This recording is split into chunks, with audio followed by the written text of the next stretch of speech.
Hi everybody and welcome back to Lunchtime with Ace Silverfang. I am Ace Silverfang and welcome back to Ace Attorney, or Phoenix Wright, Ace Attorney. The way it's arranged always makes me want to say this first. Phoenix Wright, Ace Attorney Trilogy. We're still on the first game, but we're finishing up the last episode. Actually, I said finishing up. We're starting the last episode.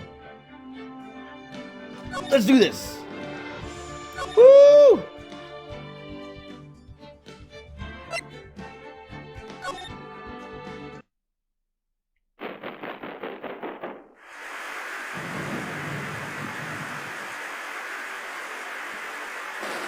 What's all this then? Lightning!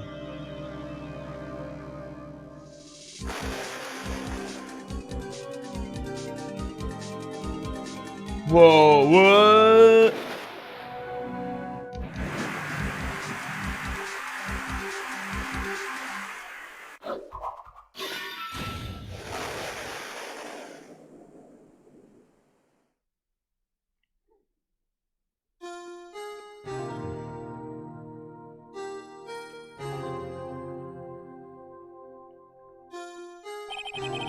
What does this mean?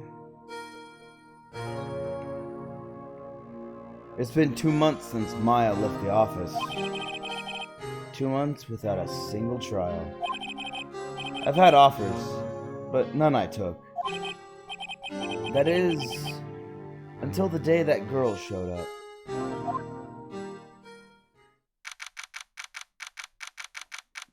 Until she walked into the office. Is this going noir? Probably not. February 22nd, 10:02 a.m. Wright and Company law offices. Why do I come here to the office every day? It's not like I want to work. There you are, finally. Where have you been? My sister's trial is tomorrow. What? Who are you? I do have to wonder, why does Phoenix Wright not want to work?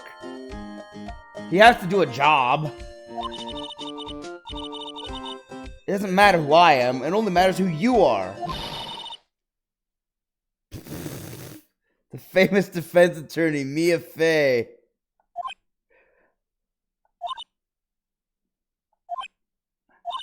Oh, you're not Mia Fey, are you? I'm sorry, but Miss Mia Fey no longer works here.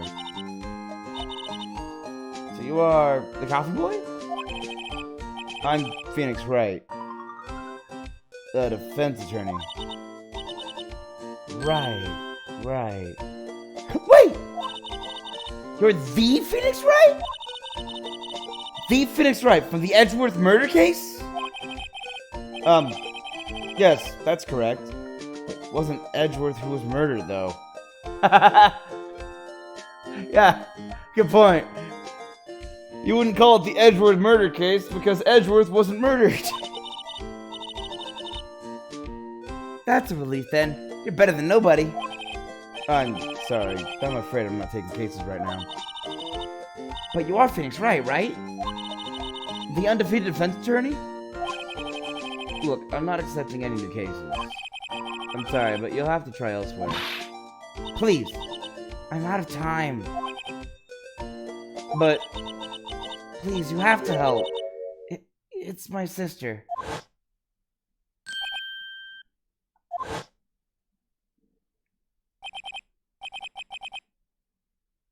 Maya? Could it be? Nah, they're just similar. Okay, I'll hear you out. Really? Thank you so much. My name's Emma Sky. I'm a scientific investigator. Okay. Scientific investigator? Emma. Emma, what's it? So, you're a scientific investigator? Yes, that's right. Is something wrong? No, it's just you seem kind of jumpy. Or maybe just young? Young? I'll be 16 years old this year. Oh, I see. Wait, only 16? I'm set to be formally assigned to forensics in 3 more years.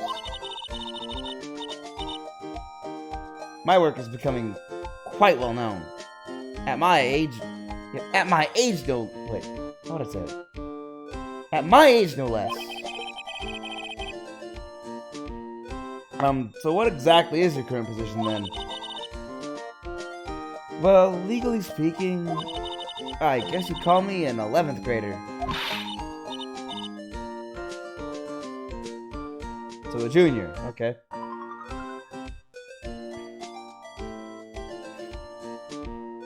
But I'm ready to do my job. At my age, no less. You gonna say that all the time? Great, another future professional in training. Case. So what's this about a case? You said the trial's tomorrow?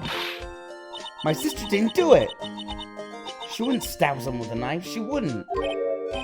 So, it's a murder case. I don't care if there's a witness who saw her do it. She didn't do it! I know she didn't do it. It's a scientific fact. You have proof, and there's a witness. Just talk to her. You have to talk to her. Right. I suppose I will. I promised her I'd bring her Mia Faye, but that's interesting. How would you know Mia? Very good question. Very good question. How would you know Mia and not know Mia's dead? That's the other question. Scientific investigator. So you want to be a scientific investigator when you grow up, huh? Excuse me? I'm not a child, I'll have you know. Still, it's good to have a goal, albeit a very unusual one. I believe investigations should be done scientifically. Don't you? Yeah. Yeah. Sure. Sure can't fault her lack... Yeah. This is the problem with just starting this right after I wake up. Blurry eyes and tongue-tied. One sec. Take a swig for luck.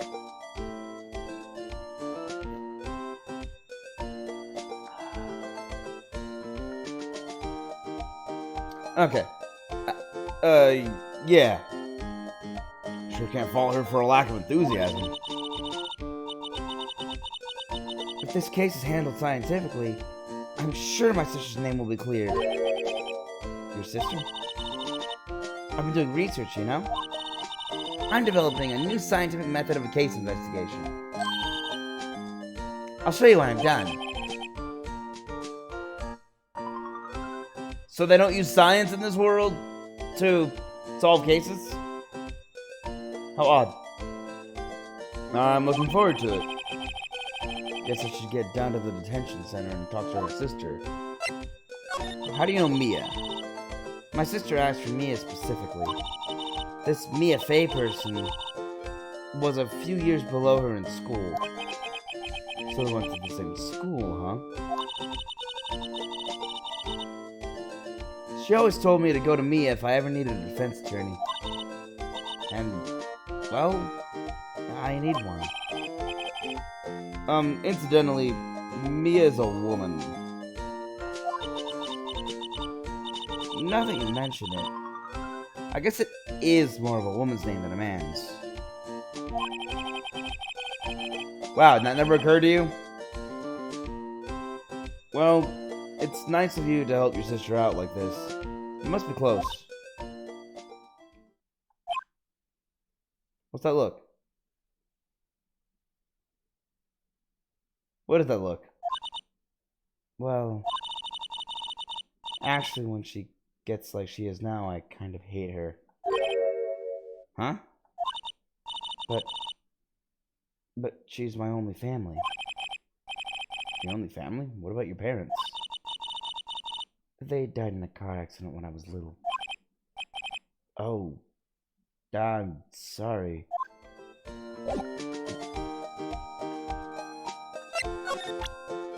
By the way, I'm a lawyer! Did you know that? See this? It's my attorney's badge. Ah, well.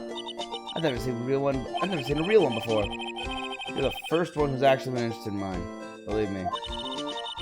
This composition is mostly silver, the gold plating is flaky a bit. She analyzed it, scientifically.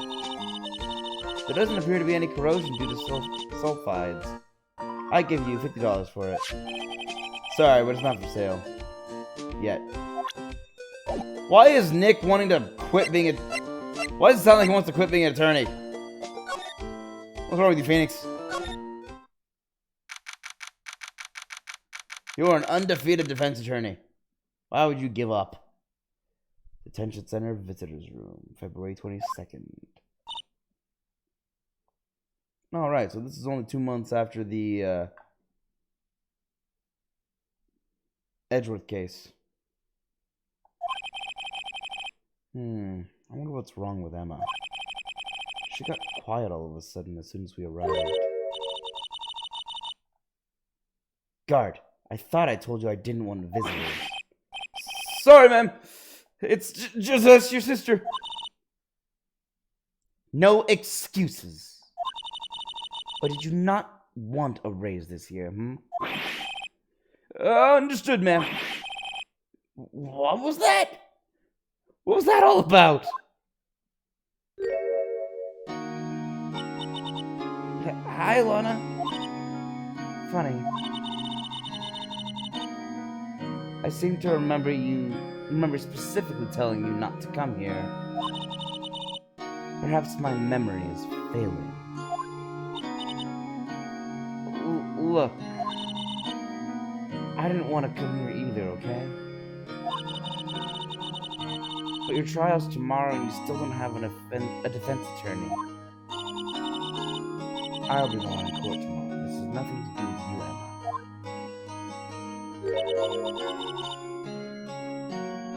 Isn't that right, Mr. Wright? Hey, she knows who I am! Creepy. Well, I am apparently minorly famous. Hey, how do you know me? Mia mentioned you. I've heard quite a bit. I'm sorry. What exactly is it that you do? My name is Lana Sky. I'm chief prosecutor for this district. How many prosecutors do I have to defend? What's wrong with all the prosecutors in this city? You're a prosecutor?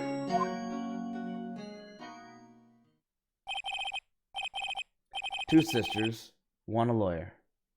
Could this be a coincidence? Emma, Lana. I mean, they're just like... Is something wrong, Mr. Wright? The case! There's something you should know from the start. Which is... The suspect in this case has confessed to the crime. Huh? Wait, but the suspect is... Me. I did it. Well, Mr. Wright? Well, why don't you begin by telling me exactly what happened? The crime took place yesterday, February 21st at 5:15 p.m. That's quite specific. It was in the witness's deposition. A witness clearly saw me committing the crime. That was a bit of bad luck, wasn't it? The crime took place in the underground parking lot at the prosecutor's office. The body was...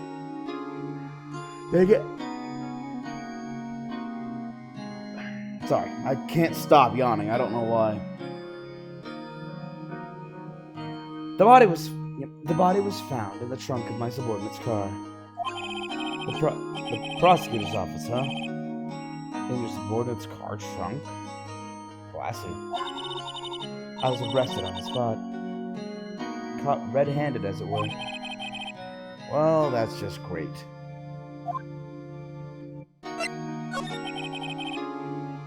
So, who was the victim? An investigator with the police department. I suppose the correct term is detective. A detective? Death was due to a loss of blood. He was stabbed once in the stomach. By you. Death wasn't immediate, but the wound was fatal. I see. Allow me to repeat myself, Mr. Wright. The victim was a detective. I'm worried that you said that twice. You know what that means, don't you? Uh-oh. What? Mr. Wright, what does it mean? Well, it means the police department will consider it a matter of pride to have me found guilty. They'll use any means at their disposal to do so. This case gets worse and worse with everything I learn. Great. So you're the chief prosecutor? That is correct. I'm responsible for overseeing every trial handled by the prosecutors in this district. I make sure the prosecutors have what they need to do the job and manage every aspect. Those are my responsibilities, in a nutshell. That's an awfully large nutshell.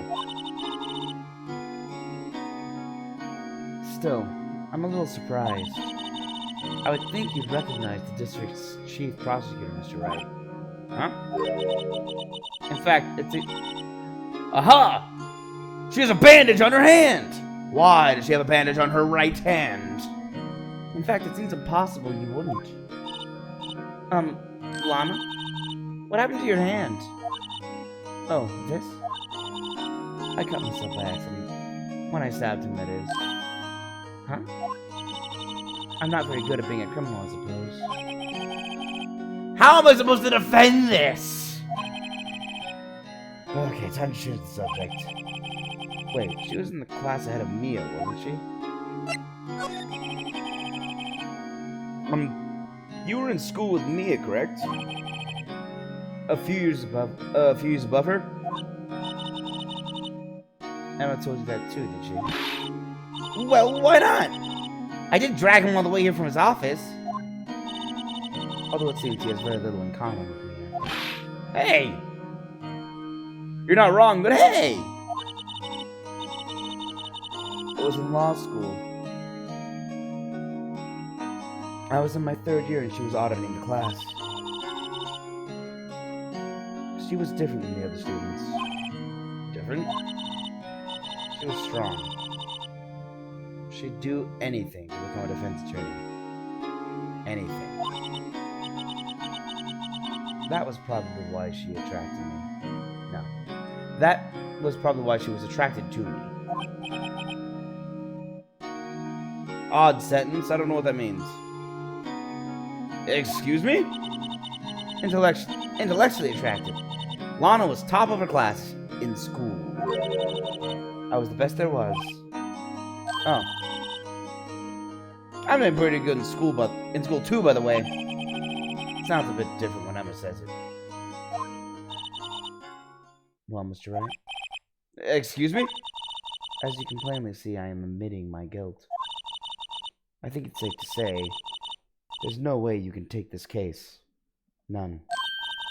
But Lana! Why? Why are you doing this to me? You never think of anyone but yourself. I know you didn't do it, Lana. I know. So how can you say you did it? If I lose you, I'll be all alone. I hate you, Lana.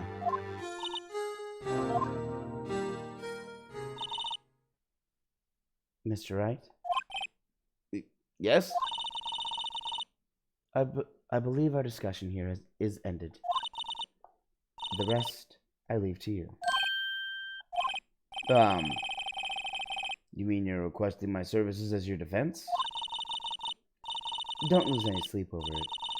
Your client has confessed after all. The case is over. Right. I'll do what I can to get to the bottom of this.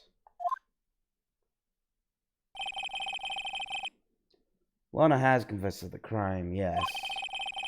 But something doesn't fit. It's that look in Emma's eyes. There's something else going on here. And I'm going to find out what.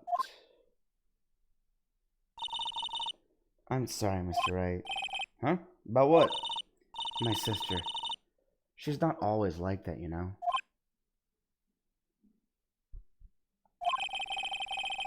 I just never expected to be defending another prosecutor again. She's changed a lot. She used to be so gentle, always smiling. Everybody liked her. I see. I'm sorry, but I'm having trouble imagining that. What happened to her? I don't know for certain myself. I think maybe she... Well, maybe not. Sounds like there's something there that defies a simple scientific explanation. Let's go check out this underground parking at the prosecutor's office, shall we? Okay. Alright. I have no honor. I have nothing to present. Move! Alright. Let me guess. The only actually working detective in the city is here? February 22nd, prosecutor's office. Underground parking lot. So this is the lot where it all happened. Looks like they're still investigating. Funny that my first visit to the prosecutor's office should be like this. Hey everyone! Keep up the good work! Hey, what are you thinking? Well, they're going to be my coworkers in 3 years from now. Wait. Well, they're going to be my coworkers 3 years from now, after all. No harm in saying hello. Actually, there is. You know attorneys aren't supposed to examine crime scenes. I'm trying to not stand out too much here, see? Hey there! You expecting to go unnoticed to your partner? Partner? Okay. What the heck? Who is this guy? Why would a detective dress like this? Partner. Okay, let's try that again. Hey there. You expecting to go unnoticed over there, partner? What do I have here? Looks like a... Okay, now he's Italian. He went from partner to bambina.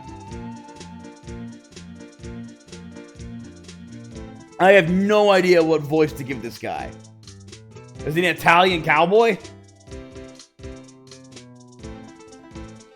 Looks like the bambina got loose from the ranch and is up to no good. I'm just gonna do, I'm gonna do that, yeah. Folks gotta learn to keep them doggies tied down, partner. Mr. Marshall? I'm just gonna shave right here with my knife. I didn't do it earlier this morning. I might as well do it now. Marshall? What's going on like a sheriff to me? Look here, Bambina. I know how I feel. But this is my gang's golden strike, see? Strike? This is our claim. Our territory. With a motherload of evidence. If you're fixing to mess with us, ours, you'll regret it, partner. You know what dreams the cacti. You know what dreams the cacti in the desert dream? You want to? What's this guy talking about? I think he drank the cactus juice. You head along home now. Have trails, Bambina. Well, now I'm confused and don't know what he actually said. Pretty sure he was actually talking to Emma for some reason. Was that, hombre a friend of yours? Kind of. Sort of. Yeah, he's a detective. Who thinks he's a sheriff from the Wild West, it seems.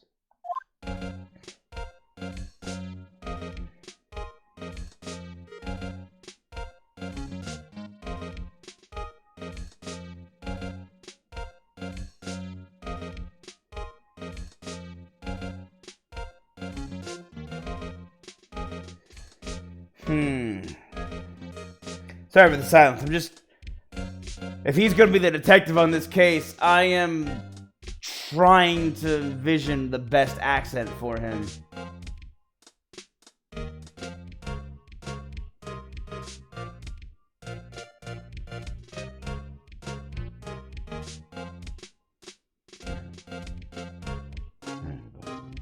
I didn't know he was gonna be here, so I haven't had a chance to practice his and try and get a good one for him.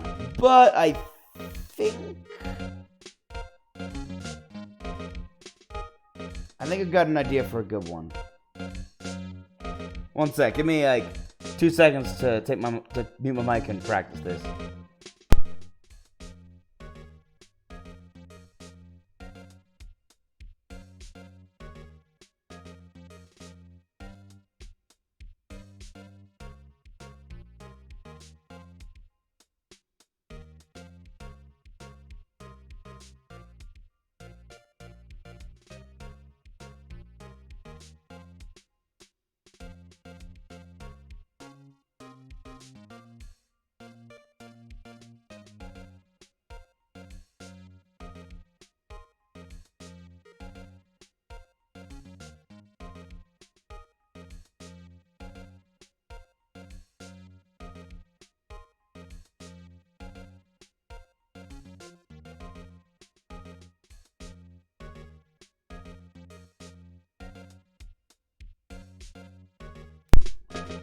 Okay, I think I've got a good idea of what sort of voice to give this guy. Or at least some idea. It's probably gonna take a... I'm probably gonna settle into it a little bit more in the trial. Or maybe a little bit more in the investigation. We'll see. Examine. Door. Look! A door! That must mean something! I'm not sure that doors mean anything. No, it won't open. A mysterious lock. I failed to see what's mysterious about it. There's a door. That's locked. Mr. Wright, you need to learn to enjoy life more. Let's finish our investigation first, shall we?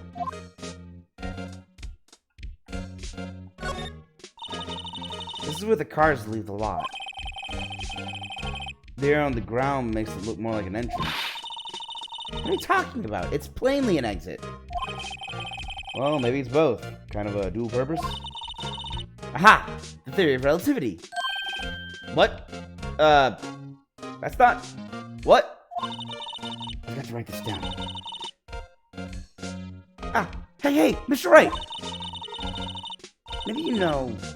Was Mr. Relativity German? Or was he British? Well, his name wasn't Mr. Relativity. It was Einstein. Mr. Relativity? Are you sure that was his name? But he was German. Mr. Relativity. There's a ladder. Aha! A ladder! That's a step ladder. Actually, that is a ladder. What's the difference? In scientific terms, please. Scientific, huh? Look at the basic nature of things, Mr. Wright. This all seems so horribly familiar somehow. And I'm not kidding. This actually is a ladder. There's too many rungs. That goes too high. It's a ladder. Sorry, Phoenix, you're wrong on this one. Here, a phone! Wow, that's actually a clue? Let's see if it works. Hey, don't touch stuff we don't need to be touching. I can't hear anything. My ears. No, my ears! Can you do the barometric pressure? What is she babbling about? Hey, what did you just say? See, you can hear just fine. The phone's broken. Barometric pressure. We're above water. What barometric pressure?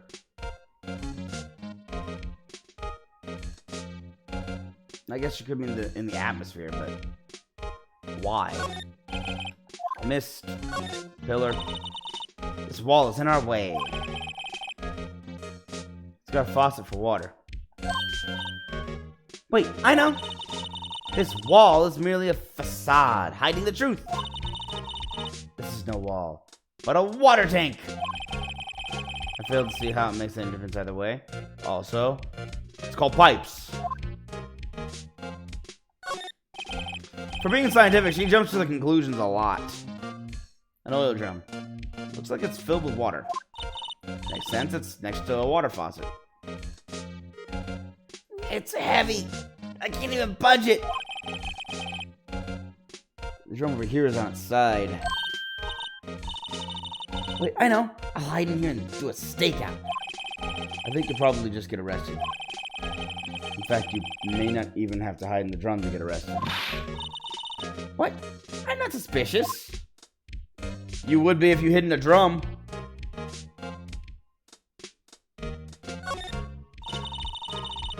Look! A stylish glass-walled room. Very nice. Is that security office? It looks like it spells the last part of security. You can see the whole parking lot from in there. It says security. Hey, it does. What do you know? I'm good. I'm good. Perhaps it's a cafe? I'm gonna guess it's the security office. Huh? Cafe security. Yeah, that must be it. Let's check it out later. I hate to break to you, but I think that's probably just a security guard office. You know, I scored 97 on my science test the other day. Yep, those who have a lot of book smarts usually don't have a lot of street smarts. Too bad they don't have a test for common sense. It's okay, Phoenix. Common sense ain't all that common. And this game is a good example of that. What's this? A wallet? Excuse me, officer! Wait! Wait! What are you doing? I'm punctuating everything wrong today. Oh, what's wrong with me? Wait! What are you doing, Mr. Wright? What am I doing? I just found this wallet, so I'm handing it over to the police. I don't believe it. This is real basic. Anything at a crime scene is evidence. Let's be scientific about this, please. Just put it in your pocket. That's not scientific. How is it scientific? Sounds like theft to me. Apparently I'm keeping the wallet. A foldable wallet at a crime scene. There seems to be something inside. I'm called to duty already, and at my tender age. Here, I'll tell you the trick to examining evidence in detail, okay?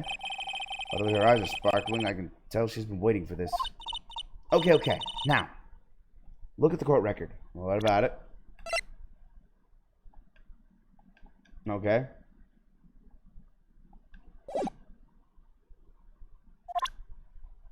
Oh, there we go.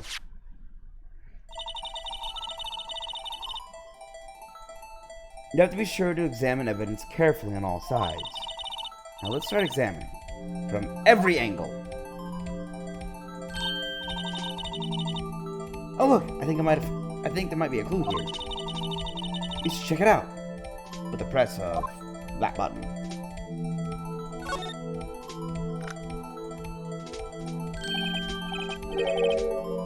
This is an ID card. Sergeant Bruce Goodman. ID number 5842189. See? Well, isn't scientific investigation useful? This is more common sense investigation. Yes, but I don't see what science has to do with it. Again, exactly.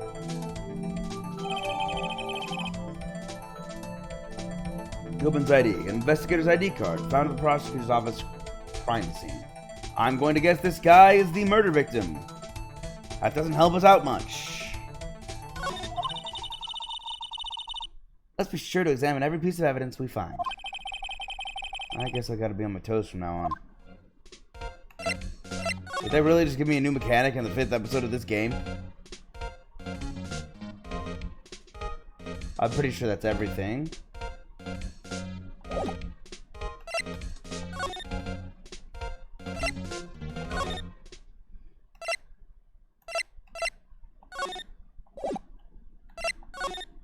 Hold up. What's up, security guard? This guard monitors the visitor's room. He's frozen in fear of the frigid Miss Lana. I'm thinking about chilling myself.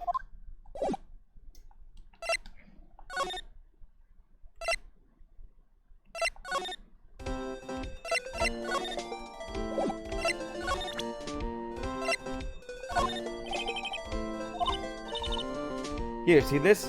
Ah, I've noticed that defense attorneys have a tendency to want to show people things. What's this? The behavioral study of lawyers?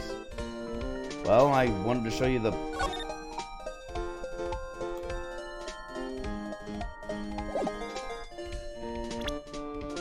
Hold on. I'm gonna examine this back at the parking lot where it's... Wait.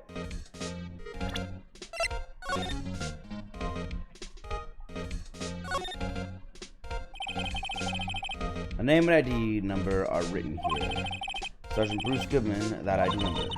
I wonder why they only use numbers for IDs. What else do they use? Letters, silly. They're the reason we have a written language in the first place. True. Sergeant Bruce Goodman. ID Yabadab. That's why they don't. See? Wouldn't that be better? Yabadab. She forgot the adieu. Well, it does have a certain ring to it. Exactly my point. Doesn't take much to amuse her.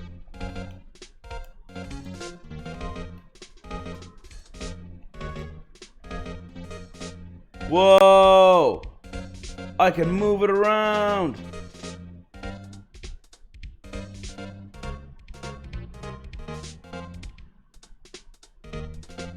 Oh, there's nothing on the back.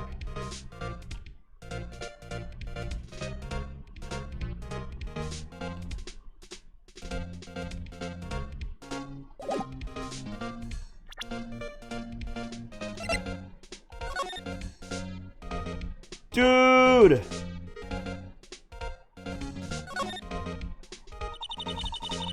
So this is what the back of the badge looks like. Nice! I always thought I had a safety pin. Each badge has a number carved into it. That way you can tell which attorney it belongs to. You mean you couldn't lend your badge to anyone? No, I'd be found out right away. Well, that's no fun. Yeah, it's called a job and security. Maybe even job security. Nothing else. Wow, I didn't know they actually 3D modeled everything. That's pretty cool.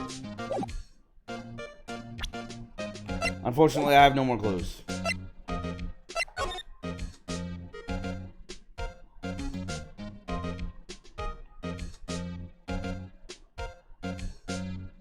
Okay. Well. You know what? I might be stumped.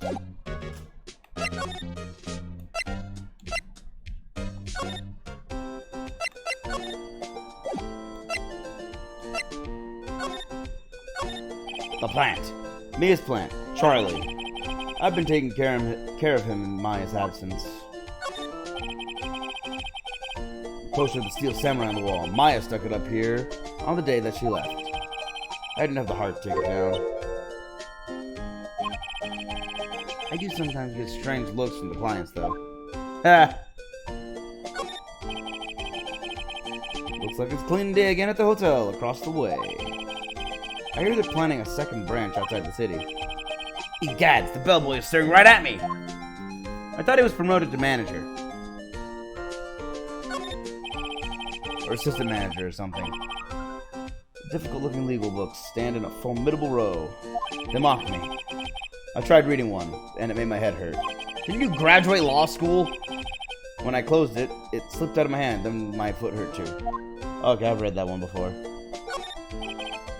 Mia's desk. I sit here even less now. That I've stopped taking cases. I have to at least dust it off once in a while.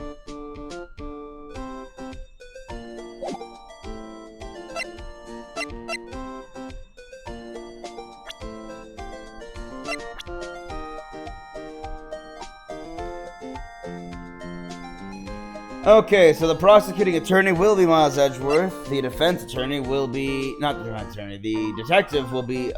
Well, why does it say Dick Gumshoe? Emma Sky and Lana Sky. Why is the... What's his face not here? Okay, well.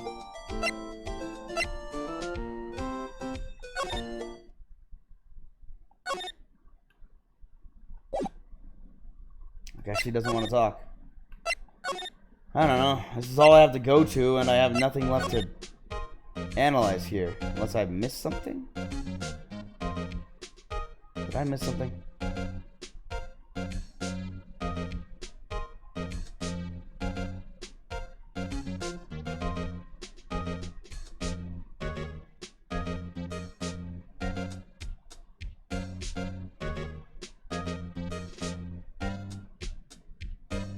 No, I didn't. Yes, I did. I didn't notice that I could have slid over here at any time. Great. Oh, wow, the actual seat of the crime.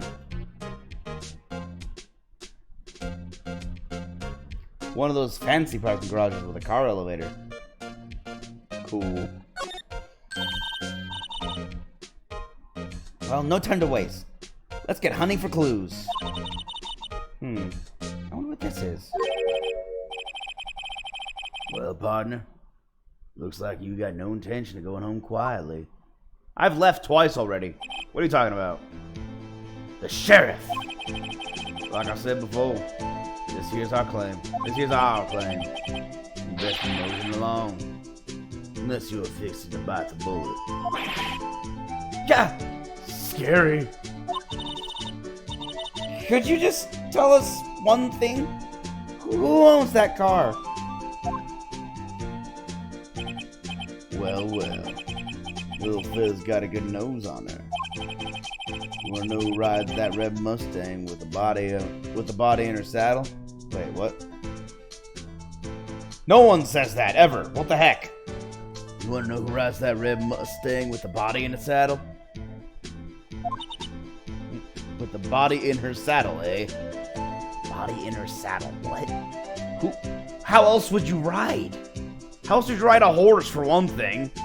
If it had a saddle, of course your body would be in the saddle. You wouldn't have to say that. That's so freaking weird. It's like he's trying to be a Old West sheriff, but he doesn't know the first thing about it. Please. No problem, partner. About time for fiddles anyway. Get yourself to the saloon up on the 12th floor of the prosecutor's office. No, the prospector's office. Prospector's office? What? You mean the prosecutors? Might just find you a cerveza you like. Cerveza? Prospector's office? What does this guy think he is? And when, for that matter? Note to self. Look up Vittles, Saloon, Cerveza. Well, cerveza isn't really Old West so much as it's Latin American.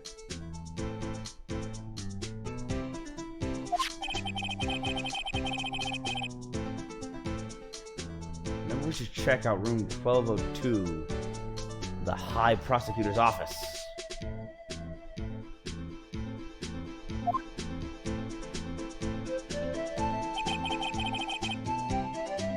It's kind of funny because it's very close to basically high noon.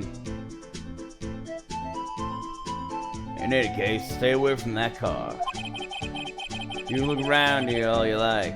Just keep your paws off our claim. Right. Great. No, wait. She gotta talk more. Great! Maybe there's some clues around here, Mr. Wright. Let's check it out. Excuse me. Were you two all set? Us? I don't know who's talking. Oh, here we go. What's this? She couldn't be... You're selling lunches? Here? This is a crime scene.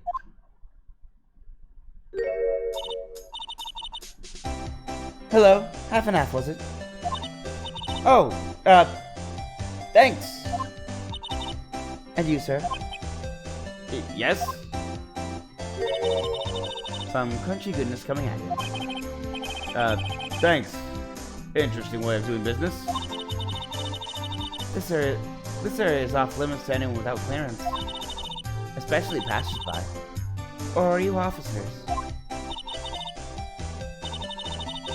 No. But you don't exactly look like the type to have clearance either. Well, that's hardly a way to greet someone. Even if my days as the cough-up queen are over. Cough-up? Cough-up, huh? What? I mean, he's thinking what I am. What? You know, I'm feeling kind of full. Maybe I'll pass on lunch. Why? Because she made something and then said she called it the cough-up? Or she called her the cough-up queen? I'm quite connected to this case, you see. The images are burned into my eyes, you might say. Oh, she's the witness. Great. Yes, all the sordid secrets. Secrets? Dear me, you are a slow one, aren't you? I figured it out. You just admitted you're the witness in this case.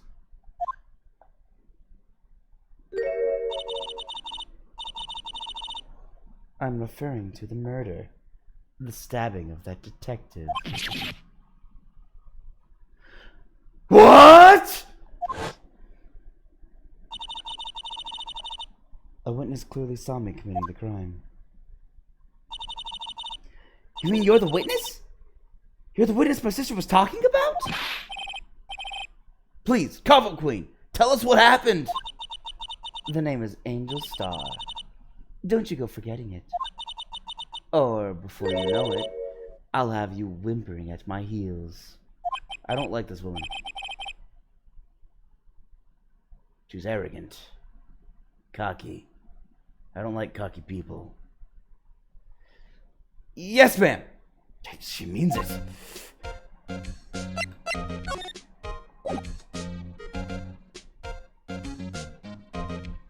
I guess I'll keep... No, I won't. Hold on. I guess I'll keep talking. The case. Somehow, I knew. Yesterday was a day of destiny. I knew something was going to happen. Just like I know that the daily special on Friday, every week, is Sen. Destiny? Was yesterday's special for some reason? You're a defense attorney, right? You should know then. You should know the foul misdeeds of the evil ones who haunt this den of iniquity. Evil ones? Kind of lunch sales lady talks like that. I don't think she's an ordinary lunch sales lady. Prosecutors. They have no qualms at all about blackmailing the name of innocence. Blackening, the wrong black word. Blackening, not blackmailing. And yesterday they paid homage. They paid homage to the most evil one of all. They gave an award for King of Prosecutors. What a farce. So she's saying there was some sort of prosecutors convention yesterday. I was almost compelled to lace their lunches with something foul. Do you have a personal grievance against prosecutors or something? Or is there some kind of scientific evidence of this, evil? Young miss, Mock me at your own risk. You'll soon find out why they call me the Kaffa Queen. That's why we're not eating your lunches, thanks.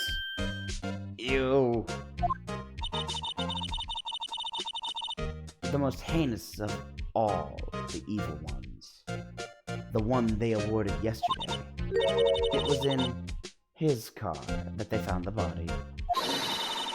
Proof that he devours the evilest lunches of all. Edgeworth? How did you get suckered into all this? Really? Yes, I'm confident that it's Edgeworth. Really what? I'm totally confused. One thing's clear, this lunch lady has a thing against prosecutors. That is true. She does. Good job, Phoenix. You deduced the case, or at least this part of the case. What you witnessed. So what exactly was it that you witnessed, Miss Starr? It was a fascinating spectacle, to be sure. I now feel I know what they say when they talk about a woman's wrath. To see Lana Skye wield that knife so... Her knife flashed in anger, bringing him to a sad end. It was truly a sight to see. You mean you saw the very moment of the crime? The sound of his silvery ties to this world being cruelly cut still rings in my ears. And the rhythmic beat of Lana Skye's knife. Wait a second, you know Lana Skye? Of course. It's quite a feat, becoming chief prosecutor. I don't need more food! How many lunchboxes of sin did she pack to make that journey, I wonder? She always travels light. Now, why would this pretty lunch lady know the chief prosecutor's name? Fair point. It's not like she's a celebrity or anything. Oh. I thought I had the lunch boxes in my inventory. Apparently, I did not add them to the court record. Angel! Can we ask you a bit about yourself, Miss Starr? I come here every day to sell lunches. Why, if you hate prosecutors? I import only the freshest and best from the Far East. For some reason, box lunches are a hit here. Why not make the lunches here rather... Wait. Why not make the lunches here rather than import them? Did you say something? No. Only true connoisseurs can understand. True connoisseurs of box lunches? The kind you can only tell... Wait.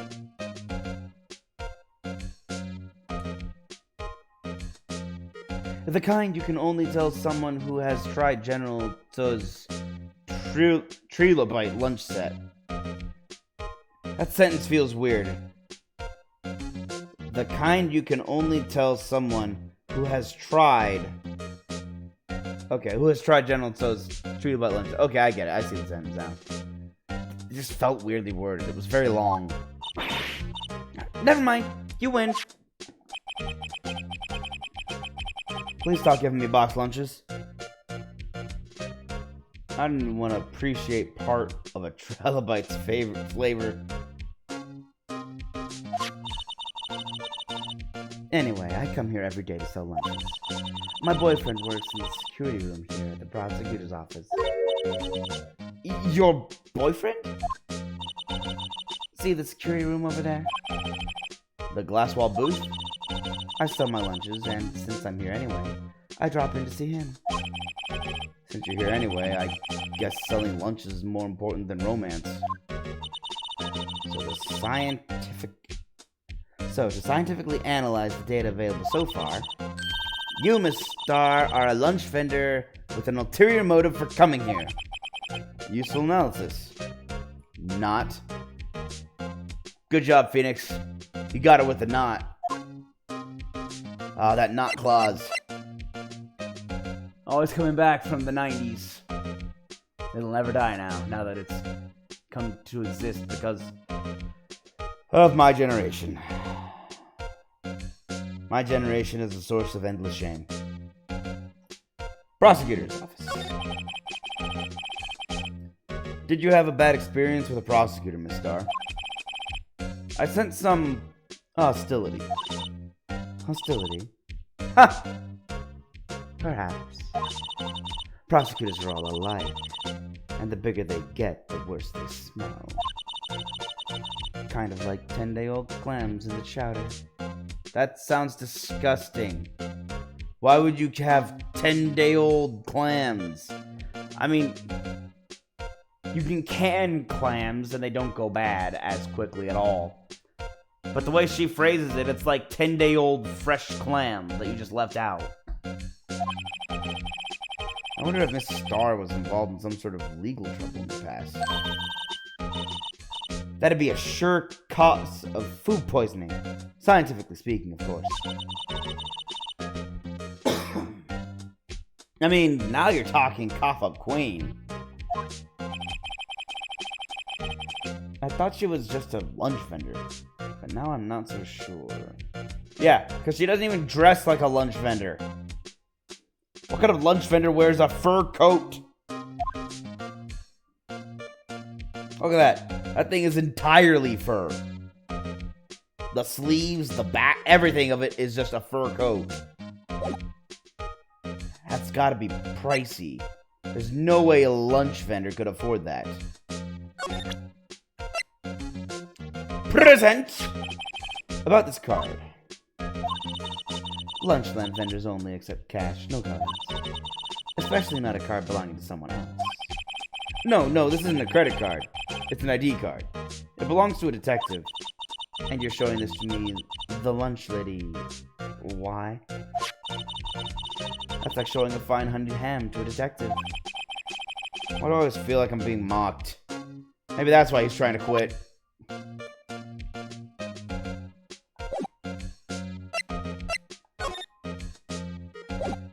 Well, I was able to slide, but now I can't slide. Which is a shame because there's a camera on the floor over there and I can't look at it now. I need to wait for her to leave. Holy cow, this is Edgeworth's office. Look at that, it's his uniform on the wall. And also, with a steel samurai in the back. That's quite a statue he has. Kind of doesn't go with anything else in here. And clearly he doesn't care about the award he got. Just threw it on the couch. February 22nd, High Prosecutor's Office, room 1202. This is the kind of room that just screams, I can do the job. Quite a change from your office, really. Thanks. Look! There's a trophy or something over here. A trophy? What, that shield? And why a K? Takes real nerve to display stuff like this. Whoever's office this is, they must be a real stuck-up jerk. Phoenix Wright. You never tire of prying into other people's business, do you? The voice! I already know it's Edgeworth. Hi, Edgeworth. I knew it was you because you, for some reason, framed your clothes and put them on the wall. Long time no see. Long time no see, Edgeworth. Huh? Ah! Mr. Edgeworth! Do you know him from somewhere? Of course! I'm his biggest fan! My sister introduced us once, and... Right, your sister's the chief prosecutor after all. Well, what brings you here? I'll warn you, I've been known to be a real stuck-up jerk. Well, you admit it. No! Did I? No! It was just Mr. Wright here. Hey! Don't blame me! We're just here to investigate a murder case. Murder? A body was found in this nasty bright red sports car in the parking lot. That would be my car. What of it? He's like, huh, you just called my car a nasty red sports car. What? Your car? I'll say one thing, she certainly can't scream. I will not scream. I'm not a screamer, so I don't think I can scream well. Not a lot of practice, you see. Wait a minute. Wait. Take that! I once dreamed of being a defense attorney a long time ago. What? You wanted to be a defense attorney, Mr. Edgeworth? Yet my path is laid out clearly before me. I have no time to reflect on what might have been. Alright. I'm gonna look at your office. Why do you frame your clothes? Wow. This jacket is even lacier than these usual ones. This must be his lucky trial jacket. Lucky jacket. Right. I've never seen him wear it. I'm sure there's a story behind why it's in a frame. Maybe I'll be naughty and take a picture. I'm getting way too excited about this. I've been wondering, what the heck is this? It has a big K on it. Prosecutors. Huh? What's that? It's the King of Prosecutors trophy. He doesn't seem to like that he got it. King of Prosecutors? It's a great honor. They send that shield to the best prosecutor each year. What? So that K, that's... K stands for king? Yeah. You got a problem with that? No, I want to fight about it. I didn't design the thing. He does not seem happy. King of Prosecutors. Kind of like Employee of the Month, only better. Why is this evidence? King of Prosecutors trophy given to Edgeworth, King of Prosecutors at the PD on the day of the murder. It's so weird. Why? Why? So that's the King of Prosecutors shield, huh? Hold on, Edgeworth. You must be proud to be the King of Prosecutors. Congratulations, King of Prosecutors. Please stop saying that. It still doesn't explain one thing. Why is the tip of this shield broken off? That is a good question. Now that you mention it, it is chipped. Flowers. My, what an amazing bouquet. Just right for Mr. Edgeworth. No kidding. Hey, there's a card on it. Back from the dead. Wendy. Wendy? I've heard that name somewhere before. And beside it, a giant steel samurai. Wow, I want one. Huh? There's something written on the bottom of his foot. Between a rock and a hard place. Wendy. Wendy? Is she Mr. Edgeworth's fiancée? Ah! I don't think so. Her first name is Wendy? Okay, that's weird. Her name's Wendy Old Bag. For those who have tuned in just now, her last name really is Old Bag. One word. So it's not an insult to call her Old Bag. Now they do also call her Windbag, and that is an insult. But that's mostly because she can't stop talking.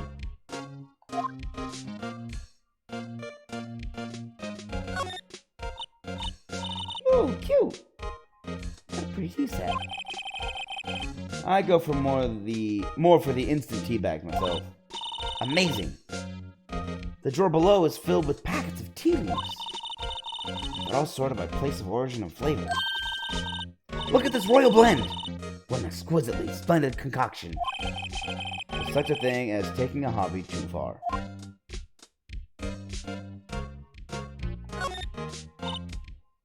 Whoa! What a view! Must be nice to have an office on the 12th floor. I guess you would feel important. Incidentally, were you to jump out of this window, the time until impact with the ground would be... Math. Doing math. A little more math. Got it! Approximately 3.23 seconds. Wow, that's fast. That's handy to know. You'd have 3 seconds to contemplate, I'm gonna die! And then you die. Wait, couch. Mr. Edgeworth had such a comfy sofa. Sofas like this make me want to take a nap. Sofas like this make me want to curl up and take a nap. I bet he pores over his case files here until the wee hours of the morning. Then he takes off his jacket, rolls up his sleeves, and goes to sleep using his arms as a pillow. I don't believe it. He's actually daydreaming about Edgeworth working. I bet in the morning he has sofa hair, and little creases in his cheek from the seams. He's so cool. Sofa hair's cool.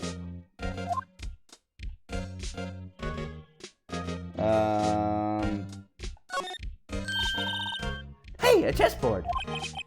I'm not too up on my chess, but it looks like blue's in a bit of a tight spot. The red knights have surrounded the blue pawn.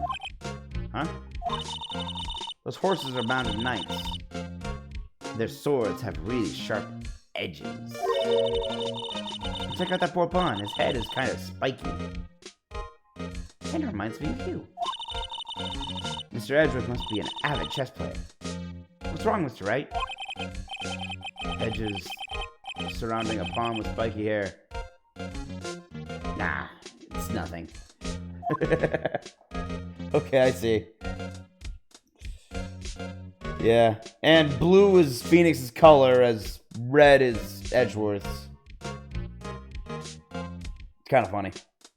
It means that Edgeworth's been seeing Phoenix as a rival, even though he hasn't verbally admitted it to Phoenix. Wall of books. Whoa! These are all case files? They're stacked up to the ceiling. There's even a ladder. Odd.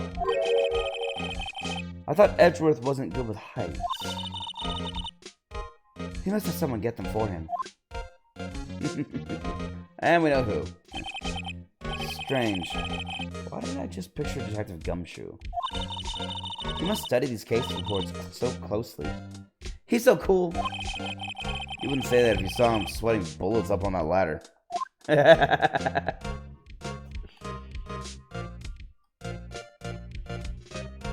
How tall is his office? I just realized. How tall is the office that... Well... Nah, looking at my... Okay, yeah, you would need a ladder, you would. That makes sense. It checks out. A work desk. It's quite tidy, as one might expect. What a nice desk. Easy to use and easy on the eyes. It's polished so well I can see my own reflection. Strange. Why did I just picture Detective Gumshoe? Maybe I'll take that name plaque as a souvenir. Don't, that's theft! Don't, he'll sue you. Yeah, probably would. Last person you want to steal from is a prosecutor. Well, there's nothing else to look at here. So the body was found in your car? Go ahead, say it right. You think I did it, don't you? You went to all the trouble to help me last year. To help me last year, no less. I mean, it was last year, but why are you saying it like it was a complete year ago? It was 2 months ago. No! We don't think you did it. I mean, it was my sister who stabbed him. Wait, no, she didn't do that. I mean... Wait, so you're the chief prosecutor's little sister then? Yes, sir. I'm a Sky. It's nice to meet you again. Now that didn't sound forced at all. No, now I remember. You've really grown. I'll admit it. It was a surprise for me, too. To think that my own car would become the scene of a murder. How am I going to get home? More surprising still, I'm being forced to prove my superior's guilt. I can understand. Wait! What did you say? Lana Sky is the chief prosecutor. The top prosecutor in the district. She can't prosecute herself, so I'll be the prosecutor at the trial tomorrow. You? Mr. Edgeworth. Well, that is the burden that comes with being king of prosecutors. To be honest, it's a bit of a miracle I'm still here at all. What do you mean? Rumors? You've heard the rumors about me, haven't you? Miles Edgeworth. It's hard to remember a time when there weren't rumors about this guy. Forging evidence, arranging false testimony, illegal searches, you name it. Thanks to you, my innocence was established in the trial at the end of last year. However, there are some who say I'm the one responsible for the current incident. What? That's crazy! Some people need very little excuse to think ill of others. It's a fact of life. Impossible to stop. He's actually able to smile again, so that's cool that we can actually talk as friends again. But some of them even go so far as to present me with toys like this.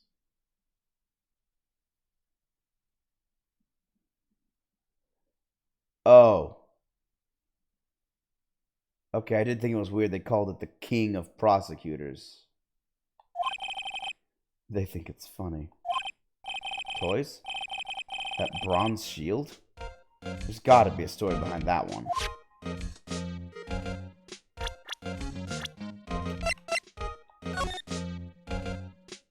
Check this out.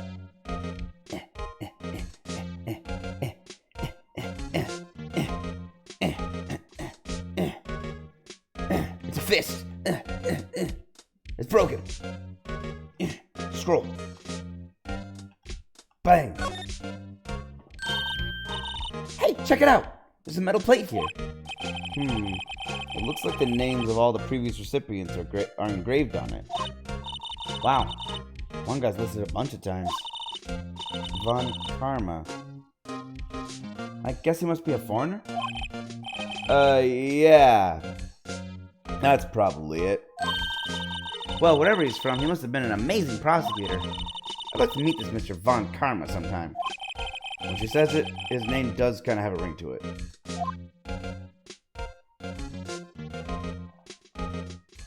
Yeah, he's the guy who killed Edgeworth's dad, and then took Edgeworth in, and then tried to frame Edgeworth. He's a ridiculously complicated and confusing person.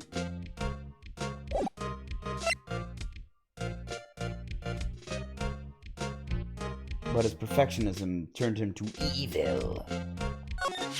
Lana Sky. Chief Prosecutor Sky. Yes, we worked together. We first worked together on a case 2 years ago. It was my first big case. That's right, I remember. 2 years ago. I wasn't even a lawyer yet. Since then, I always felt that she was looking out for me. It appears I was mistaken. Mistaken? Why? I mean, I know she's not the warmest person, but I'm sure she felt some responsibility for you. Then, why? Why did you stab someone in the trunk of my car? Not only that, She stabbed him with my knife. What? Why? I agree with you. Why? What? What? Mr. Edgeworth, your knife was the murder weapon? To be specific, it was the knife I keep in the toolbox in the trunk of my car. The murder weapon, usually in Edgeworth's toolbox. Traces of victim's blood, no prints. Edgeworth's knife added to the court record. Edgeworth? What? Are you sure you didn't do it? He glares. Come on, can you take a joke? You have a strange sense of humor, Mr. Wright. At least she knew it was a joke. So, to be fair, Edgeworth was almost convicted of murder 2 months prior. Probably a little too soon to jokingly accuse him of murder again. Alright, let's take a look at this, I guess.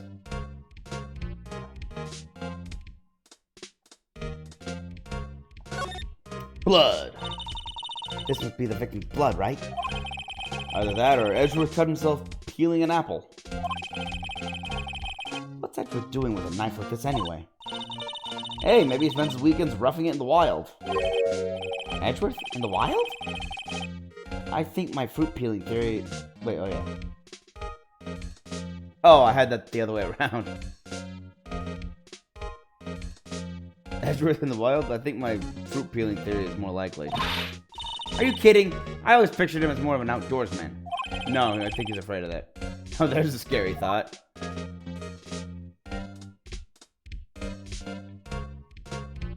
I cannot picture Edgeworth as an outdoorsman. At all. No one who has a collar like that is an outdoorsman.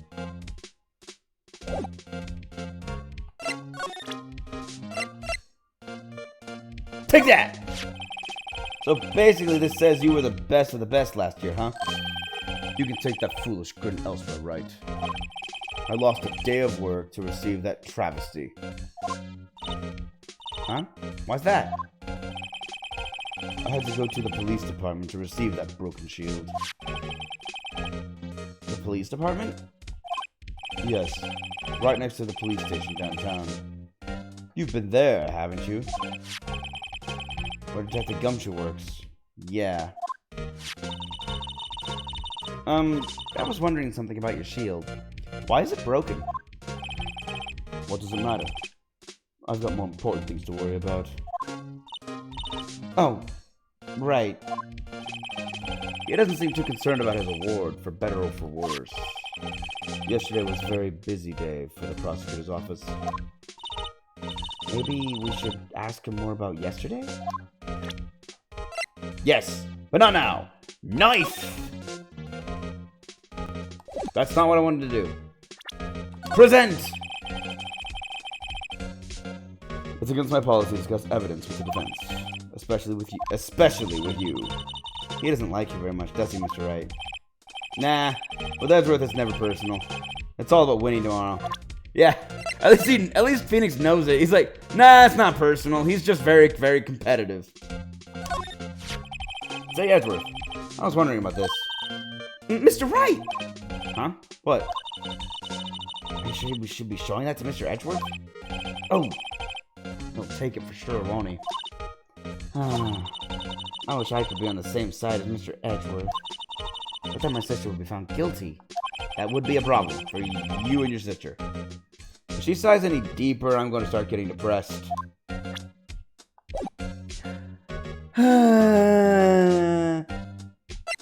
That's about as deep as I can sigh.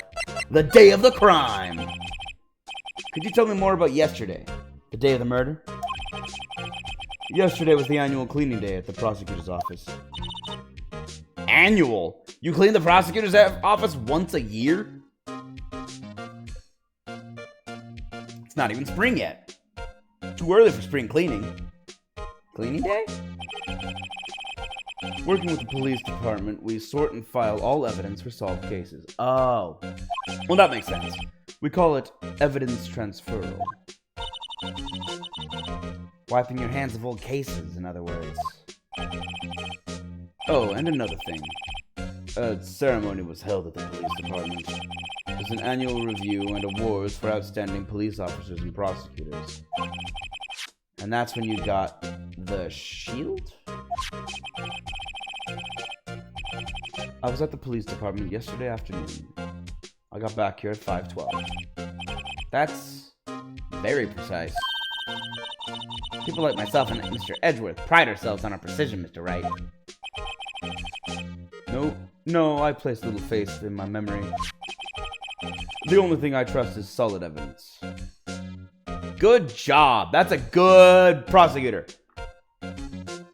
See, they always say he forges evidence, but in all the cases I've gone up against Edgeworth with, he's never forged evidence. Sure, he's coached witnesses on what to say on the stand, but that's what all prosecutors do. But he does believe in actual evidence. Parking stub. Record of parking in the prosecutor's office lot. Entered lot at 5:12 p.m. This is the parking stub from the underground lots. The murder took place around 5:15. So the murder happened right after you got back. What, Wright? I'd appreciate it if you direct that suspicious glare elsewhere. Who on earth is this guy? Excuse me, but is Mr. Edgeworth, anywhere on the premises? I'm Edgeworth. What is it? I'm here, sir, at the request of the chief, sir. I got your report, sir. Report? What?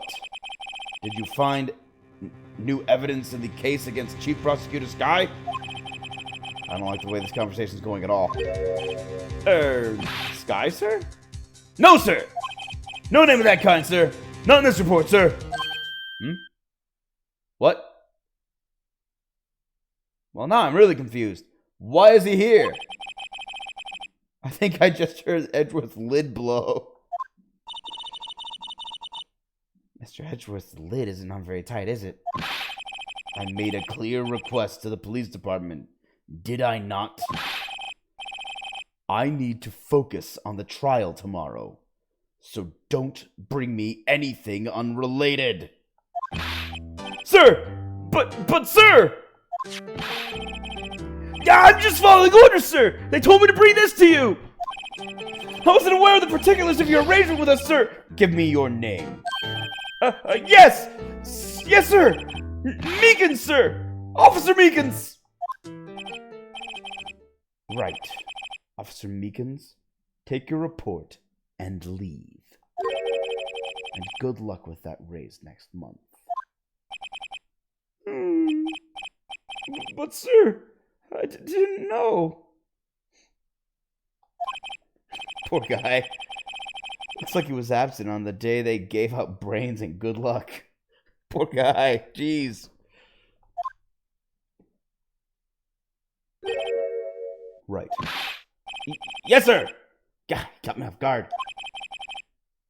As you can see, I'm busy. You may leave now. Let's do what he says, Wright. Mr. Wright. The victim was a detective from the same department as that patrolman just now. Go down to the police department. You can ask more there. Thanks. He seems to have finally calmed down, at least. Honestly, he calmed down pretty quickly.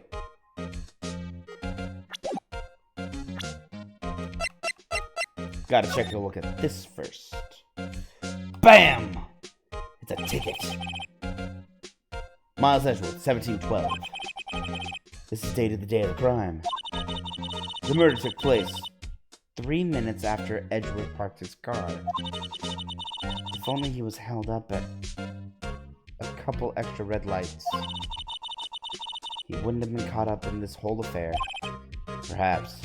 It just goes to show you never know what'll happen when It just goes to show you never know what'll happen when you run a yellow light. What if he just happened to hit everything green? Maybe he didn't. Nah, nothing on the back. Well, didn't hurt to check.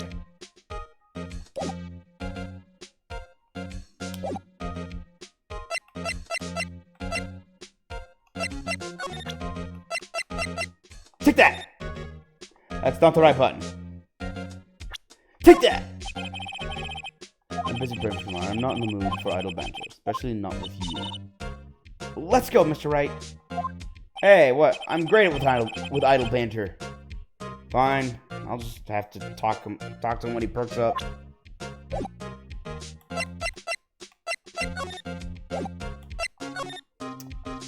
I have nowhere else to go but the parking lot. I wish I could go left again, or right again, with my left bumper, but I can't. So frustrating. Take that! Could you take a look at this? You! Yes? You said you wanted some hot tea, right? No, but thanks. She didn't even look at me. You must have to brew the leaves for a long time to get rich flavor like this. We pre-infuse the leaves with steam before brewing. This is a long time to talk about tea when I presented a parking ticket to her. I knew it. So that's the secret to their aroma. Exquisite. The only thing I'm smelling here is wasted time. Yeah, I agree with you, Nick. You are 100% right. That time was completely wasted. Oh, crud. More about tea.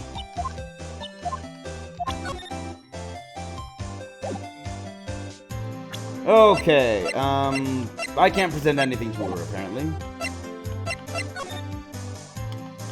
I can't go to my right, and there's nothing else to look at. Oh, the police department. I could have just gone here. February 22nd, police department entrance. Apparently, they've officially made that creepy-looking thing the mascot.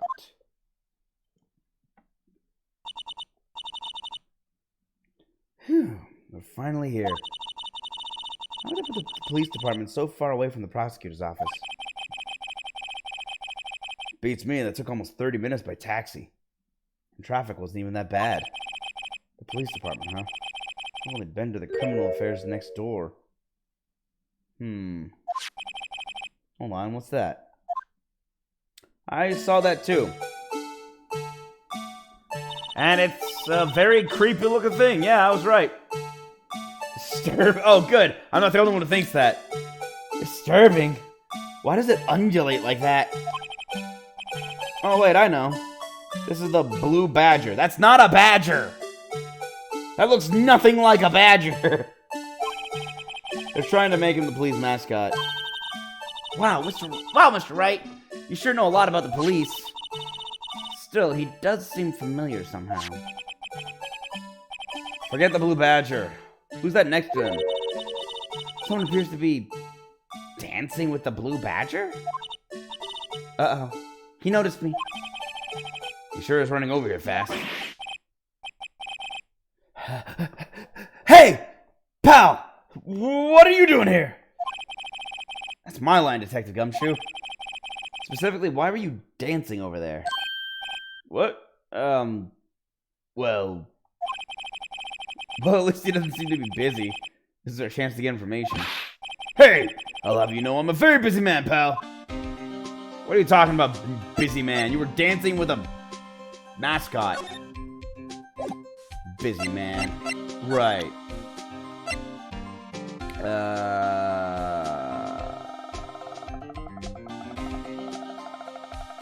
Yeah, why not? Detective Gumshoe, what can you tell me about this? Huh? Hey, pal, this is a detective's ID card. You can't just keep that. You have to turn it into the police. It's people like you that get me into so much trouble all the time. I mean, Detective Gumshoe must drop his card a lot. Ha! Let's see. Bruce Goodman. Sounds familiar. Nah, my mistake. But didn't you work together with him in the criminal affairs? Whoa! Now I remember! Bruce Goodman! He's the victim! Ah, I knew it. That's what I thought. Can you tell us more, Detective Gumshoe? Apparently not. But he let me keep it anyway. Hey, that's it! That's the King of Prosecutors Award that Mr. Edgeworth got yesterday. Were you at the award ceremony, Detective Gumshoe? Of course, pal. I got an award for diligence myself. Ah, congratulations. I was wondering why is the award a shield? And why is it broken? Oh, there's a reason. I'll tell you what it is later. Apparently he's forgotten. But I was proud of Mr. Edgeworth for winning that award. Even with all the naysayers in the prosecutor's office. Naysayers? Must be because of the rumors. The case. I'll give you one word of advice, pal. You better not agree to defend the suspect in this case. Why not? Huh? Well, it's just that the chief prosecutor has confessed to the crime. She says she summoned the detective to the prosecutor's office and she killed him. But what if she's not telling the truth? Yeah, well, no. Come on, pal. There's plenty of evidence against her. But what if the evidence was faked? Hey, pal, can I speak to you for a second? Huh? Me? Why is this little girl so peeved at me? She's a relative of the suspect. She's Lana Sky's sister. Whoa! The chief prosecutor's little sister? Sorry, I went dude bro there on him for a second. He's not dude bro. Just please investigate this case carefully, okay? Scientifically. Yes, sir! Oh, by the way, you might want to keep your voices down. You don't want to be overheard using words like faked. Huh? It's just that it's a sensitive issue with us these days. Really?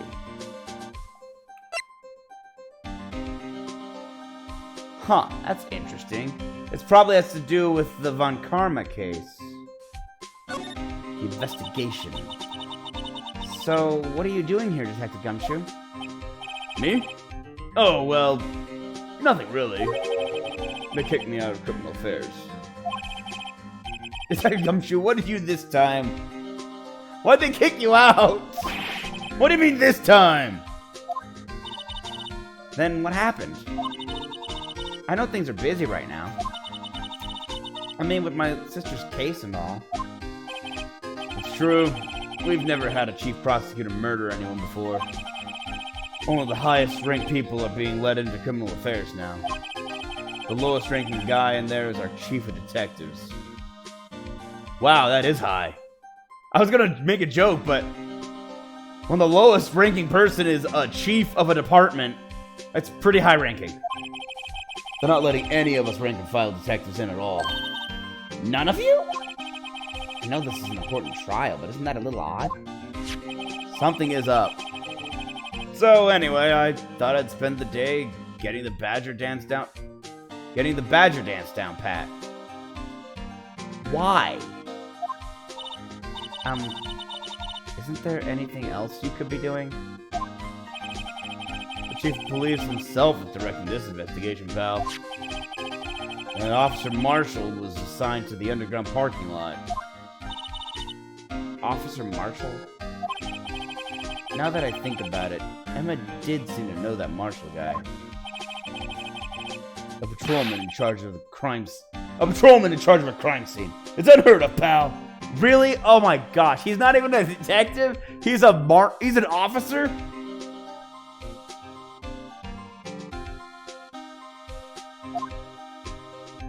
I agree with you. When do they put rank and file officers in charge of entire crime scenes? It's almost like they're afraid you'll do a good job. So they wanted to make sure a bad job was done? What's going on? Bruce Goodman. So this ID card belonged to the victim? He was a detective like myself. Detective Bruce Goodman. Do you think it's strange? I mean, why would the victim's ID card be lying on the ground when we found it? Well, Detective Goodman should have been at the police department yesterday. There was an evidence transferal for a case that he handled 2 years ago. Evidence transferal. Mr. Edgeworth mentioned that too. But Detective Goodman was killed at the prosecutor's office. Well, that's the thing. It's hard to say this, but word is that Chief Prosecutor Sky called him out there to the parking lot. And Lana's confessing as much. Well, that's not good. What's the court record say? I has knife. Wait, no. I has knife. Found in Mr. Edgeworth's car. Stabbed with Mr. Edgeworth's knife, huh? What would drive Chief Prosecutor Sky to do such a thing? Wait, I didn't mean... I mean, sure, of course someone else really did it. Someone who must have a grudge against Mr. Edgeworth. The car and the knife do seem a little too well organized to be a coincidence. Poor Mr. Edgeworth. What could have happened? Uh-oh. Incoming sneeze. Oh. There we go.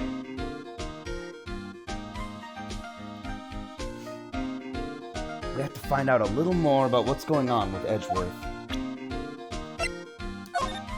And the ticket stub. So we know he didn't do it. Wait, no we don't. This really doesn't mean he didn't do it. He was there 3 minutes before the crime. Unless he was running, he would have still been in the parking garage, most likely before he left. Before the crime took place. Because he would have been When you get a parking stub, it's when you're driving. So then he had to park, which would take at least a minute if it was a close spot. And then there'd be 2 minutes before the murder. Wait. I didn't do that. No, what happened? I did not click on the knife. I was on the ticket. Yeah. I was on the ticket stub.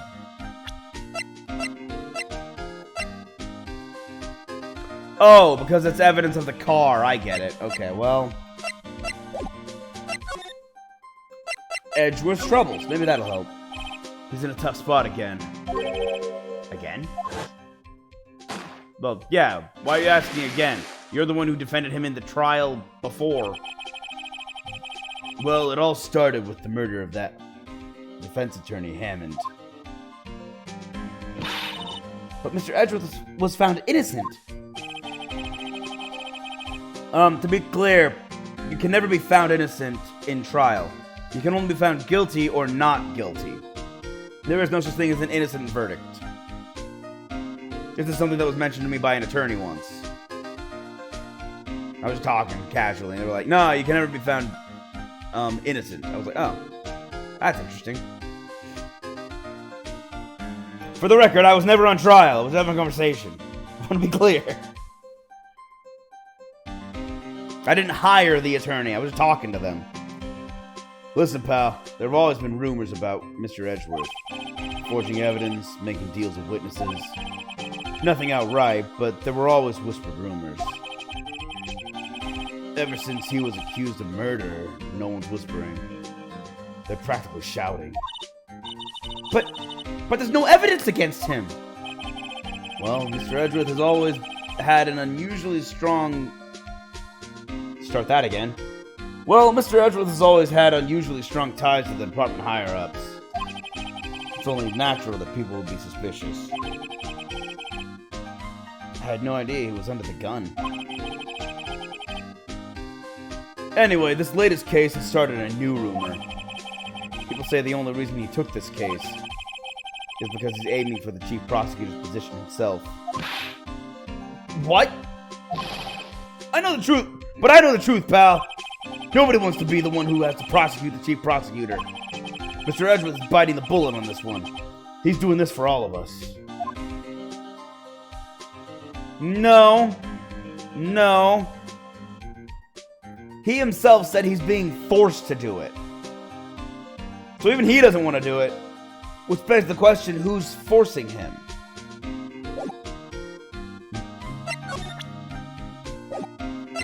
Huh, I have nothing else to... Well, I guess I'll examine the scene. I was wondering about that. What? The Dancing Blue Badger? It's my masterpiece. That's your magic? It's horrifying. You made this, Detective Gumshoe? The chief threw together some designs, and I just did my thing, pal. Nice work. It's battery powered, so it can go anywhere. There's no switch, so it just dance. So it just dance until the batteries die. Really?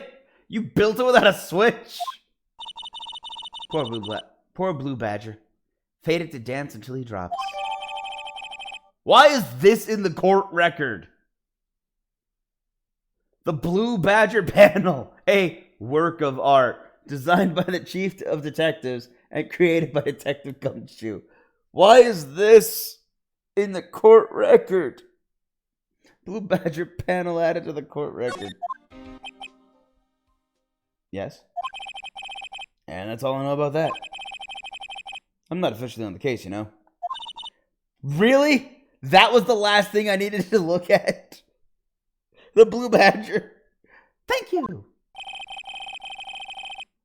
Why aren't you handling the case, Detective Gumshoe? We met the guy who is. What was his name? The guy in the parking lot. That'd be Officer Marshall. He was appointed directly by the Chief of Police. Officer Marshall. Is he some kind of Wild West sheriff or something? No, Jake Marshall's just a regular officer. From West LA. He's from... Really? He's from LA? Why is he trying to be a Wild West sheriff? For a moment there, I wasn't sure. Look, Val, let me try to make things a little easier for you. Show them this, and they'll let you examine the crime scene. Maybe. Received from Detective Gumshoe. Woohoo! Letter of introduction. Allows bearer to investigate the crime scene. I'll be surprised if this gets us anywhere. You have no faith in Gumshoe, do you? Just something got in my throat. That was weird. Just act like you're supposed to be there and nobody will look at you twice, pal. Back to this thing. Why was the check mark not there? Nothing new. Okay, there we go. I just want to get my check marks so I know that I've looked at everything. Aha! What's this? The banner here is announcing the crime fighting campaign. Nice slogan. I wonder if they'll be selling fingerprinting sets. I don't think it's that kind of campaign. What family wouldn't want a set at home? What family would want a set of fingerprinting kits? It's good for finding out who snuck into the cookie jar. It's a lot of work for finding out who snuck into the cookie jar. When you could just ask the... And you usually know anyway. You go like, okay, dude. Why'd you do it? I know it was you. I saw you eat them. Or just set up a camera. I think most families can figure out... Yeah, okay. Once again, Phoenix and I are on the same page. I think most families can figure that out without the extra help.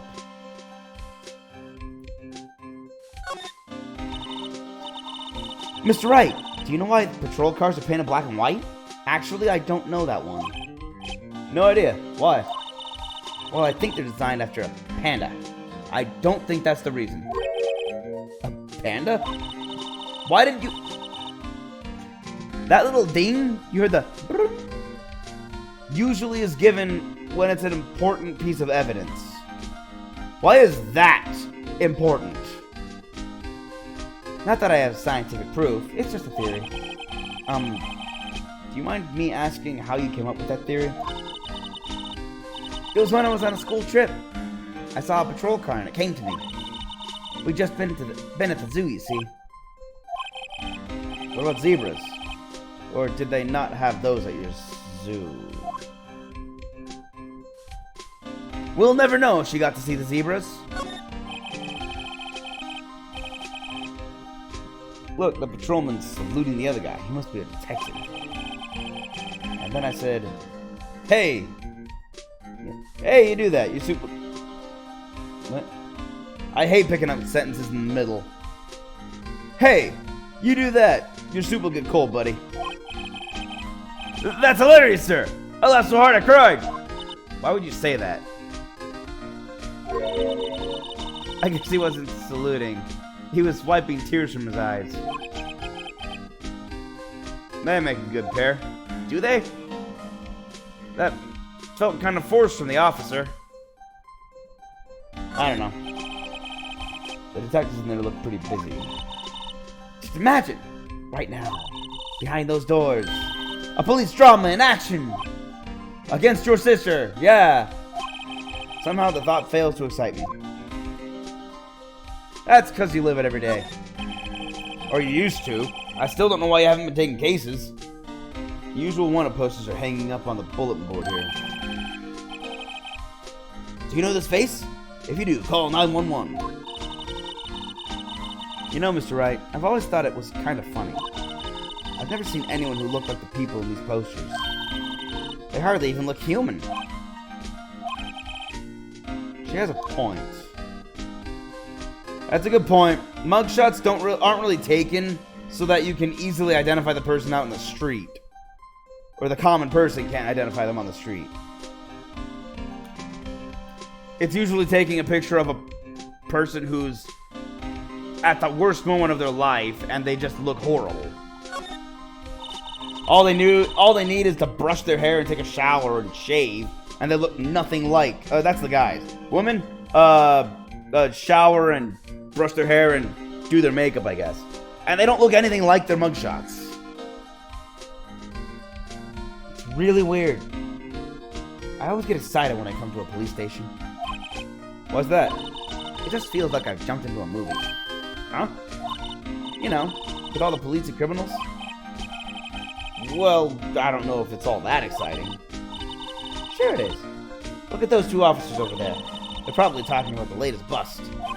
I don't think so. It sounded like they were telling a joke. Funny. I thought they were talking about the weather. Or they were talking about the weather. I think I might have things to look at.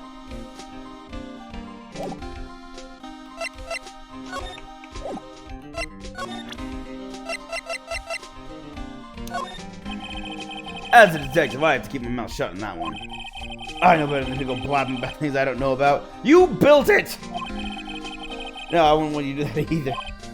Good. Maybe I should just... Never mind, I'm not allowed to look at this thing. It's just a picture. Behold. Evidence. Why is that crossed out? Hey, look here. It looks like something's been crossed out. Maybe it was a letter or something to Detective Gumshoe. Let's see. Annual bonus. $20. That's so sad. I think a couple of zeros are missing. No, that sounds about right. Oh no. That was her. I think a couple of zeros are missing. No, that sounds about right. At least in that detective's case. Maybe I should rethink my career as an investigator. Poor... That's horrible. That's horrible. Poor Gumshoe. He only got $20.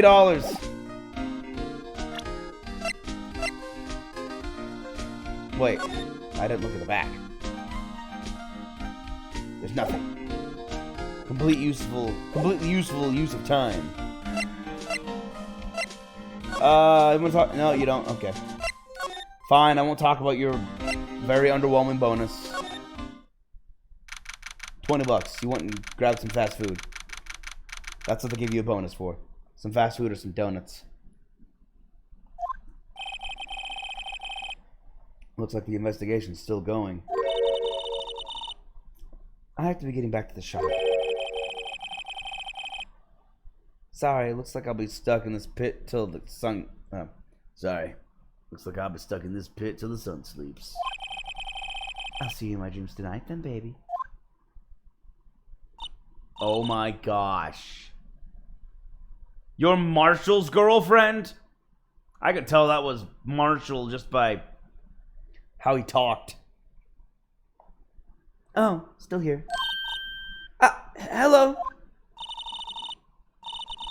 Why the surprised looks? Didn't I mention? I've got a boyfriend in criminal affairs too. What happened to the security guard? Oh, never mind. She has. She's. Here. Here's a summation. She's the worst. I think that sums it up. She is the worst. Hey, what's wrong, Bambina? You're looking like a doggy that's lost its herd. Okay, we all know you're just swigging water. You can't swig that many swigs of whiskey and while on the clock and not be just completely sloshed. You sip like every time I talk to you. Jake Marshall. Strange. Strange guy to put in charge of a crime scene. But again, I can't go to my right. Might as well talk to him, though. There's something I wanted to ask you. The scene of the crime, cold grave for men who've lost their dreams. And me, I watch over them as they sleep, dreaming of the desert's harsh judgment.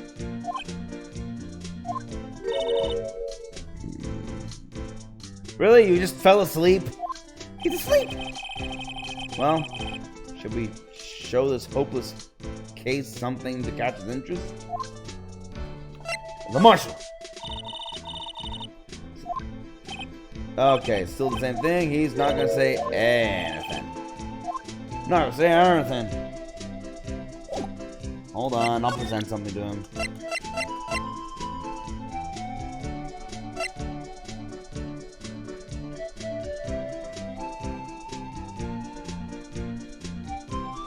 This! Alright, compadre, count to 3. Huh? You gotta do that if you're gonna draw evidence on someone. That's what we do in Texas. You're from LA. Remind me to never visit Texas. We don't do that in Texas. And you're from LA! You aren't from Texas at all! I can't wait to just rattle this guy's cage. Would you mind reading this for me? What's this? I warn you, fan letters to me go right in the spittoon. That's a real insult to all your fans. And I don't think you have any. It's a letter of introduction from Detective Gumshoe. May we investigate? Gumshoe? Ah, that old cowdog. You holding a birthday party or something? Huh? Look, where it should say letter of introduction, it says invitation. Ah, I think you just miswrote it. Wait, why am I getting all defensive here? No worries. This proves it's from Detective Gumshoe. Better than a blood test. Well, at least everyone who knows Detective Gumshoe knows this about him. Guess I better let you in then. Thank you, Officer Marshall. No, that's right. He's a patrolman, not a detective. Which reminds me. Hey, wait a sec. Isn't a crime scene supposed to be handled by a detective for hire? Well, folks, the clues are calling. Welcome to our gold strike. Be like the settler. Strike out for lands unknown. Manifest destiny. Let's have a hootenanny. You're just throwing out words. I don't think you know what half of them mean. I know what they mean. I don't think he knows what they mean. I think he's an idiot. Note to self. Police investigations are like settling land. No, they aren't! Don't take advice from that guy. He's not even a detective. Well, Mr. Wright, what do you say? I say I won't be needing this anymore. Detective Gumshoe's letter of introduction crumpled and discarded. Aw.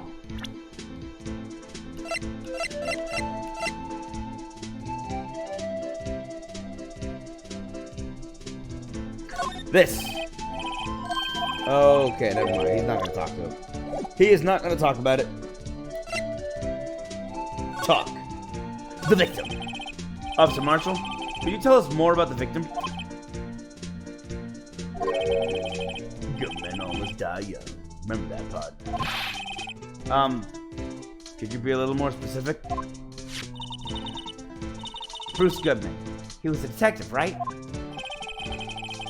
Well, aren't you a feisty doggy? Aren't you a feisty doggy there now? Detective Goodman was stabbed here at 5:15. The smiling Madonna told me the tale. I think he means the witness, Miss Angel Starr. One stab to the chest. Fine piece of work. This here is the autopsy report. Due to loss of blood. Death due to loss of blood. One knife wound. Died within an hour and a half of 4 p.m.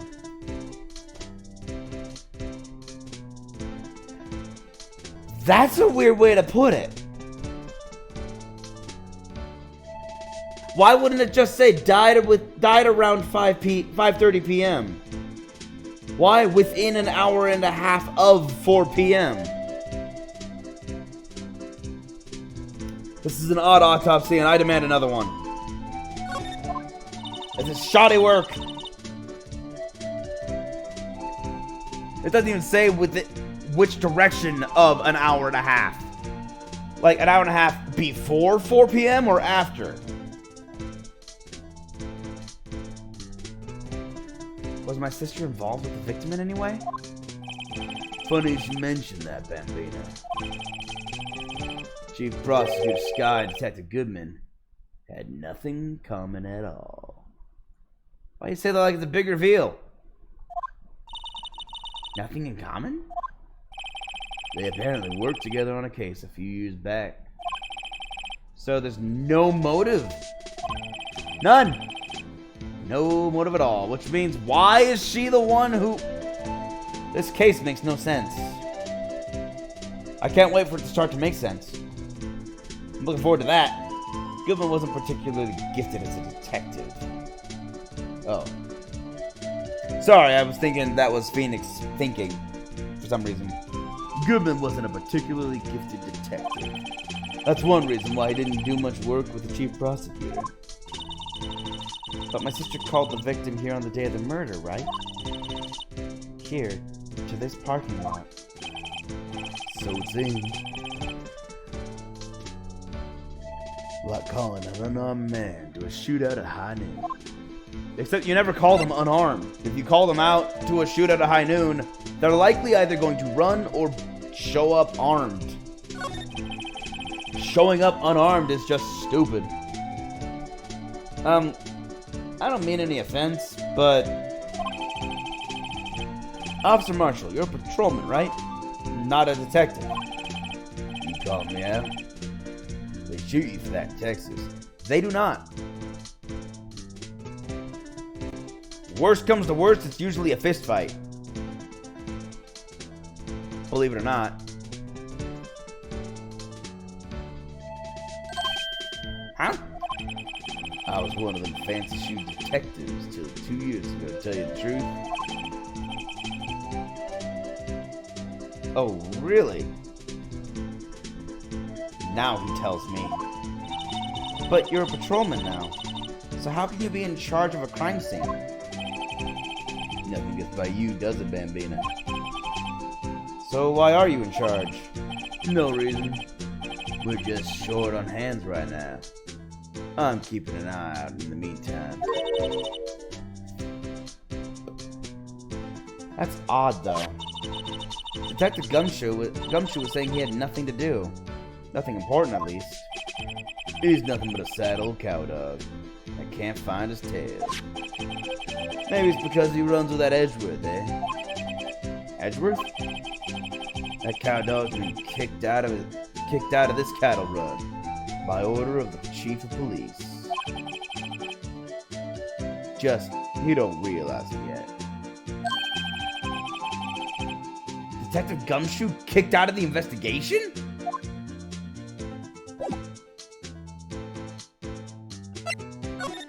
Why?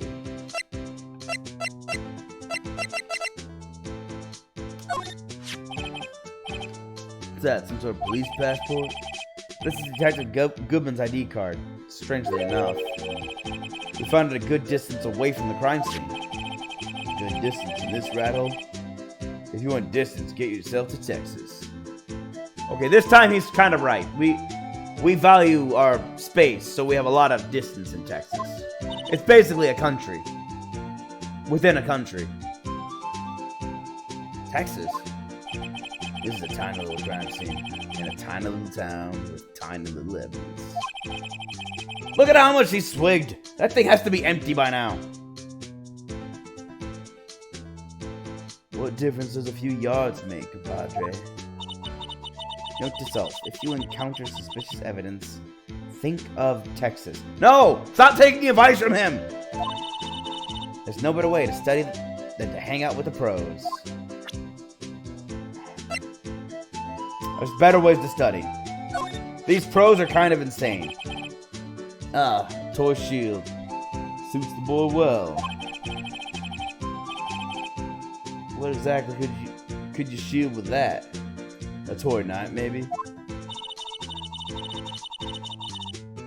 Officer Marshall, don't you have anything good to say about Edgeworth? You don't like him, right? We get the point. You know, when I was a detective, I got one of these.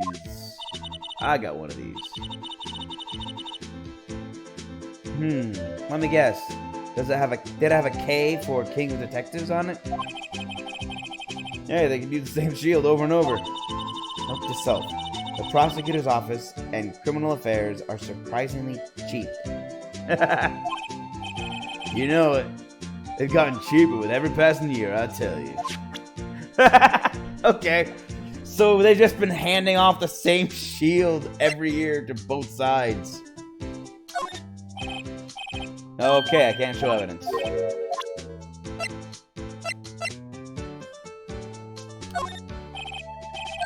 I can't even talk about how the victim died. Got it. I'm just gonna go over here.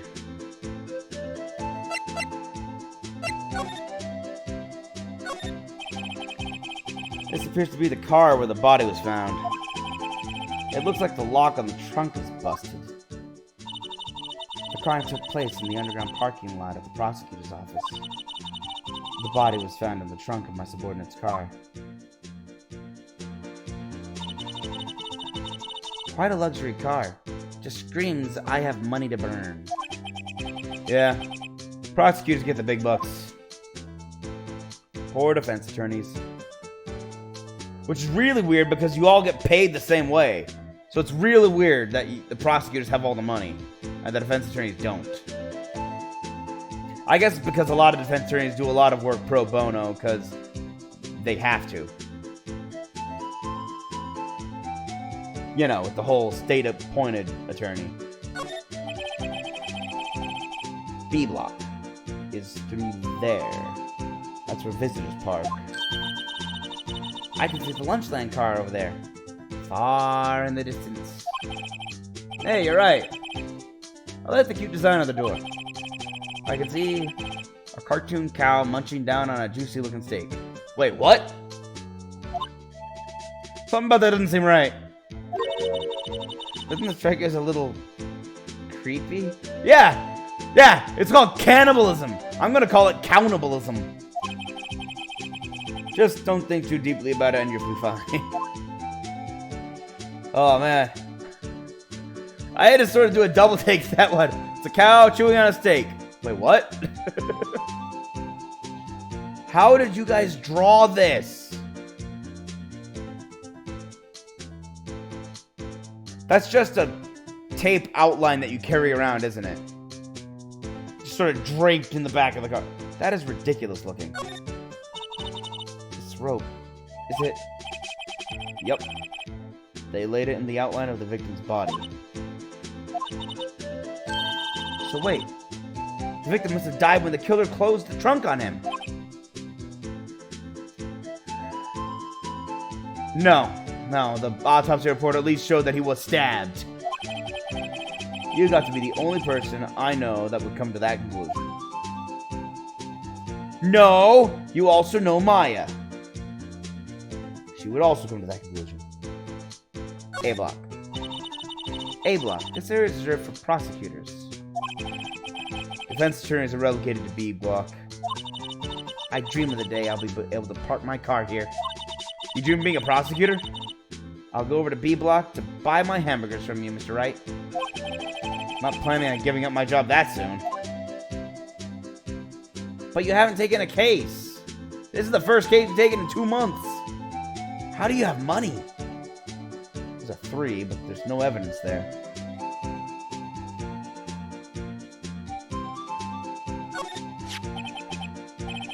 What's this? Looks like a note of some sort.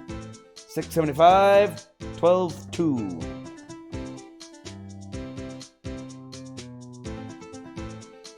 Okay, I think that's February 12th. And it says Goodman on it, but I don't know what the 675 means. Look, something's written on it. I see that. You're right. Let's see. 6. Oh, that's an S. I thought it was a 5. 6-7S 12/2. There's a name printed on the paper above that. Goodman. Maybe it fell out of his pocket when he was killed. Well, so? What does it mean, Mr. Wright? How am I supposed to know? Yeah, I have no idea what it means either. A case file, maybe? Note to self. For deductive reasoning, go to Edgeworth, not Wright. That's hurtful. I'm sure Edgeworth wouldn't know what this means either. Yeah. There's nothing we can deduce yet. We have no other clues to go on. Victim's memo found in the car trunk. Goodman's note added to the court record. Okay, let's get what's obviously the most important piece of evidence right now. I thought it was a camera. It's actually a phone. It's a cell phone. Scientific analysis would suggest that it belonged to the victim. I can't think of anyone else it could belong to. What's so scientific about that? You couldn't think of it? Should we check it out? Check it out. Right. Let's check it out. I'm not doing this. It's doing it automatically. I have no control.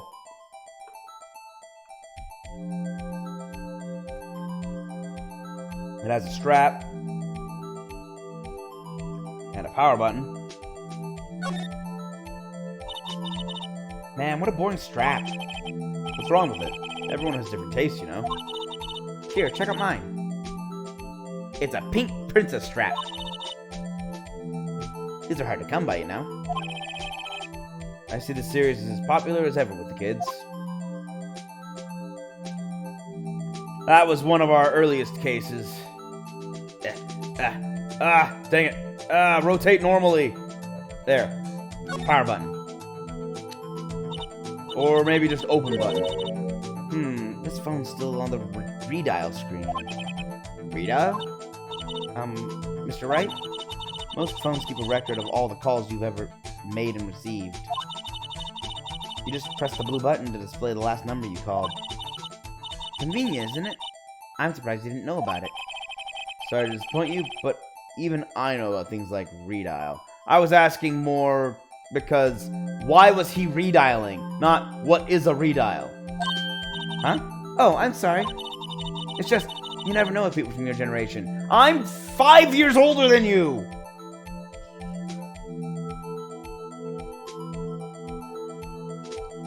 Wait, 5? Hold on. I forget if Phoenix is 21 or 25. They said before, I just can't remember. Whatever. Let's check it. Let's check this phone out. Alright, that. Wait, what was that? No. I got the button. I'm gonna press the button.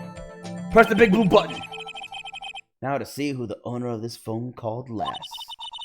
Note to self. A defense attorney doesn't think first. He just pushes the button.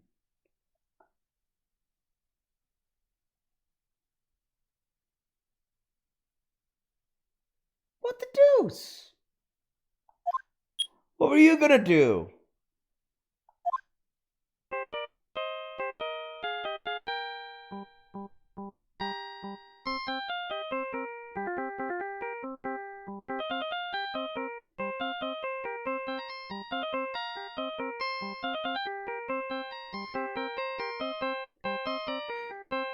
Clearly, he's a Steel Samurai fan.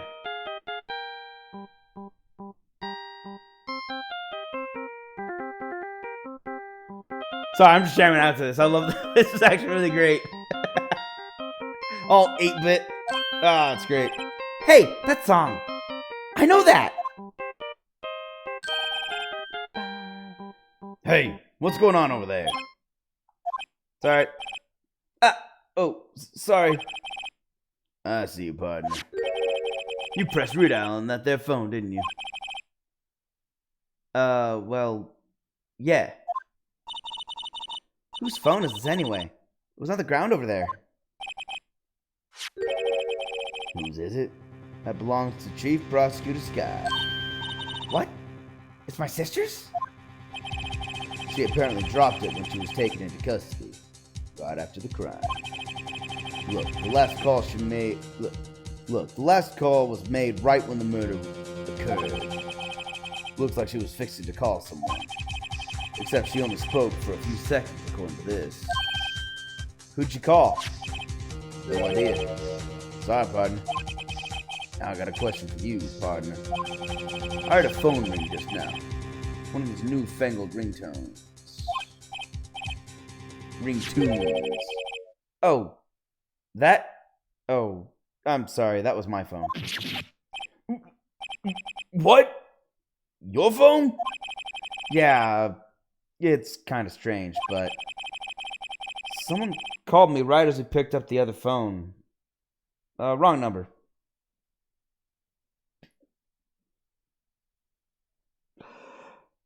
Phoenix, are you lying? Are you lying? I hope you're not lying. They shoot you for that in Texas, partner. They again do not. Crazy people do. Most people in Texas aren't crazy, though. Just the crazy criminals. So, you know. We don't do that. Uh-oh. I've incited the wrath of the Lone Star Patrolman. Why did she call me? Property of Lana Sky. Last made at 5:18 on the day of the murder. I'm just gonna go to the detention center real quick. Why are you not here? I need to ask why she called me. I don't think I can look at anything else anyway. Which means I need to go to every person I possibly can and show all my evidence, because they also don't have anything to talk about.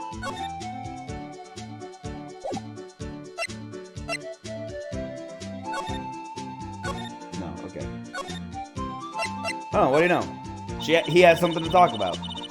So there's no connection between Detective Goodman and my sister. That's correct. But there's a gold mine of evidence against her. And the prosecutor tomorrow is none other than Edgeworth himself. I'm afraid your sister's fate is decided, Bambina. Many condolences. Officer Marshall. Yeah, Bambina? How can you say that? You and my sister. You were... Is there something between this cop and her sister that I don't know about? I apologize, Bambina. Something must have gotten to me. Maybe it's that dry wind that's a-blowing through the prospector's office. Dry wind or ill will. Something. Someone's up to something here. But who? Who, I say? Office atmosphere. Suspicions about Mr. Edgeworth have been flying around for nearly 2 years now. Forged evidence and arranging testimonies, you mean? He was unbeatable because he did whatever it took to win. Unbeatable, that is, until he met you. But rumors are just rumors, aren't they? These are prosecutors we're talking about. Evidence is everything to them. If you follow the rumors about Edgeworth to their source, you find one person. But they're off limits. Untouchable, you might say. One person? Who? Hate to say this, but it's your sister, Bambina. Chief Prosecutor Lana Sky. What? My sister? Edgeworth couldn't rustle all those cattle by himself. Some people load their guns with bullets. Some people load them with deals. What, you're saying Edgeworth was making deals to win trials? Where there's gunshots, there's bound to be bullets. That's what the old-timers say. What old-timers say that? There's a big old secret hidden around here somewhere. Everyone knows it. Is that why Detective Gumshoe was taken off the case? Did they target him because he was closest to Edgeworth? That would make sense, actually. So, well, how are we doing, Mr. Wright? I guess we got some clues. We have an autopsy report, a note from the victim, and a cell phone. So, you think we'll be okay? Well, the only thing still bothering me is that Lana's confessing to the crime. She says she did it. No problem. I can guarantee that she's not the criminal. Oh, by the way, Emma. Yes? I know that song your phone plays when it rings. What?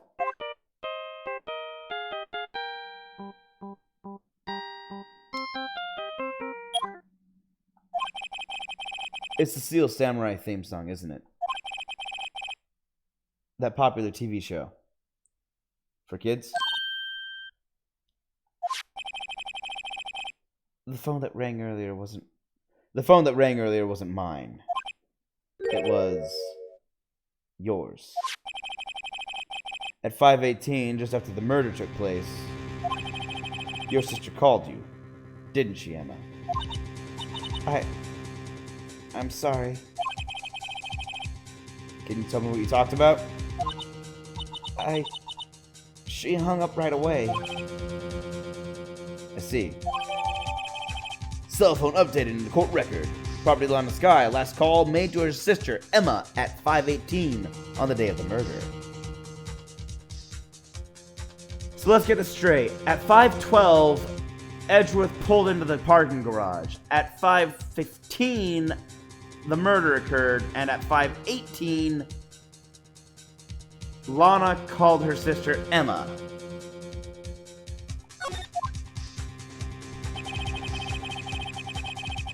A detective is murdered, and the suspect is the top prosecutor in the district. I've got a bad feeling about this. Like, maybe I still don't know everything that went on here. I guarantee you don't, because we don't know who actually killed the guy. Unless it was self-defense? Maybe. To be continued.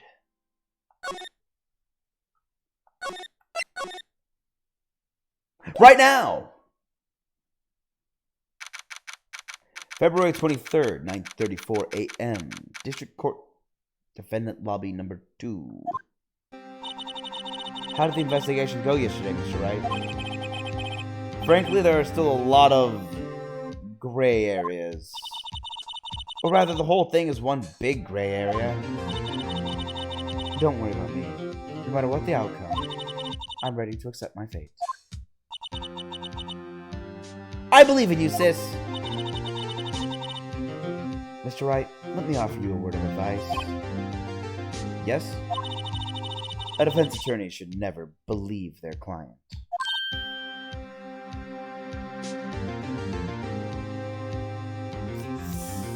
I want to disagree with her so badly, but she's kind of right.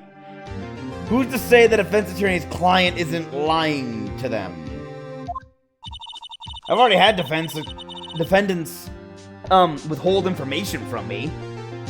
The defendant is called to trial because they are suspected of wrongdoing. Never forget that. Miss Sky, you remind me a lot of Mia.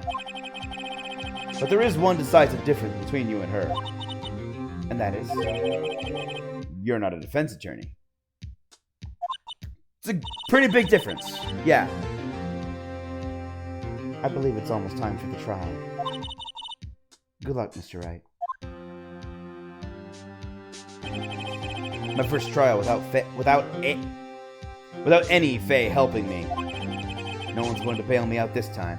It might have just been jitters, right? Like, he just didn't want to... Maybe that's why Wright hasn't been doing trials for 2 months. He's been worried about going to court without any Faye next to him, without Mia or Maya. No one's going to bail me out this time. I'll be alone in there. So I have to discover the truth all by myself. Let's do it, Mr. Wright. I'll be with you the whole way. Well, maybe not completely by myself, but I don't know how much help she's going to be. But yeah, this will be the one that I guess proves Phoenix is finally able to do this on his own and doesn't need everybody to constantly bail him out. February 23rd, 10 a.m., District Court, Courtroom number 9. Court is now in session for the trial of Miss Lana Sky. The defense is ready, Your Honor. The prosecution has been ready for a while, Your Honor. Really? You gotta one-up me, dude? Come on. Edgeworth. It's been 2 months, but I haven't been in a courtroom since his trial. Can you give me the reason? I've got guesses, but I haven't heard his reason yet. I hope that personal feelings will not be a part of the proceedings today, Mr. Wright. I will choose the path I think is right, regardless of what those around me might say. The judgment to be made here is in our hands, not those of anyone else. Very well, Mr. Edgeworth. Your opening statement, please. Chief Prosecutor Lana Sky has committed an unpardonable crime. Not only this, but she was rash enough to commit it on the prosecutor's office lot. Wow, he's much more forceful in person. I suddenly feel like confessing to everything. However, she will now pay for her rashness with her life. There was a witness to her crime. A professional witness. How are you a professional witness? Oh, wait. What? Well then, call your first witness, Mr. Edgeworth. The prosecution calls its first witness, Miss Angel Starr, to the stand. The cough-up queen? That's all he's gonna know her as now. Well, Miss Cough-up Queen. Haven't I seen you somewhere? You ordered the caviar lunch, right? Oh, caviar! I've never eaten caviar before. The judge is really wolfing it down. I hear caviar is just really salty. It basically just tastes like salt. Ah, and for you, I have Fiesta Bowl. Thanks. Will the witness state her name and profession? Ah, and you, sir. Did you order the fingerprint lunchbox? That's just rice with sesame seeds. It is too early for lunch. Your name and profession, please. Well, Your Honor, how does it taste? So this is why I've raised about caviar. It's so tasty it hurts! It is not. I always thought caviar would taste like pickled tapioca. No, it tastes like salt. What the heck does pickled tapioca taste like? I mean, there's more flavor than that, but... Name! Profession! Now! Edgeworth is getting sick of this. He always has so much trouble with his witnesses. Me? The name is Angel Star. Don't go forgetting it. I find myself running Lunchland these days. Is that what you wanted me to say, Mr. Edgeworth? Yes! Very well, witness. Please describe the incident to us. The prosecution will wait. I'm not finished eating. Hurry it up!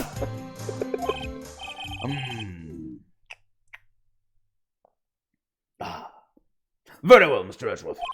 As you know, we usually call on the police to provide a description of the crime. Your Honor, as Mr. Edgeworth has said to the court, I am a professional. What exactly does that mean?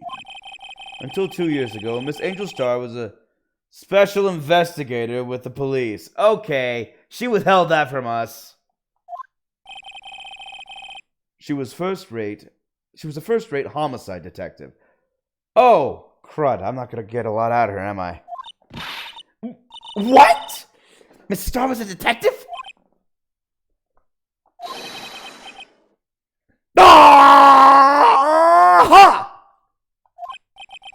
I know who you are! Cough up! Cough up Queen, Angel Star, Your Honor. Long time no see. Very well. You may continue with the description, Miss Star. Just who is this lady? If I might have the court's attention over here. The parking lot at the prosecutor's office is divided into 2 blocks. A block is for the prosecutor's office personnel. B block is for visitors and clients. A chain divider separates the 2 blocks. I think that is for security reasons, so there is a purpose for it. I suppose that's to keep visitors from taking up prosecutor spaces, yes? Or that. That could also be the reason. The crime took place by a car in the back of A block, in the car's trunk. The killers stabbed the victim with this knife and went to drive the body out. Why didn't they? Unfortunately for her, there was a witness, and an arrest was made on the spot. That's too fast. That's way too fast. There may have been a witness, but were there cops? And who was this valiant witness? Was it a citizen's arrest? Because she's not a detective anymore. Why, it was me, Your Honor. The parking lot. Okay, I got the parking lot floor plans with Edgeworth's Carnet. Witness, did you see the very moment of the crime? Of course, Your Honor. Immediately after that, I apprehended the chief prosecutor. It seems rather cut and dry, doesn't it? Well, Mr. Wright? I can't agree on principle, Your Honor. It seems that some poor losers are unwilling to accept the truth, Your Honor. Shall I proceed to crush what little hope they have remaining? If you can, then give them your worst, Miss Star. Wait, are they talking about me? Come on. You're not supposed to agree with her. You're the judge. You're supposed to be impartial.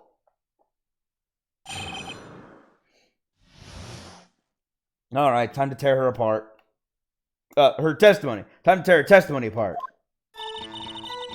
Somehow, I always knew a day like this would come. How? I was on my way to deliver a lunchbox to my boyfriend. Which one? When I sensed something. Perhaps it was my finely honed detective's intuition at work. What was the thing? Wow! That is one crazed look in her eyes. Through the wire fence, I saw the chief prosecutor standing next to a garish car. Wait, were you visiting your boyfriend, or were you on the B block side? Because the boyfriend would have been on the A block side. The chief prosecutor was holding a knife in her right hand. Then she thrust the pointy tip of the knife into Detective Goodman's chest. Okay, how could she have hurt her right hand if she was holding the knife by the hilt in her right hand. Something about this testimony doesn't add up. Bringing a lunchbox to your boyfriend? How touching. As you can see, there is no room for doubt. The key point of your testimony seems to be nothing other than the point of the knife which you saw being stabbed into Detective Goodman. So, how does it feel to be so utterly crushed? Actually, something doesn't add up about your testimony at all. I'm still thinking about that. It's merely a flesh wound, Mr. Wright. Thanks, Black Knight. Very well, Mr. Wright. You may cross-examine the witness. Thank you. 1 second. I'm getting parched. Let's do this. Cross-examination. Witness's account. Somehow I always knew a day like this would come. Hold it! Wait, wrong button. Hold it! How did you know? I respect the prosecutor's basic abhorrence of crime, yet their methods are ugly and twisted.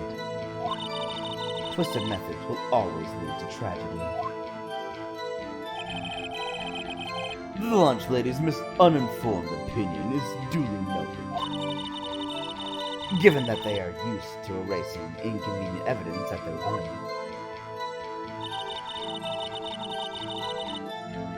Okay, so she's... Okay, let's think. I'm thinking about her background.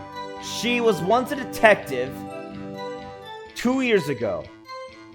And some detective made some evidence that... No, not detective. Some prosecutor who found some evidence inconvenient made that inconvenient evidence disappear. Killing off a detective that knew too much is merely an extension of that. Miss Starr, do you have something personal against prosecutors? I felt that I had found my dream job when I became an investigator. And if I hadn't been laid off by those prosecutors over there, I'd still be one. Laid off? She was fired. Why? To me, prosecutors are nothing more than worms. That said, I am a pro, as you know. My testimony is unbiased and flawless. Is it now? Very well. You may continue, Miss Starr. I was on my way to deliver a lunchbox to my boyfriend. Hold it! Which one? This boyfriend. He's the detective? Not that boyfriend. The security guard. That boyfriend? You have several? Yes. This boyfriend, that boyfriend, and the other boyfriend. Okay, who's the third boyfriend? I was on board of the two. I didn't know the third one was there. What's going on with the third? Why is he not here? You care to join? We're good. The yet another boyfriend position is still open for applicants. Who wants to be yet another? I'll stick with the lunches, thanks. Note to self. The judge had to think before replying. That is a useful note. Good note. Good note. The security guard room is in the lot in A block. Yes, so why'd you watch through the chain link fence? It's up on the second level, so you can see everything from there. That'd be the room with the security sign. Incidentally, did you bring your lunchboxes by car? Since I'm a visitor now, I parked in B block. So, she was in B block when she witnessed the crime.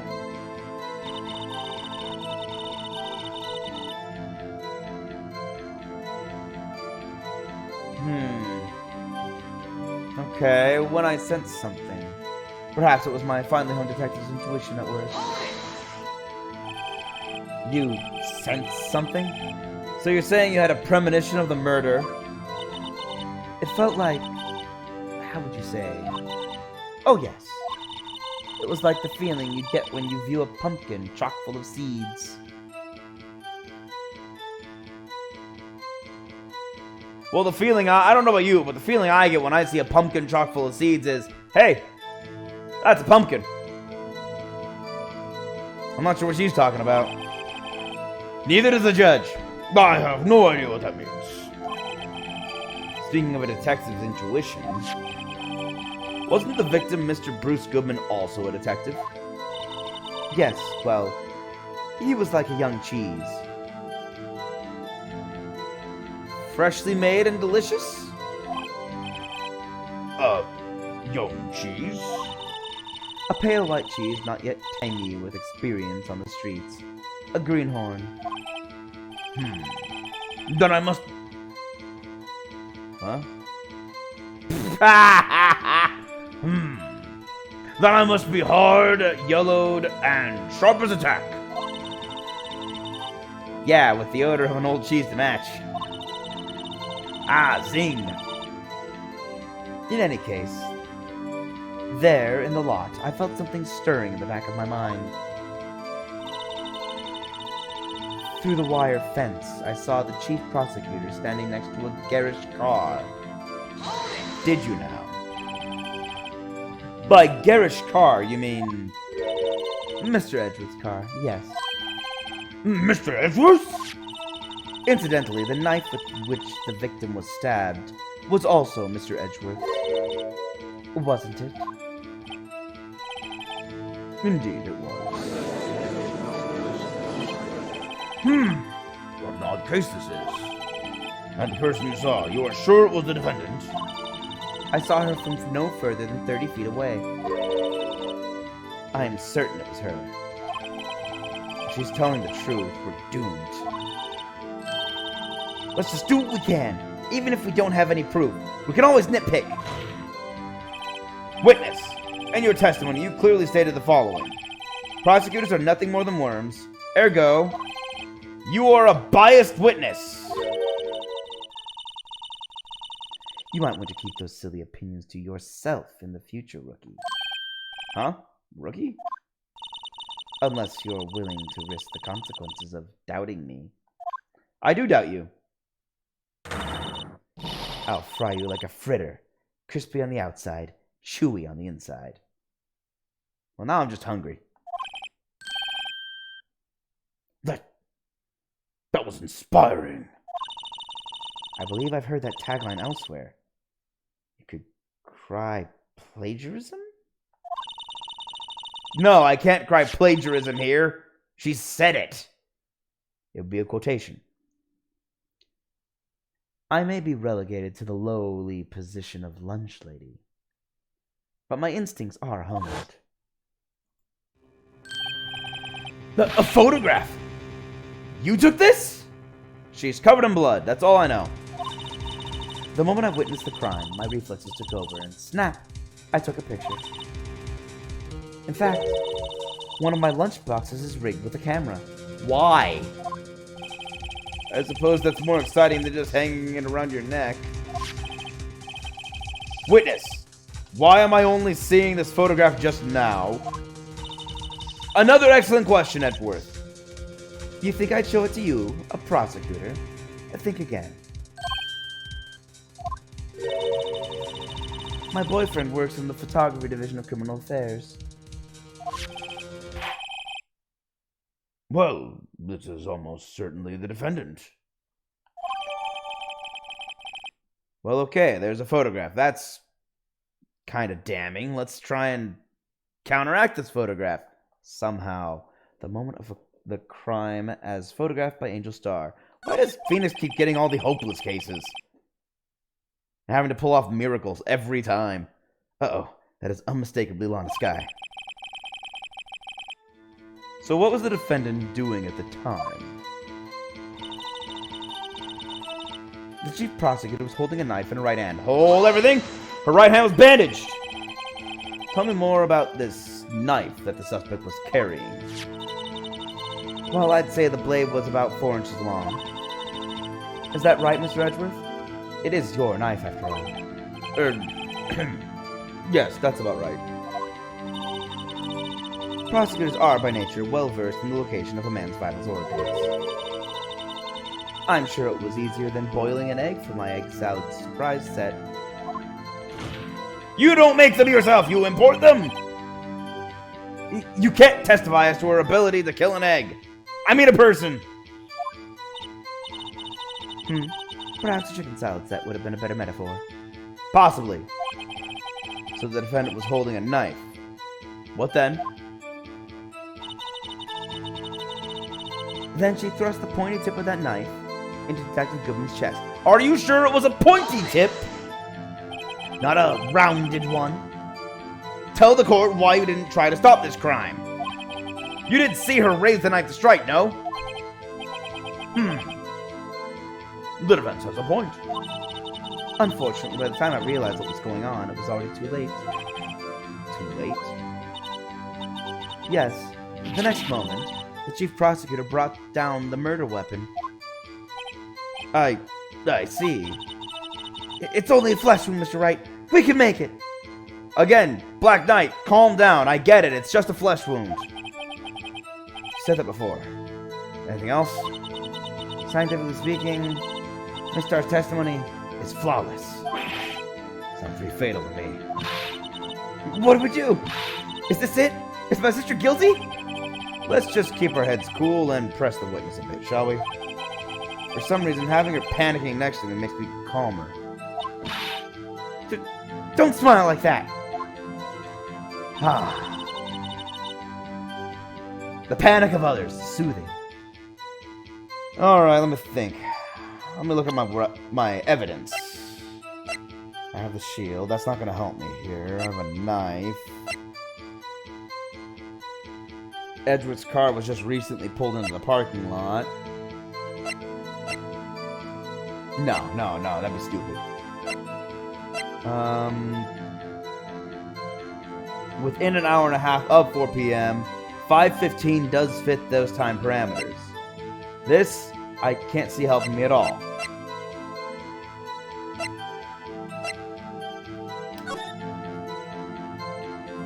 I can't scan over anything on this one. Or this one. Wait a minute. Oh, I tried. Whee!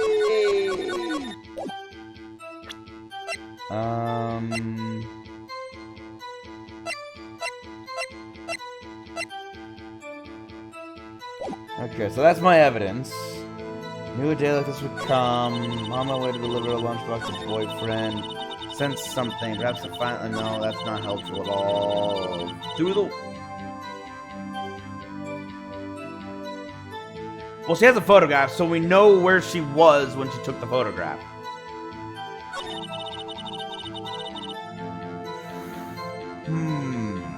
Holding a knife in her right hand. Wait a second.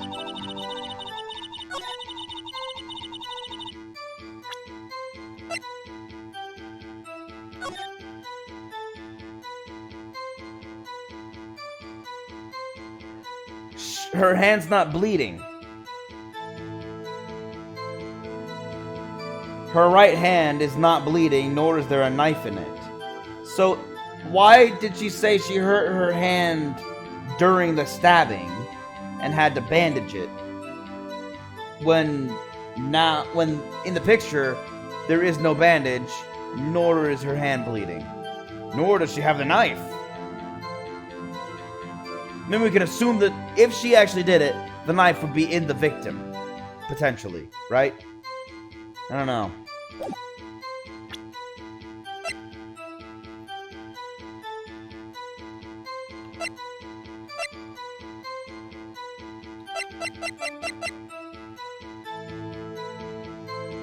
No prints, but that checks out because she was wearing gloves. I don't know. And you witnessed this? You saw Miss Sky stab the victim with the knife. As I've already said, yes. I guessed right. All right, I deduced correctly. As I've already said, yes. I swear it on my finest salmon swirl lunch. Is there salmon in there somewhere?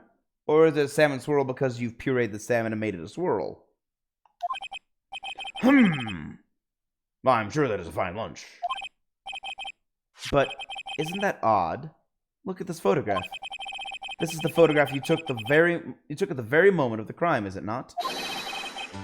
Then why is Miss Sky not holding the knife? BAM! That's what I thought! Mr. Edgeworth, your thoughts? Objection. Wow, that was the calmest objection. That'd be the weakest objection I've ever, Edgeworth. Yet it was still stronger than your ever feeble mind, Mr. Wright. Hey! Come on, man. Don't be like that. Hurtful. What do you mean, Mr. Edgeworth? This photograph was not taken the moment before the stabbing. This was taken the moment after the stabbing. Objection! And how can you tell that? Blood splatter. Well, obviously, I'm aware of that much. Huh? He's not. See the dark crimson stains on the chief prosecutor's coat? But it's a black and white photograph. Yes, it's hard to tell, but this could be blood. Well, Mr. Wright, I see no problem here. No problem except you. Mr. Wright, are you gonna just sit there and take that kind of abuse? You got a better idea? Fine, I'll object.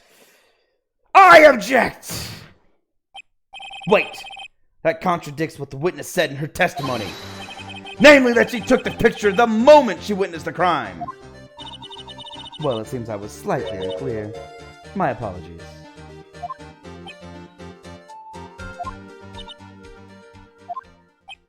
That's it? If you run out of lunch, you order seconds. Problem solved. If you don't like it, try ordering a jumbo-sized lunch from the get-go.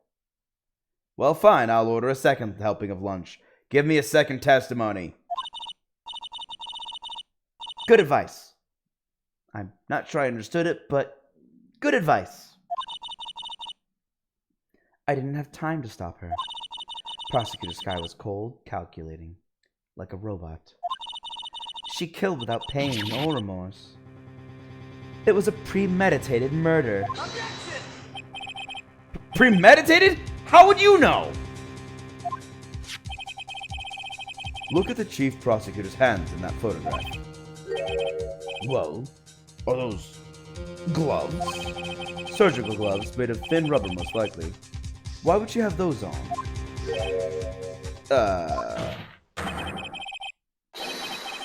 If it was not premeditated, she would not be wearing those gloves! Ah! God! I need something! I need something to go on. I need an edge against Edgeworth. These gloves do seem to tell the tale of premeditation. Premeditated murder, a serious offense. Witness, add this to your testimony. The murder was planned. The rubber gloves prove it. Well, time to press.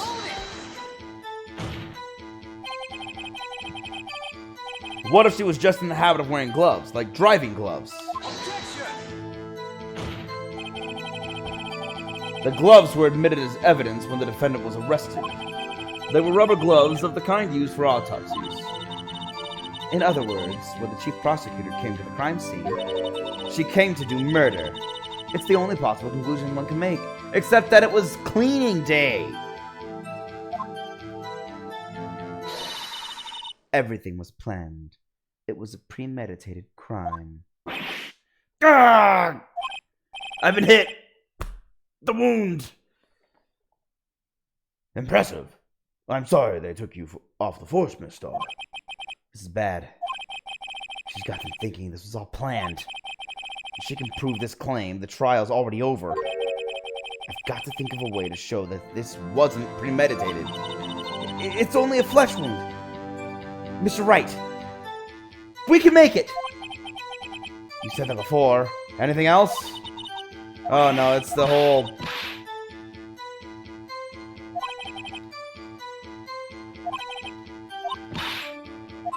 This is all the same stuff that she says after every time I finish. See, it's the end. Okay.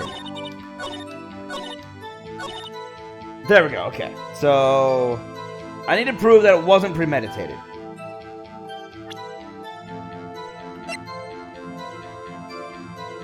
Let's see, he dropped this. There are no prints. Traces of the victim's blood.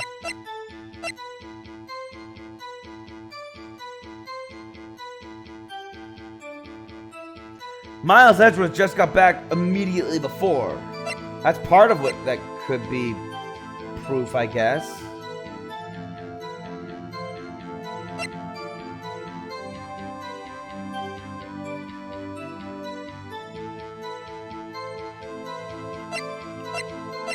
I still don't know what that memo means.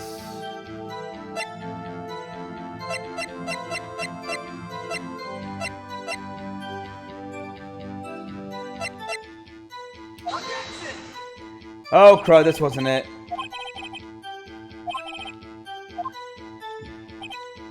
They are related. Dang it. Don't tell me they're not related. Okay, fine.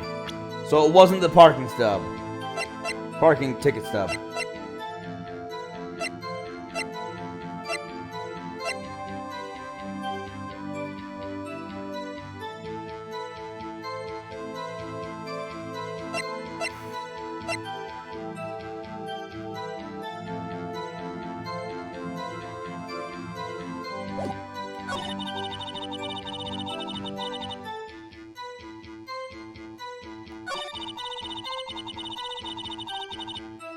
Hold on.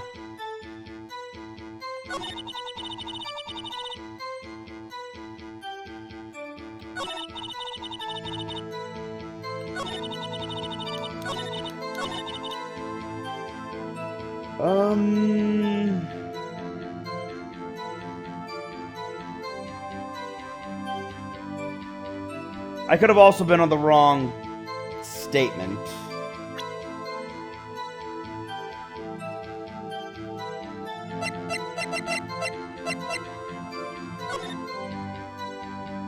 Okay, we got Edgeworth's car. She was over here.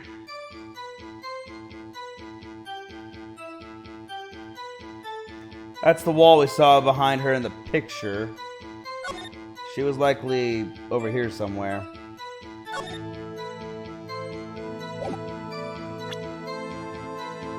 And I bring that up because there's the wall with the barrels. Why was one barrel knocked over in the garage, but in the picture it's not?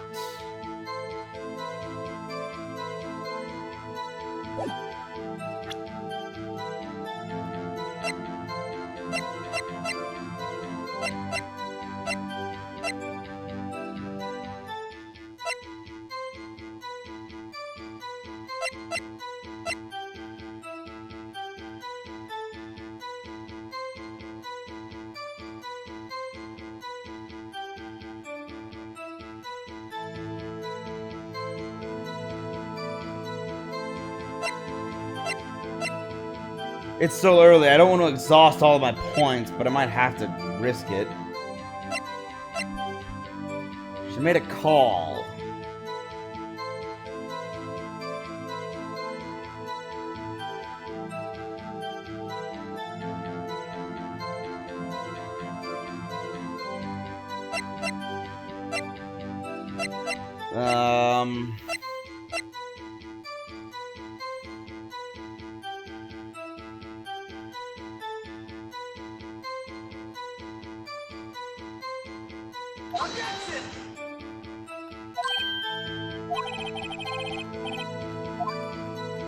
Okay, I got a big no.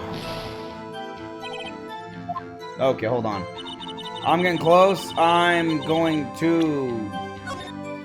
save.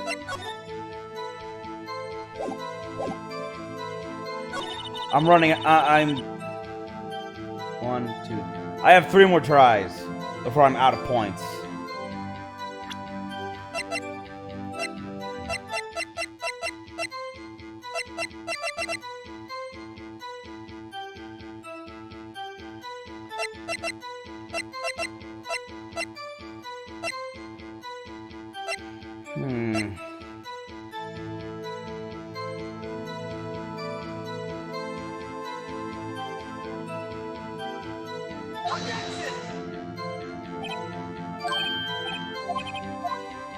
I'm out of ideas, honestly.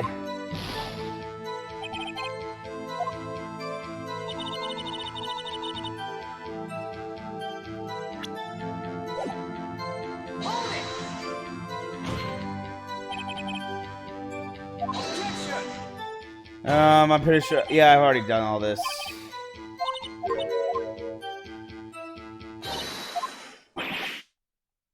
Wait, hold on. All planned. I have to prove that it wasn't.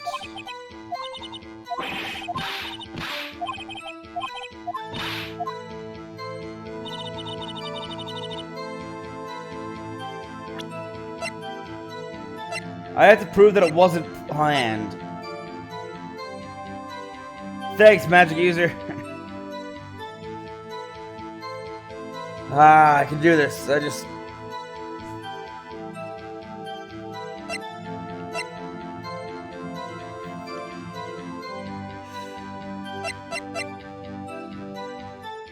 Sometimes the stuff is so tangentially connected that it's like, oh wait, that was the clue, really?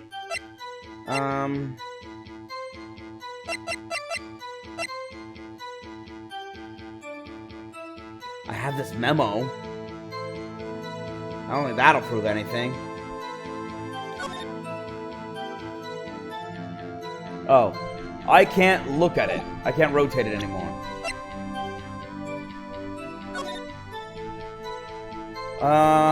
Let's see. We're just gonna date and time of death, February 21st, between 4 p.m. and 5:30 p.m. Cause of death, loss of blood from chest wound assessment. Wound was caused by 4.5-inch knife. A single stab wound was found.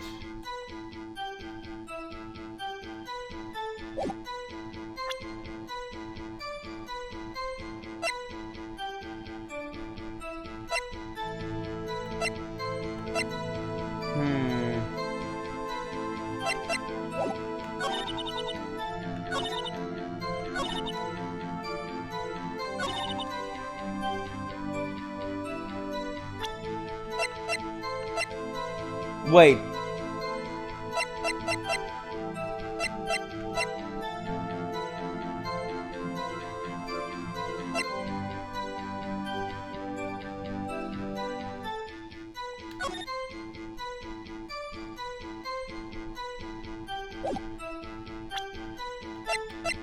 No, there's no way this would be the thing I have to show again.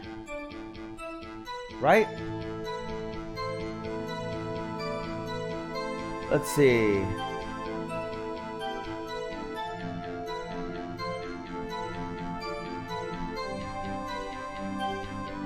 Yeah, it's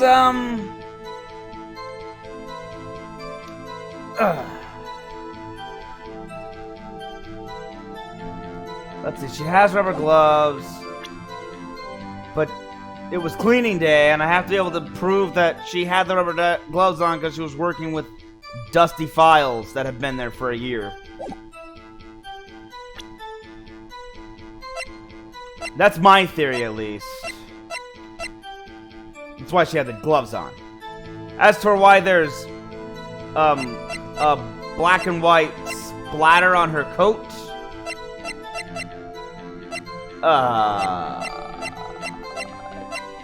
haven't figured that one out yet.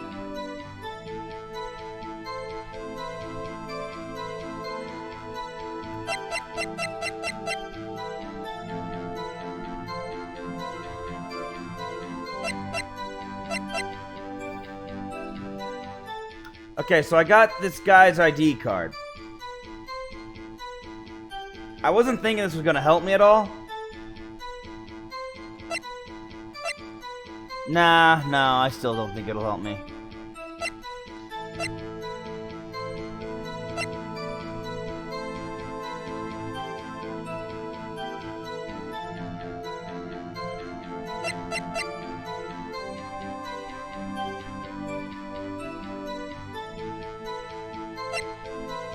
The thing is, they say it's premeditated, but how can it be premeditated if she had 3 minutes to get into Edgeworth's car? When did she get Edgeworth's keys? Wait, no, the trunk lock was busted. I guess she was gonna hotwire the car? I don't know. Because it also said that she was gonna drive away when she was arrested. That's what the witness said anyway.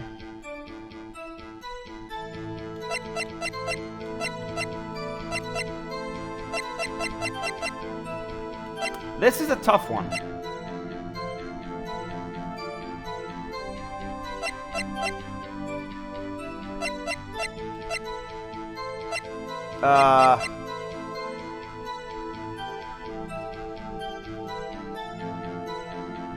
No, I know she busted the lock, or rather, not just her. I know the lock was busted. The lock on the trunk.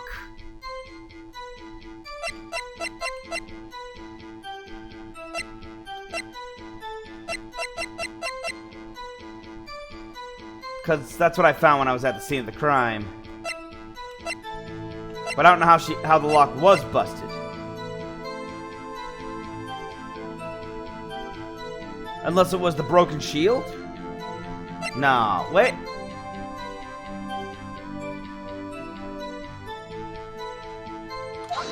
I don't know. The trophy! Okay, that's not the trophy. Okay, I'm almost out of points. I'm gonna reload. Am I save scumming? Yes.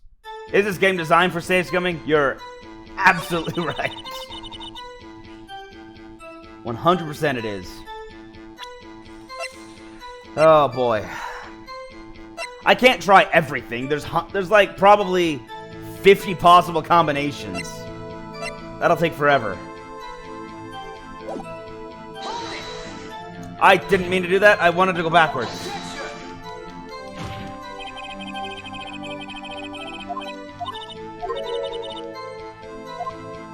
Well, yeah, I thought that. Except that I showed the ticket on the one where she says it's premeditated, and the judge said it's not. That it wasn't evidence. New day to come. Little lunchbox. Here, the only one thing makes sense then. Wait, no. Wait, now I'm forgetting. Did I do it here or... Well, I'll try it. I did it here or I did it the other one. Nope, wrong one.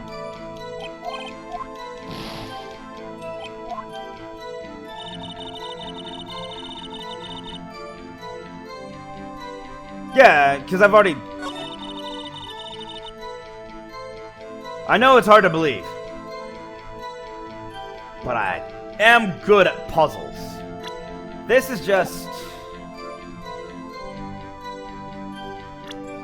not turning out like I expected it to. See? It's the ticket. But it's not showing up on anything.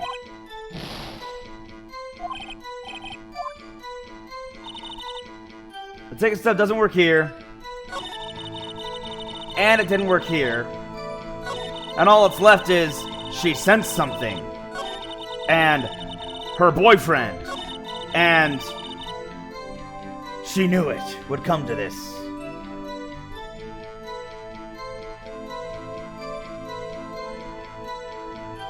Yeah, it's not the ticket. And I know you're talking like someone who already knows the, you clearly know the answers. You clearly do. I'm getting that, sort of tongue-in-cheek vibe. But don't tell me.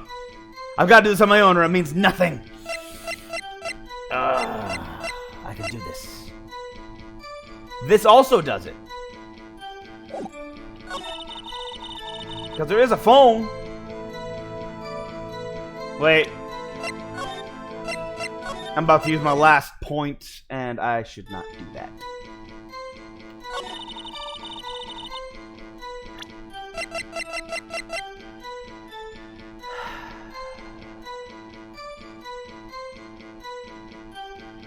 I don't know. The note! Never mind, it wasn't the note.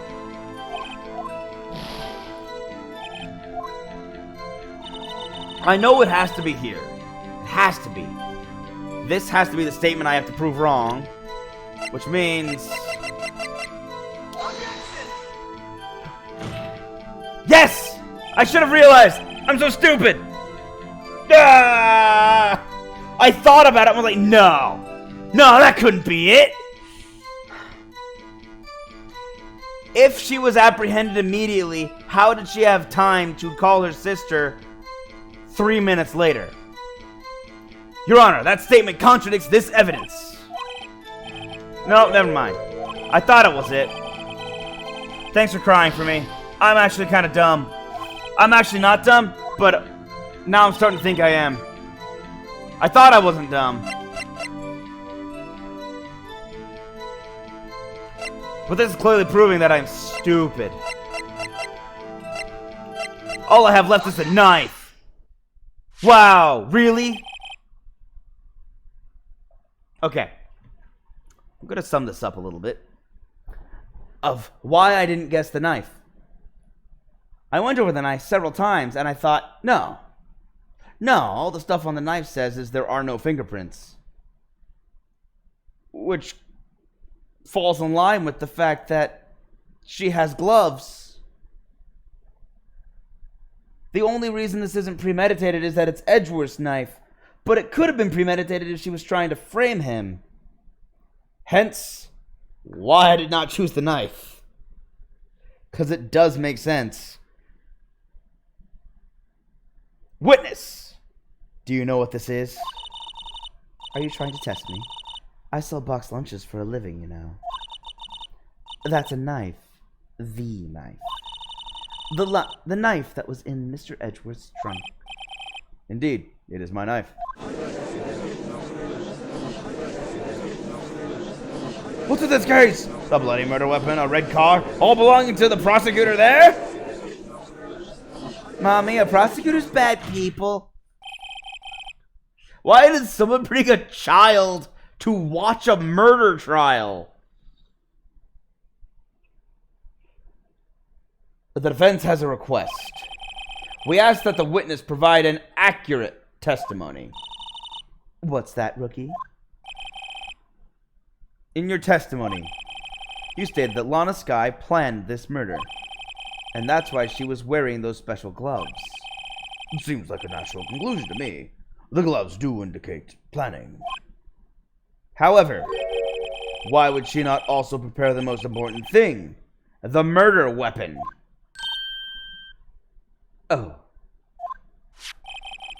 This knife just happened to be in the trunk of that car. Ladies and gentlemen, if you're going to plan a murder, you don't forget the weapon! Her lunches went everywhere. Order! Order! Order! You know what? I think about it now. I forgot that Edgeworth had said that the knife is the knife he always keeps in his trunk. Which means it wouldn't be premeditated, because she wouldn't have known the knife was there. Wow, that's one tiny piece of information you have to remember at a critical moment, isn't it? Great. Now the tide is turning in our favor. Great show, Mr. Wright. My sister's as good as free. Right. I believe the next lunch you'll be eating is humble pie. What? I hope you weren't deluding yourself into thinking that the tide has turned. How do you always know what I'm thinking? Not over such a trifling detail. But this shoots a hole in the whole premeditated theory. Bah. The prosecution could care less if it was premeditated or not. The only one who seems to care is that lunch lady over there. The defendant, Lana Skye, murdered a detective with a knife. That is the only thing the prosecution need prove. Nothing else. He has a point. He's not wrong. Very good, Mr. Prosecutor. I suppose you think you're clever now. But you know as well as I do that she planned on killing him. It was planned. If it wasn't, why would she have been wearing... I believe I'd like to hear your testimony again. Witness, please tell us only what you saw, not what you thought.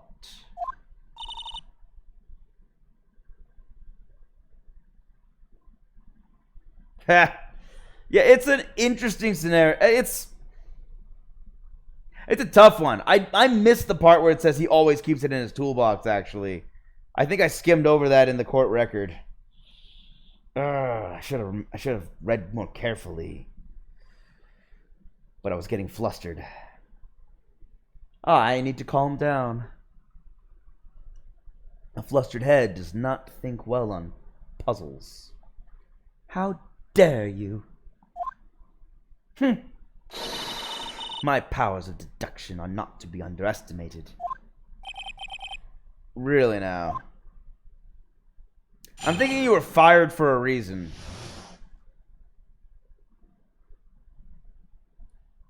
Angel's deduction.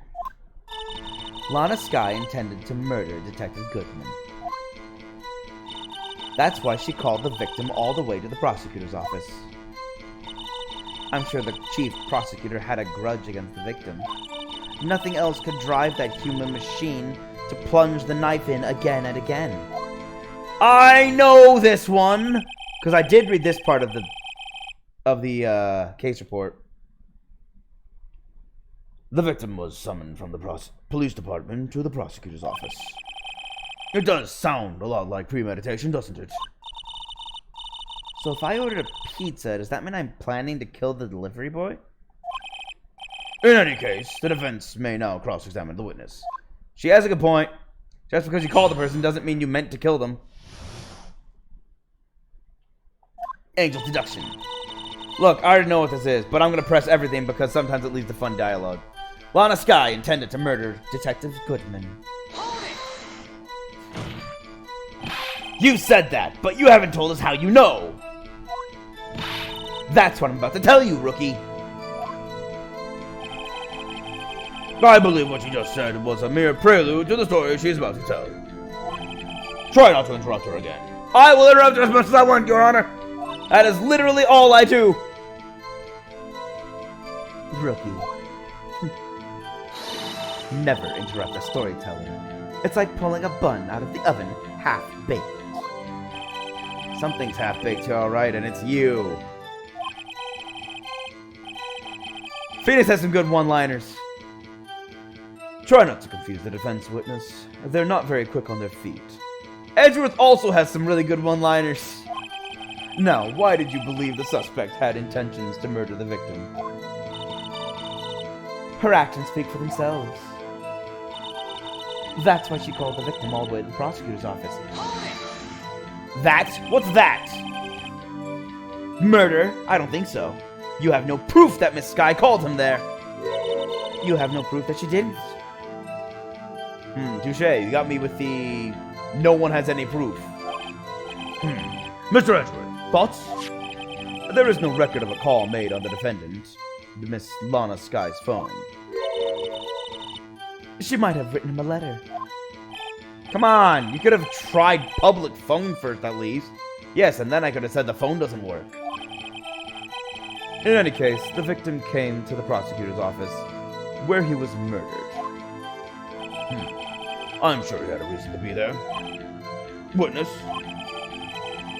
why do you think it was the suspect who summoned the victim that day? I'm sure the chief prosecutor had a grudge against the victim. Can you prove that?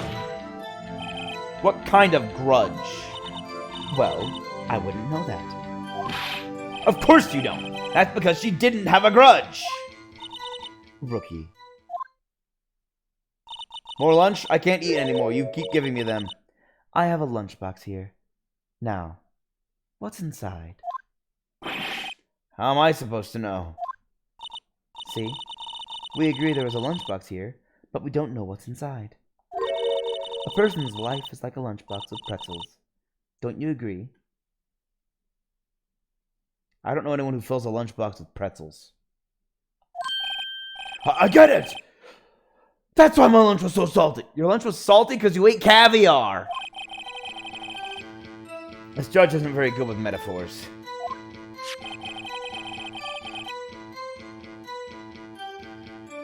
The suspect had a grudge against Detective Goodman. Will you tell us your basis for thinking this? It's simple.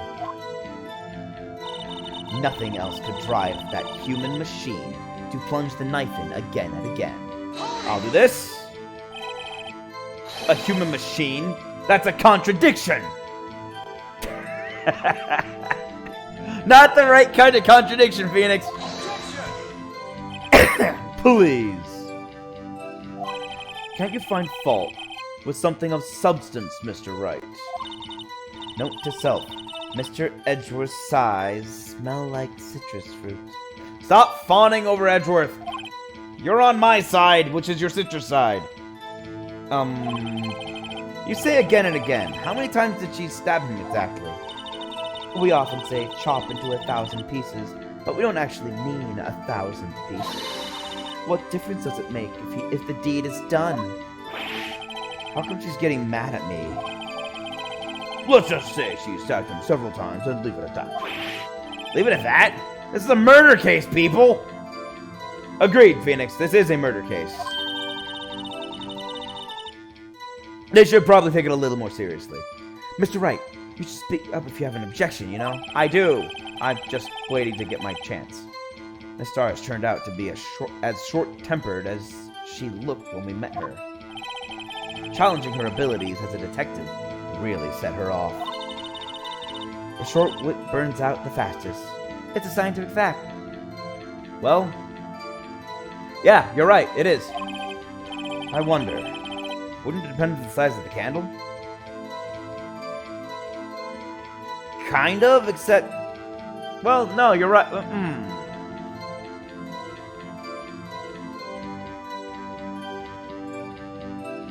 You're right, Phoenix. There are a lot of factors there I'm not considering.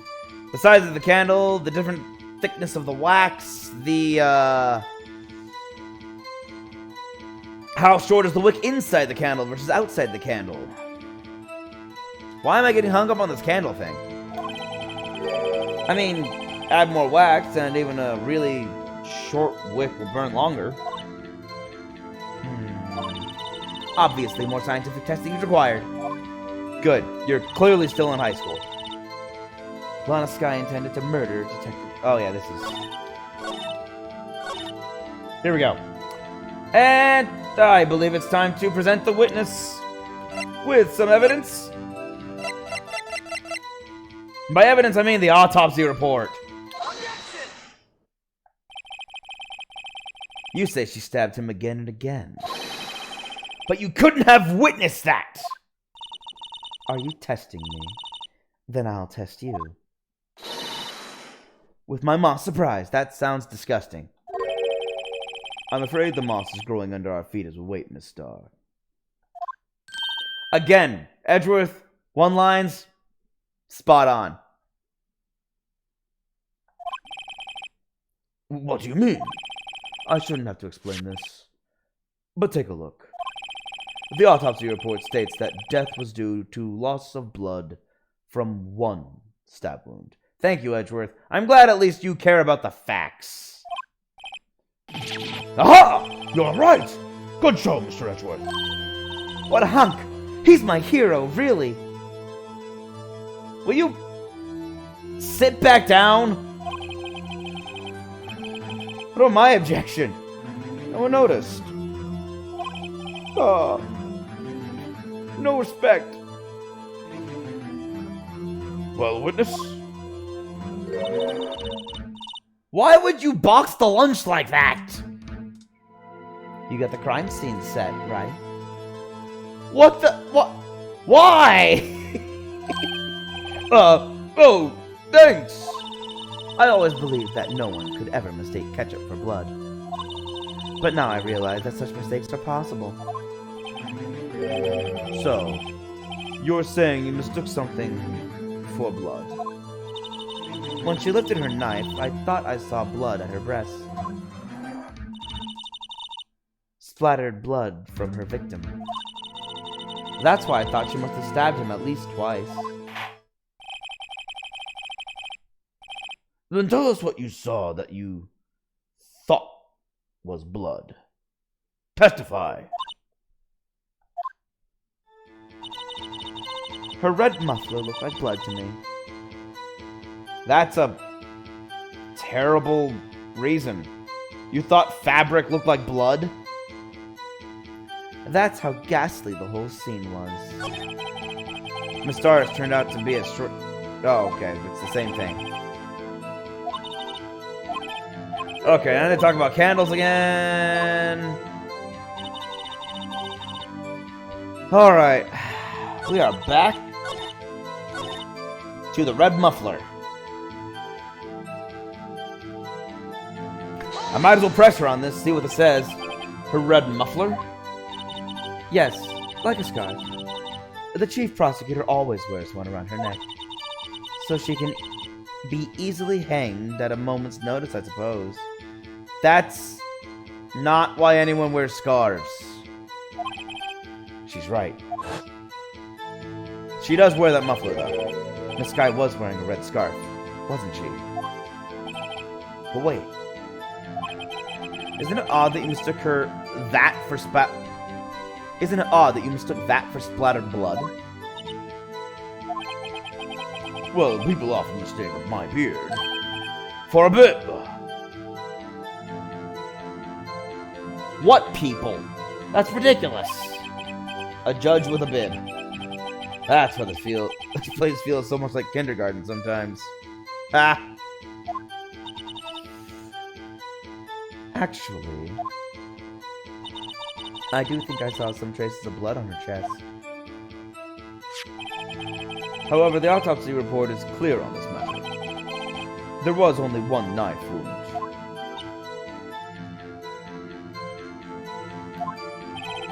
Apparently, Miss Starr isn't entirely sure of her own testimony. Mr. Wright, this is our chance! Chance for what, I wonder? Miss Starr has turned out to be oh, great. And quick. Okay.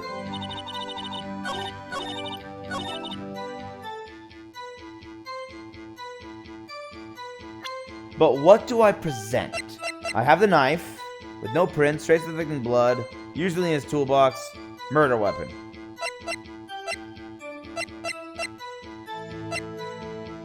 I have the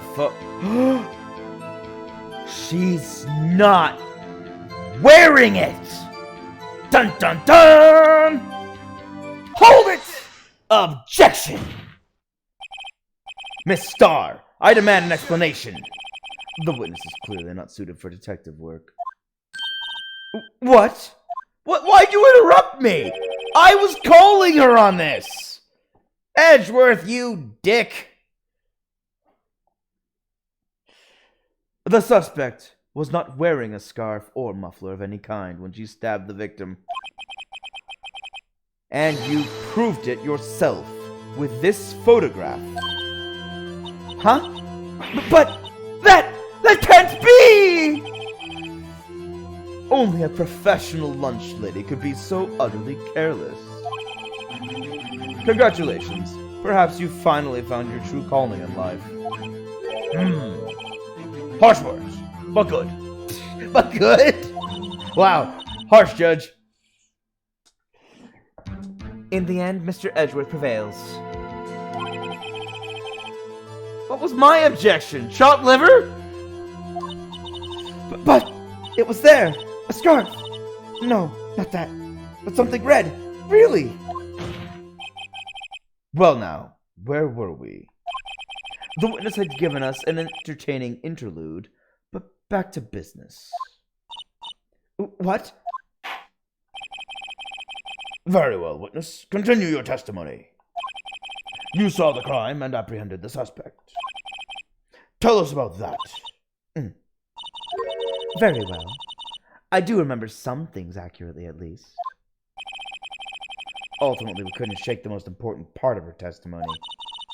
The most important part? What, did I think that or did I whisper that? That was blue. And in parentheses. The part where your sister stabs the victim. This next testimony might just be the moment of truth.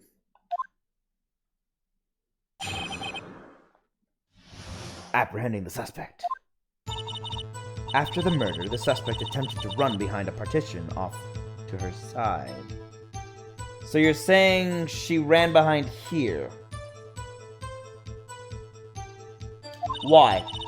I quickly caught her, explained her rights to her, and arrested her on the spot. Ah, yes. When I arrested her, she mentioned the muffler. That's what had me confused in my earlier testimony. Why would she mention it? The chief prosecutor made to escape, but against Angel's star, resistance is futile. I think you arrested the wrong person. You are quite determined about this scarf, aren't you? I strike like a snake and bite like a cobra. No more lunch puns? That's me, Angel Star. The cough-up queen? That wasn't a very good metaphor. First of all, a cobra is a kind of snake. Don't bother me with details, unless you want to get bitten. No thanks. I'm good. Note to self. Mr. Wright is weak against poisonous snake bites. I don't know anyone who isn't. The chief prosecutor tried to resist, but her efforts were in vain. She knocked my hands aside, kicked over an oil drum. An oil drum? Hard to imagine. They are pretty heavy. Oh, she's beautiful, but deadly. A predator, this one. A leopard woman. Wow. Very well, Mr. Wright. Your cross-examination, if you will. Apprehending the suspect. How much of that am I actually going for? There's a lot of stuff that was said. After the murder, the suspect was apprehended. Wait. The suspect had to run... Okay, the partition thing. Press him. So where is this partition in the floor plans? I'm sure she means this wall next to the car. That's right. There was a wall there, about 6 feet high. She was obviously trying to hide herself. Quite a natural thing for a criminal to do. And what did you do then? I quickly caught her, explained her rights to her, and arrested her on the spot. You're not a cop! You say quickly. I guess this is a citizen's arrest? Which citizens can do. It's kind of interesting. There are actually laws for how any citizen can perform an arrest on a suspect. So if someone breaks into your home, you can just arrest them. It's kind of interesting. You can't actually take them in. You have to sit there and wait for the police to arrive, but still you can apprehend them. Quite fascinating. You say quickly. Were you close to the suspect? As I just said, there was a chain link fence between you and her. How would you get there? I was only 30 feet. You said 40 feet. No. No, she said 30 feet. From her the whole time. Maybe I should press her for more details. Of course, there was a chain link fence between you and her. Or her, yeah. Her and her. Well, you got a point. She is the cough-up queen. Which could mean several things. But I don't find one of those things particularly amusing. Mostly because vomit's just not funny. But also, I think it's supposed to talk about, like, cough it up! I don't know what's just getting people to cough up. Maybe the truth? Maybe a confession? I don't know.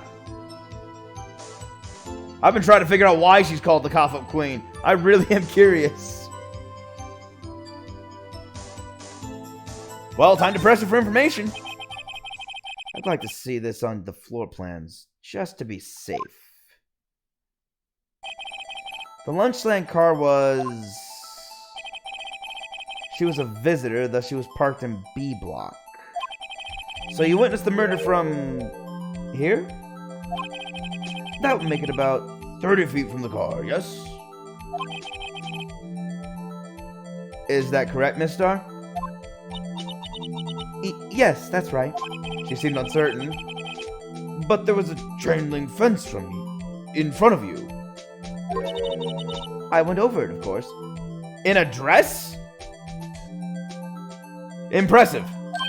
Amazing! The Gothel Queen, lunch lady athlete indeed. Lunch lady athlete. It would have taken her a little time to climb over the fence, so she couldn't have gotten to my sister that fast. Yeah, there is an area above the fence you can climb over, I guess. Still. She's wearing a dress all the time. And heels, I'm assuming, because it looked like she was wearing heels. So climbing a fence in heels and a dress is quite a feat. Yeah, the fence is about 9 feet high, too. And it's a 9-foot tall fence? Jeez. So how did Miss Sky not get away? Ah, yes. When I arrested her, she mentioned the muffler. Why would she mention it? She mentioned the muffler? What exactly did she say? If I remembered exactly, I would have told you in my testimony. Cheeky. Anyway, all I heard her say was the word muffler. Just that one word? So, what you heard wasn't the suspect talking to you, but to someone else? Yes, the chief prosecutor was talking on her phone. Her phone? She can't mean... Ask further. I'm aware of this. By phone, do you mean this cell phone discovered at the crime scene? Yes, ultimately. Ultimately? My memory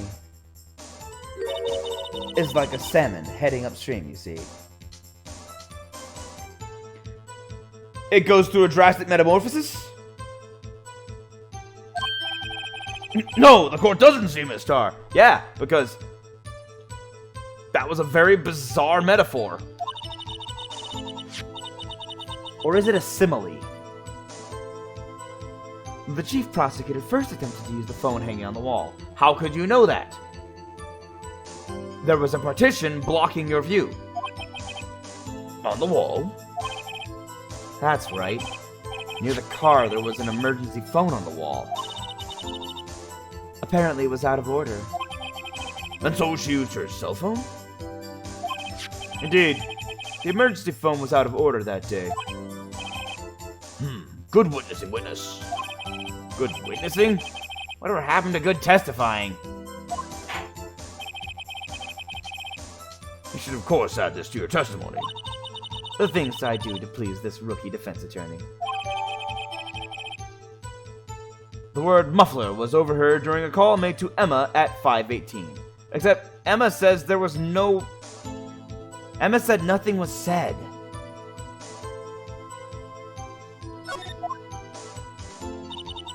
I saw it all. How she tried the phone on the wall, but had to use her cell instead. Okay. Elaborate. Do you think you could restate your testimony for the court?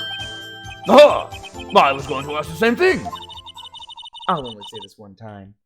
So listen close, rookies. Rookies? What, the judge? The judge has been a judge for, I guess... Let's see, I think he was a judge around the time of the...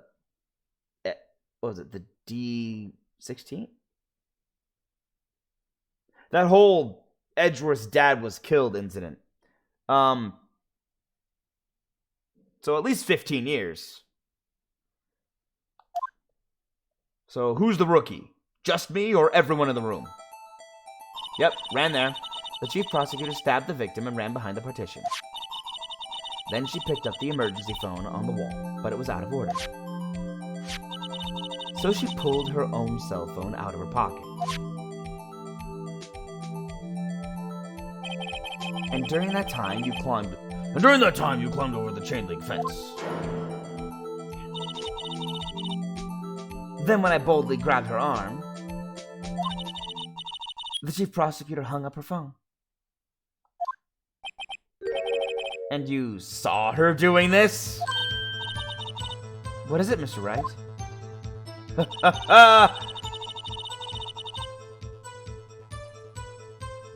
Phoenix Wright is onto something. He's like a dog with a bone, and when he finds his bone, he doesn't let go. Wait. Metaphor went off track. We're going back on track here. The chief prosecutor made to escape, but against Angel's star, resistance is futile.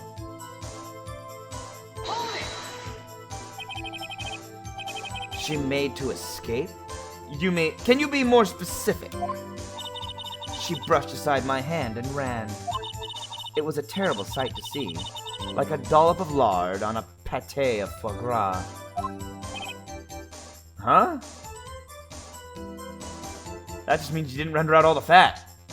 I mean, render down the fat that you added to the foie gras to cook it. She even kicked over an oil drum at me. An oil drum? There was an oil drum lying on its side at the scene of the crime. There was. But it's strange. What's that? If she wanted to escape, why didn't she run the other way? The other... Oh! The parking lot entrance! That's right! It doesn't make any sense that she would run from behind the partition of the oil drums. Or from behind the partition to the oil drum. Yeah! Yeah, that doesn't make any sense. Excellent. More mysteries. I wish we could solve a few before finding more, though. Okay, yeah, I didn't even... Something about that didn't ring right to me, but I didn't even connect the dots that she would have had to run around to the phone and then run back around to the oil drums. So Miss Sky tried to run? I'm sorry, my sister is so suspicious, Mr. Wright. Not as sorry as I am. But she didn't do it. You have to believe me. Why? You didn't even hear her on the phone. Okay.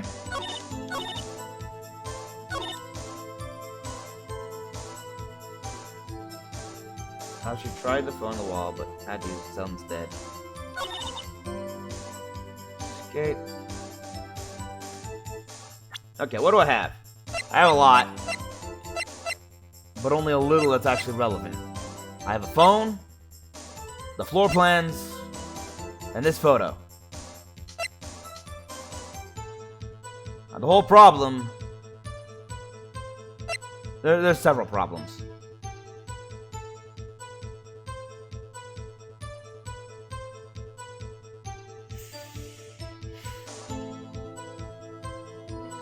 But Emma told me that she didn't hear anything on her phone call when her sister called her. Parking lot with Edward's car.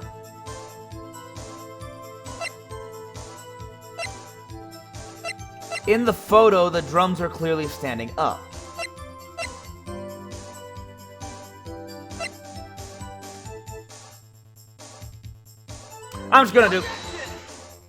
I'm doing this one.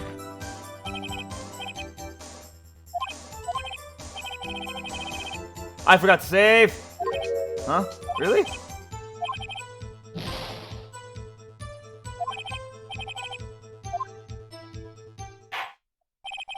Oh.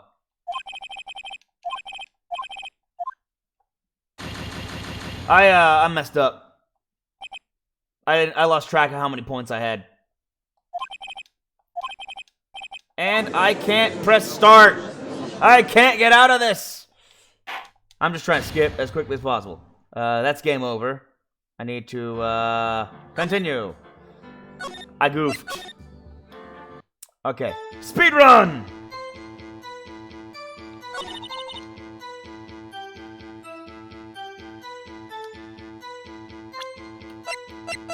Okay, speed run.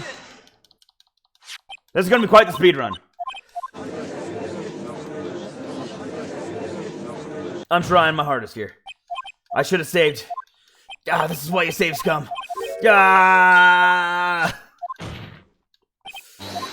Ah, drama! Ah! Panic! Ah!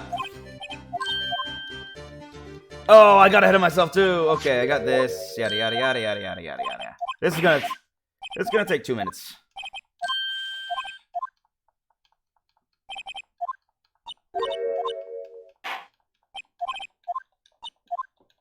I must... Holy cow. Oh, I can't believe I've done this. I've borked it so hard.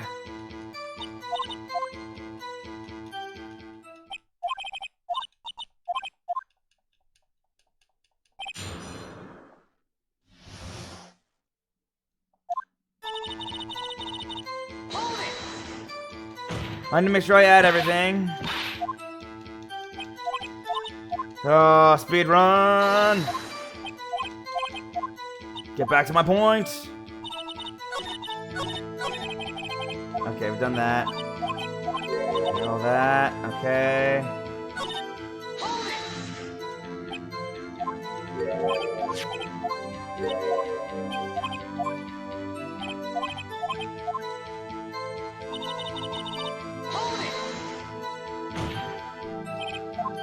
Okay. Okay, this. You did the lunch thing.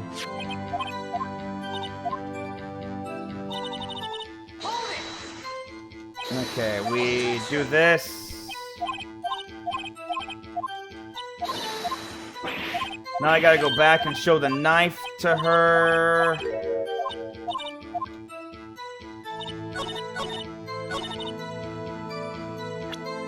No, not the knife. The autopsy report. Ah, dang it. I'm so stupid because I jumped the gun. I wish I had saved. I really wish I had saved. Okay, she's done this. I have to get her to testify to the running around. Dang it.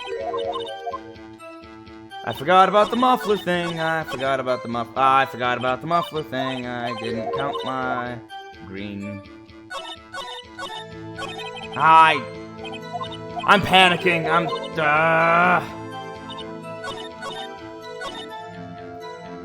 Okay. Pressure on it.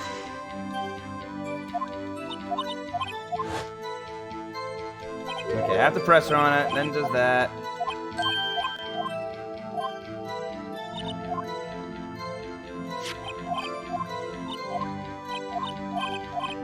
I can't believe I went so far without saving. 1, 2, 3.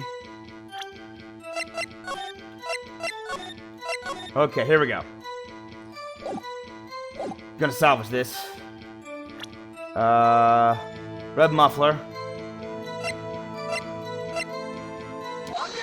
Objection here. And then I get objected because he wants to take all the glory. Because, you know, Edgeworth is a freaking glory hog. Okay, keep going.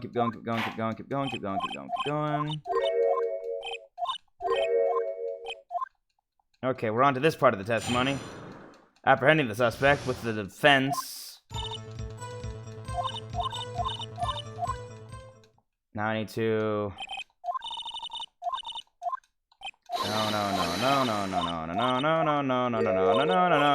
No. Almost done, almost there. Just gotta get her to... I'm pressing on this. She jumps the fence, goes around. It's a 9-foot-tall fence. She gets around and somehow also knocks over the barrel drum. Oil drum. Water drum. The drum. Wait. Okay, pressure on this. Did I pressure on this? Because it was... Okay, wait, hold on. It didn't move for some reason. There we go. Quickly, close to the suspect. Yeah, okay, that's that whole thing. Pressure on the details.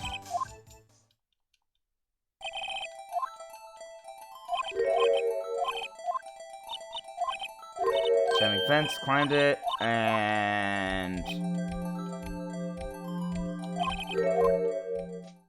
Man, I cannot believe I screwed up. How did I only have... I don't know. I only had one bar left, I guess. I don't know when that happened, but it did.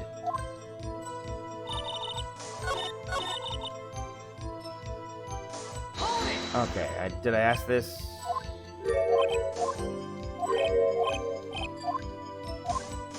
Okay, her phone. Ask further. Cell phone, yes. Ultimately, memory. Yeah. She used that phone. It didn't work, which is true. And then she used her cell phone.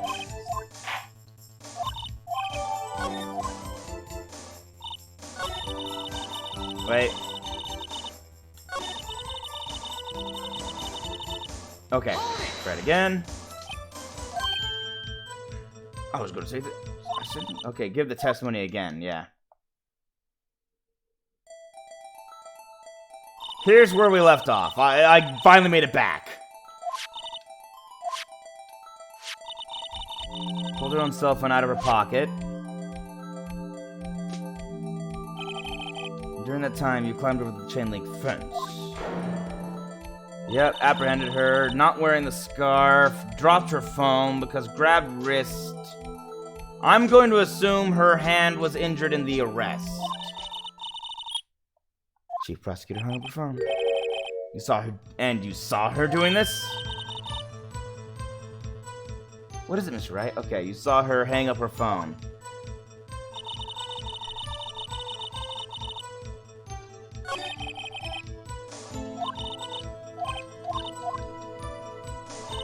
Okay, let me go to the last one again. Wait, I saw it all, how she tried the phone on the wall, but had... You couldn't have seen it all. I think that's it. I think it's that she couldn't see it all. But I'm gonna get here first. Let's see. Oh, yeah, okay. It's the whole foie gras thing. Kicked over a drum, and now we're caught up completely. Okay. I'm gonna finish this bit of conversation dialogue, and...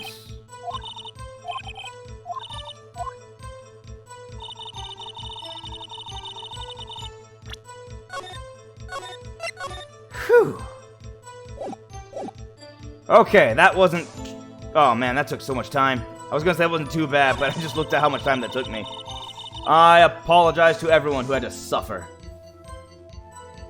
But I doubt you had to suffer as greatly as I did. So embarrassing. Quickly caught her, explained her rights on the spot. So you caught her, but you also saw her. I'm pretty sure the answer is this. Miss Starr, I have to conclude that you have a personal grudge against Miss Lana Skye. The witness is a former detective. Her testimony is unmarred by personal bias. Well, who would have thought you would be my knight in shining armor, prosecutor? You who, together with the chief prosecutor, kicked me out 2 years ago. Well, Miss Starr, this is a fatal contradiction with your testimony. How do you explain this? I don't know what you're talking about. Mess with me, and I'll make you cough it all up. What, you gonna punch me in the gut? Because that would make me bust a gut.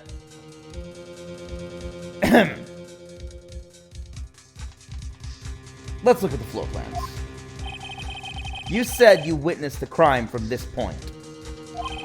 However, if that's true, you couldn't possibly have seen Miss Skye making that phone call. I believe you see what I'm getting at. That emergency phone was on the back of this partition. If indeed you were in B block, you couldn't have seen it. But... Ah! Order! Order! What is the meaning of this? It's simple, Your Honor. She's not coughing up lunch. She's coughing up lies. Yes! The one-liners continue! That's quite a claim, Mr. Wright. Perhaps you will allow me a question. Tell us exactly what lie this witness has told the court. Here's where the counterattack begins. I can't afford to get this wrong. The witness lied about. Ooh. Ooh. Ugh.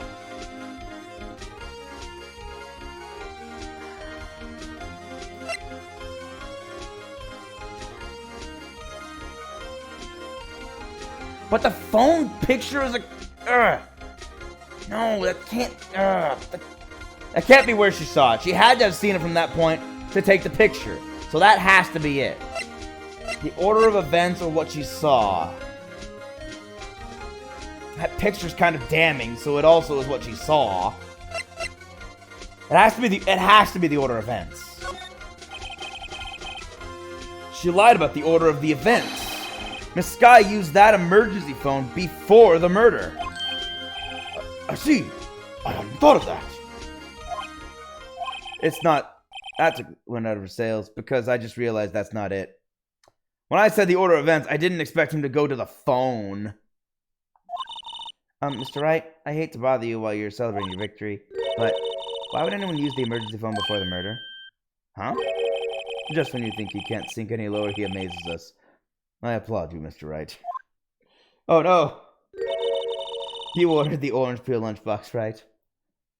Hey, that's disgusting. Who would eat just the orange peel? I guess that teaches me not get excited before the evidence. One more try. I see it in your eyes. You haven't learned your lesson, have you?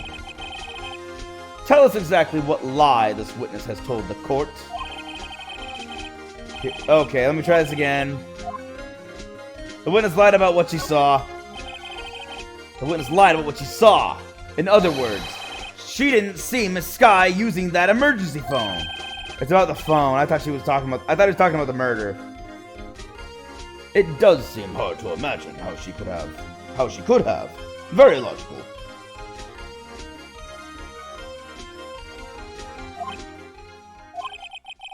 What's the matter, Star? Cat got your lunchbox? Mr. Wright, I hate to bother you while you're celebrating.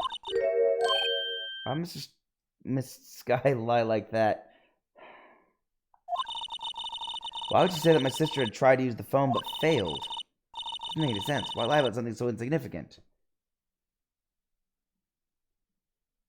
So...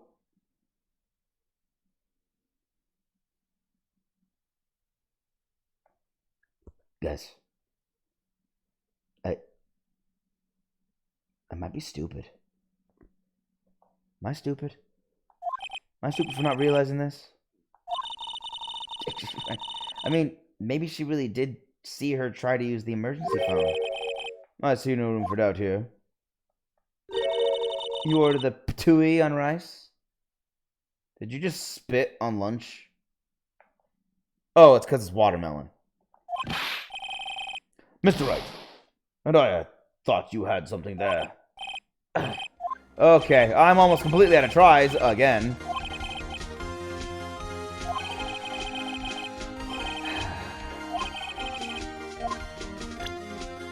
I have to save. I know what the right answer is now because I'm a moron who guessed everything but the right answer. But I have to save because I only have one try left and I'm not losing it no matter what. Where she saw it.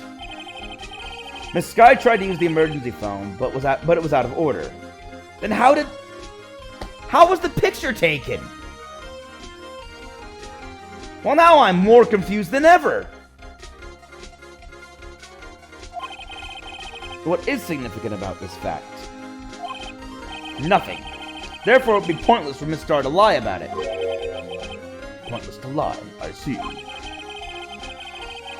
But say the witness did actually see Miss Sky using the emergency phone. It would mean Miss Star witnessed the crime from a different location. Okay, and now she's lying, or sweating. A different location. Now that's a pointless lie if I ever heard one. Objection! Before you call my lie pointless, at least let me tell it! Let me ask a question to our clever wordsmith, Mr. Wright. Just where was the witness when she saw the crime?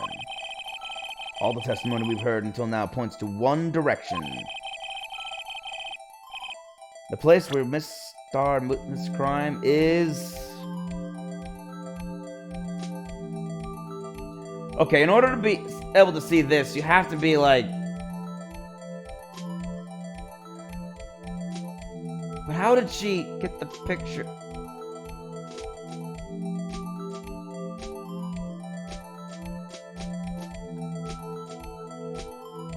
Now I'm really confused. Oh well. YOLO. This is the only place where she could have been. The security guard room? Indeed, the security guard room in the underground parking lot is well positioned. It's built on the second floor, so you can see the entire lot. She would have been able to see the emergency phone from there. But why there? There are many other places where she could have seen the phone. Not in this case, Your Honor. The witness, not being part of the prosecutor's office, couldn't park in the A block. The only place where she could have seen the crime and the back of the partition is here. I remember in your testimony you said you brought a lunch to your boyfriend in the security guard room, yes? Well, Miss Starr, how many years have I been getting the better of men? To think that the tables could be turned. Today a man has gotten the better of Angel Starr.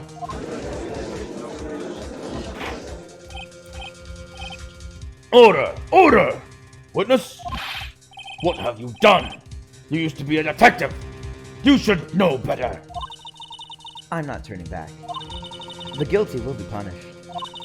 And I'll do what I must to make sure justice prevails. The guilty? Is she talking about Miss Sky? Mr. Wright? Doesn't this strike you as odd? Yes! How'd she get the picture? Why did Miss Starr lie? It doesn't make any sense. Huh? She could have just said she saw the crime from the security guard station. It wouldn't change anything. Exactly. This photograph tells all. This photograph... it was the defendant who stabbed the The photograph is why she lied! That's it! She didn't take the picture! The truth still stands. It still stands? I disagree, Mr. Edgeworth. What? If a witness is found to be lying, they're guilty of perjury. She knows this. She wouldn't risk that without a good reason. So tell us what her reason was, Mr. Wright. Huh? Me? Who else? Maybe the witness. Mr. Wright, let's review what we know. Well, at least you have a notepad. That means you were taking notes. Miss Starr witnessed the crime from the security guard station. Yes, we know that. But she lied and said she saw it from B block.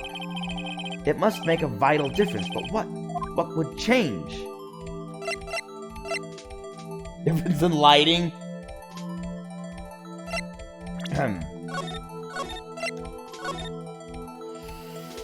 Okay, it's gotta be the angle of view to the crime. Because it's the camera. Why, the angle at which she saw the crime occur would change. The angle? What do you mean? Well, the security guard station is on the second floor, and, she would have a sort of a more 3D view of the crime. And this is important. Why?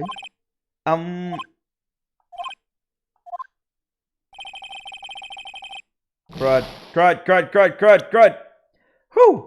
Okay. Almost had to sit through that entire game over scene again.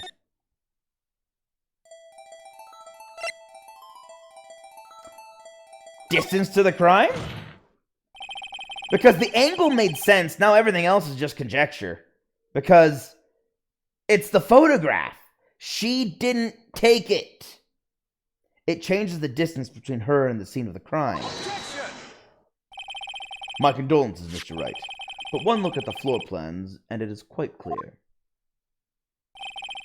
The distance between the scene of the crime and the guard station is 30 feet. I don't see how that would change what she could see. What she saw is not in question here. What matters is the time it would take her to reach the scene of the crime. Miss Starr, you witnessed the crime from the security guard station. Now, how long did it take you to go from there to the scene of the crime where you arrested Miss Sky? Well, witness? Yes? You ordered the squid wheels, right? The quality of my lunches has gone from low to inedible. Why do you even have that? I was bringing a PB&J lunch with fresh boysenberry jam for my boyfriend. Boysenberry for the boyfriend.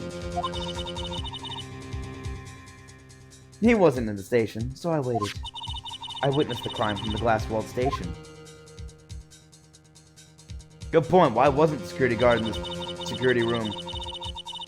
And before I knew what I was doing, I found myself running toward the scene. But the door was locked and I couldn't open it.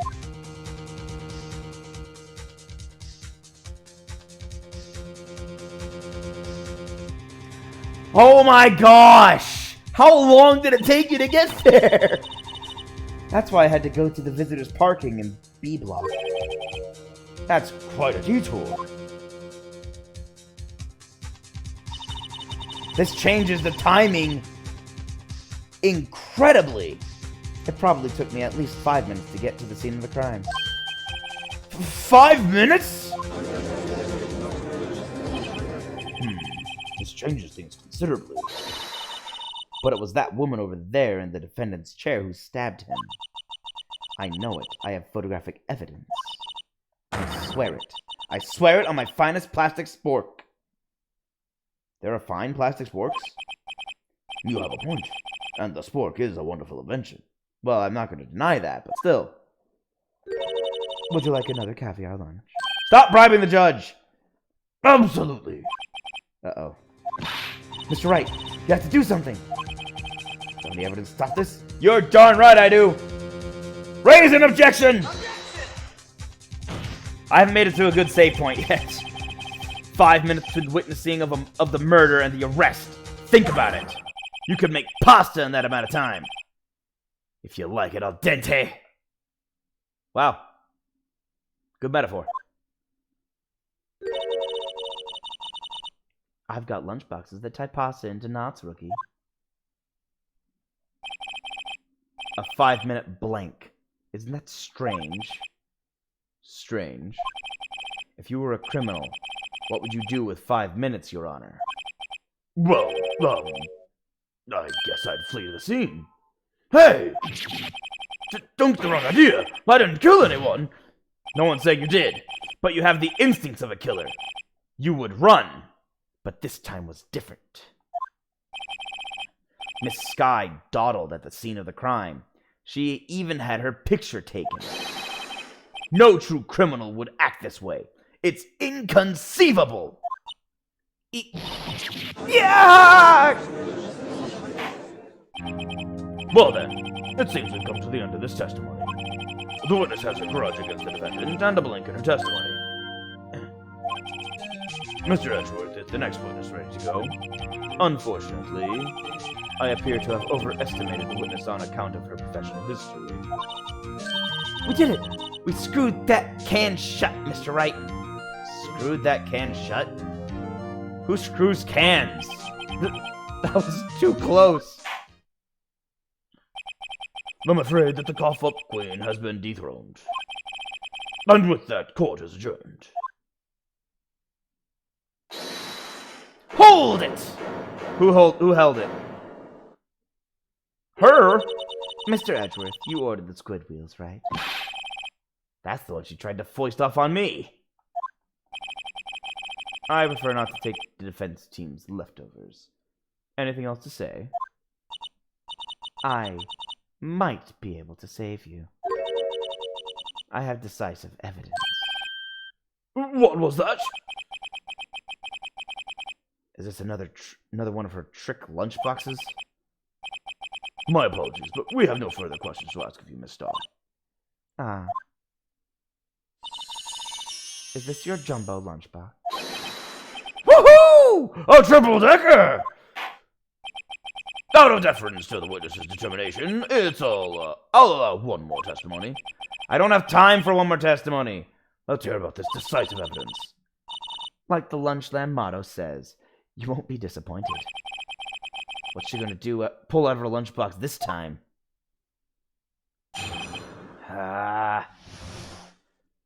This has gone on really long. This is day 1.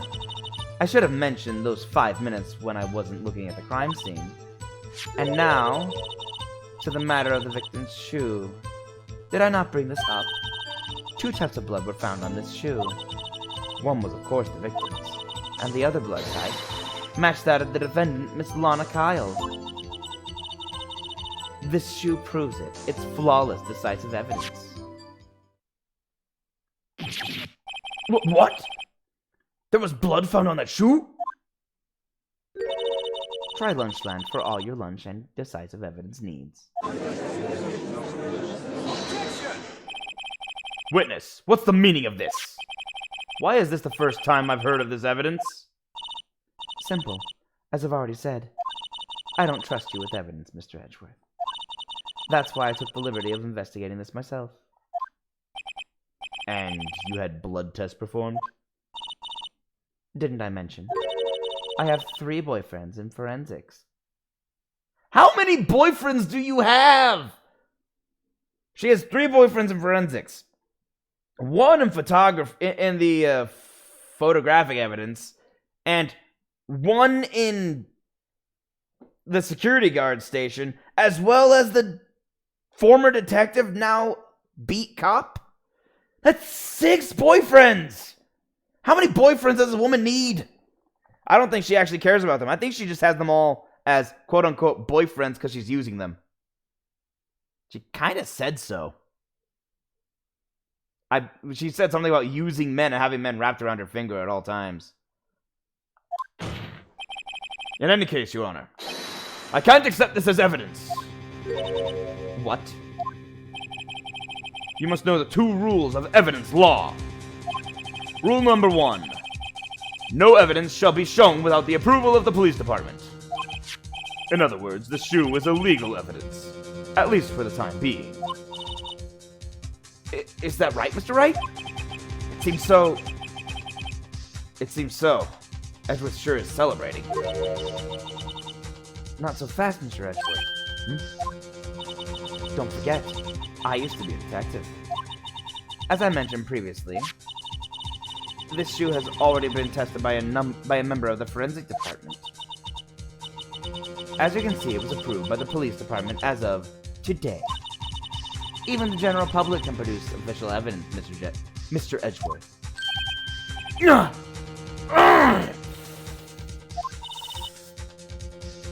Is that right, Mr. Wright? It seems so. Edgeworth is looking pretty sullen. You could at least study some evidence law, really. The prosecution's complaints notwithstanding, it appears that this evidence satisfies the first rule of evidence law. However, it seems you have yet another count against you, witness. Anything to ensure that the guilty are properly judged. Bears traces of... Okay, white enamel shoe bears traces of blood from Goodman and Lana Sky. Very well, Mr. Wright. You may cross-examine the witness. Of what? The shoe? Decisive evidence.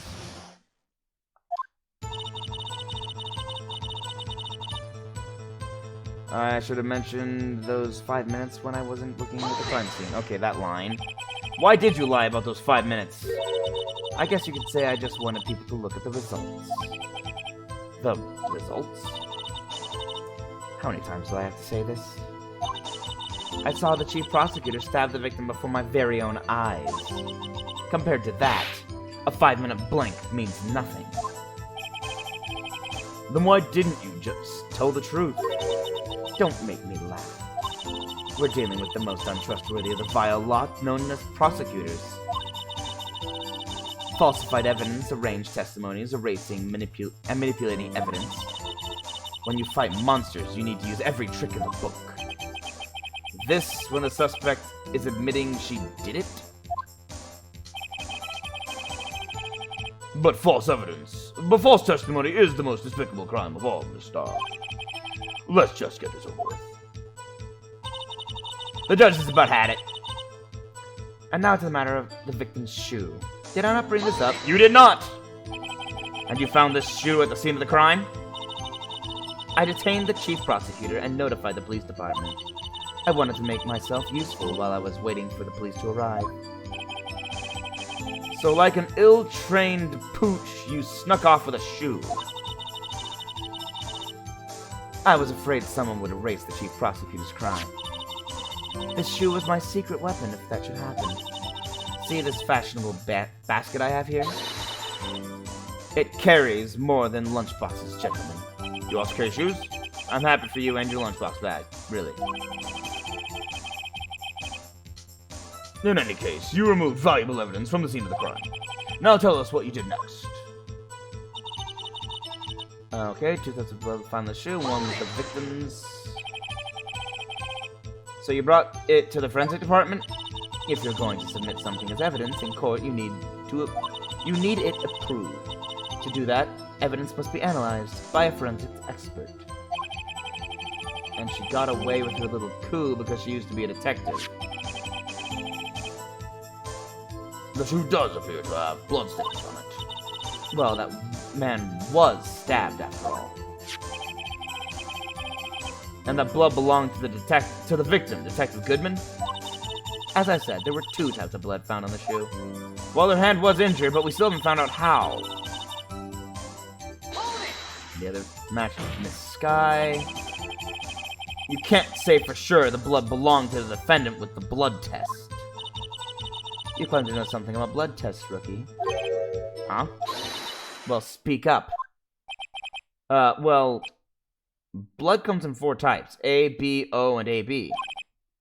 However, you can't tell from a blood test whether a murder was committed in cold blood.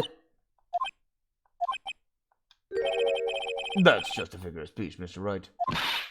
Actually, we can differentiate between millions of types with all the blood tests out there. Which means that we can more or less narrow down any sample of blood down to just one person. I don't believe you. Or so I hear. That's pretty specific. I mean, DNA tests, certainly. Blood tests? I thought I read somewhere that they can't even really be submitted in court unless unless it actually is critical to the case. If I had a little more time, I would have gotten DNA test results. Okay.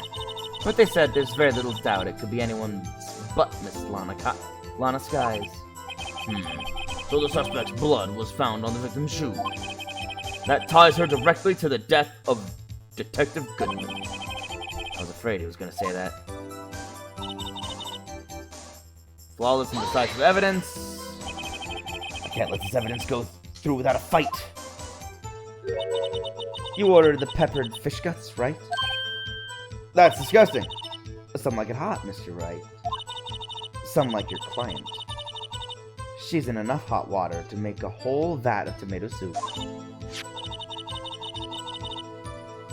Mr. Wright, do you or don't you have a problem with this shoe? A problem? This is critical. Is there a problem with the victim's shoe?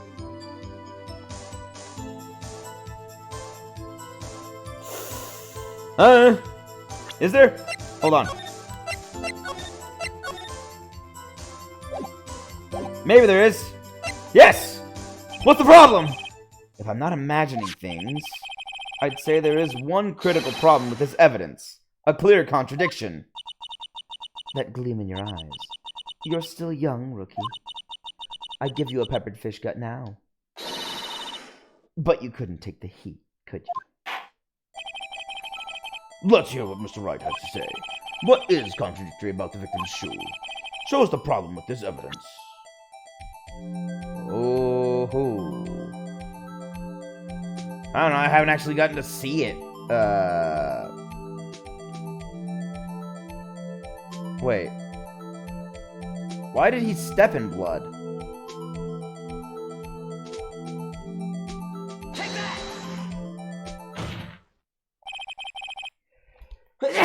Oh, thanks. Sorry about that. I wonder if you noticed. There's blood on the bottom of the shoe. Don't mess with me, rookie.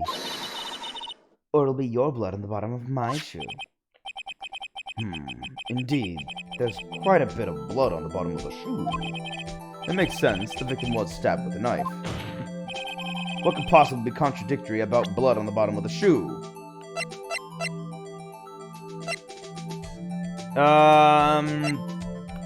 Hold on.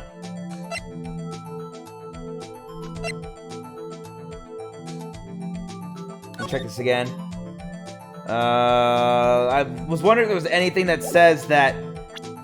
Because everyone's been saying that the victim was stabbed in the trunk of the car. But... I don't know if I have any evidence that says that.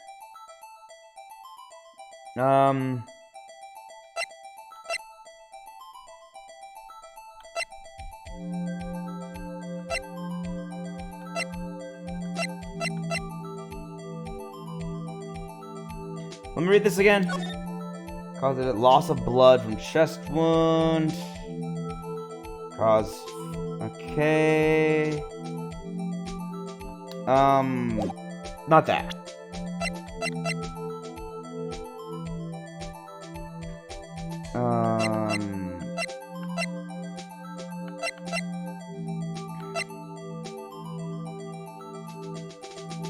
Well, they're already saved, so...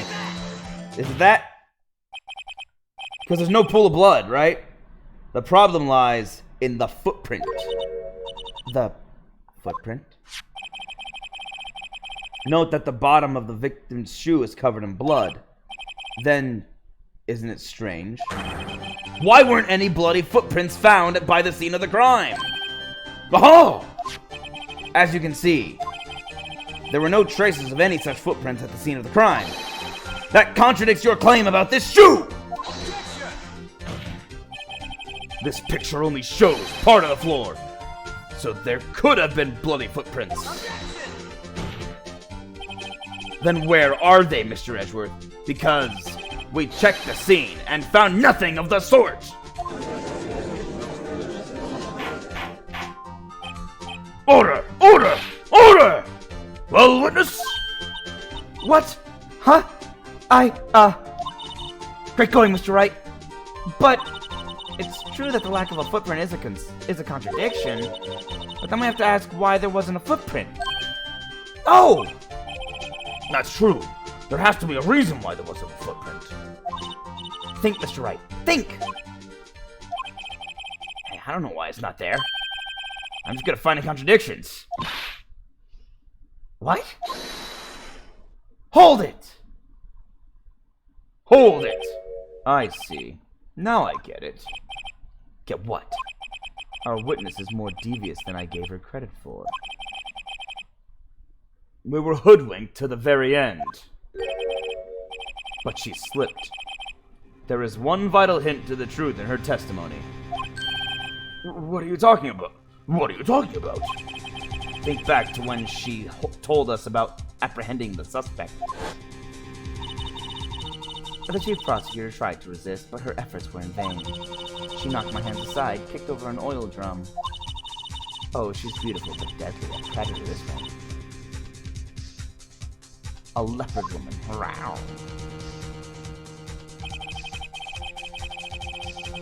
I thought that was a strange thing for the normally cool-headed chief to do. No kidding. Now, witness, allow me to ask a very simple question. This oil drum, was it empty? Oh, that? I'm not sure I like your attitude, Mr. Edgeworth. Though apparently you're not the slowest conveyor belt in the lunchbox factory. Witness! Well, was the oil drum empty? The oil drum kicked over by the chief prosecutor was brimming with water. Water? What does that mean? Oh, crud. Still don't get it, Mr. Wright? Do you want to know the reason she knocked it over? The real reason? Aha! You don't mean... Yes, the suspect knocked over that oil drum for one reason and one reason alone. To to erase the bloodstains that would have become evidence against her. Ah! That ties things up nicely. The bloodstains left on the victim's shoes tie her quite clearly to this murder. Then after the deed was done, she knocked over the oil drum to erase the telltale signs. Why, that's a prosecutor's specialty. Erasing evidence. That reminds me, Miss Sky's right hand was hurt. Didn't you say she cut herself when she stabbed him? So that's when my sister's blood got on the shoe? Well, I see no reason to prolong this trial. Mr. Wright, do something, please! What? What can I do? Your sister has confessed to the crime and she tried to conceal it. But... Enough. There is no need for further debate. The verdict, Your Honor. Very well. But Angel Star is on the prosecution's side! She could have been lying about the water! This court finds the defendant, Miss Lana Sky. What? Hold it! Little girl, what did you just say? Huh? Me? Did you say that I, Angel Star, was on the prosecution's side? Well, yeah, you are. You're saying my sister hid evidence by erasing bloody footprints. Well, I thought you'd had your fill, but here you are demanding a second helping. Another lunchbox.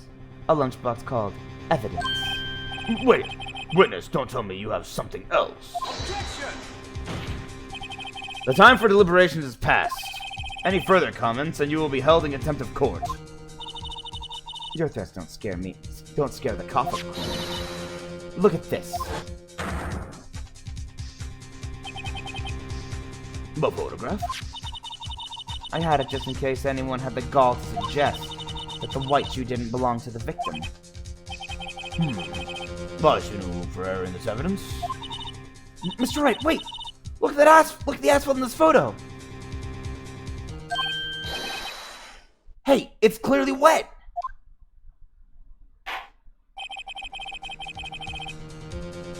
Erasing the last trace of doubt from the court's mind. Immediately after the murder, the crime scene was washed with water. I'm sorry, Mr. Wright. I guess I couldn't help after all. It's not your fault. I know I couldn't win this case from the beginning. And it seems this is what your sister wanted anyway.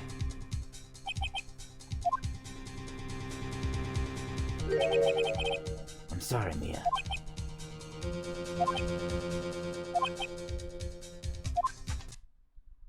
Right. Wet or not, don't be so quick to throw in the towel. What? Get yourself up off the asphalt. Take another good look. Don't give up. Not until the bitter end.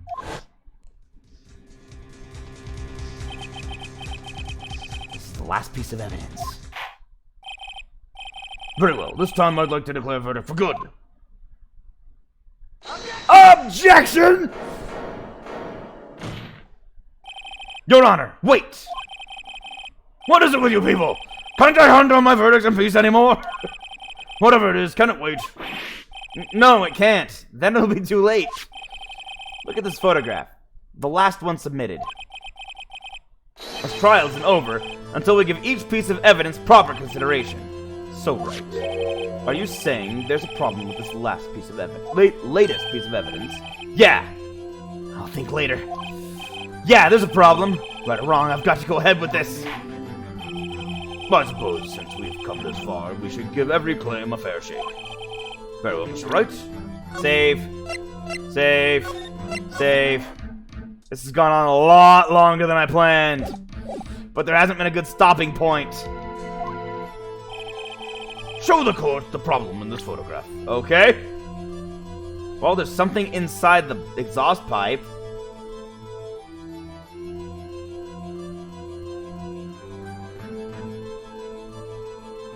The muffler! No, she's wearing a muffler. Then what's this? Oh, there's the knife. His shoe is off. The floor is wet.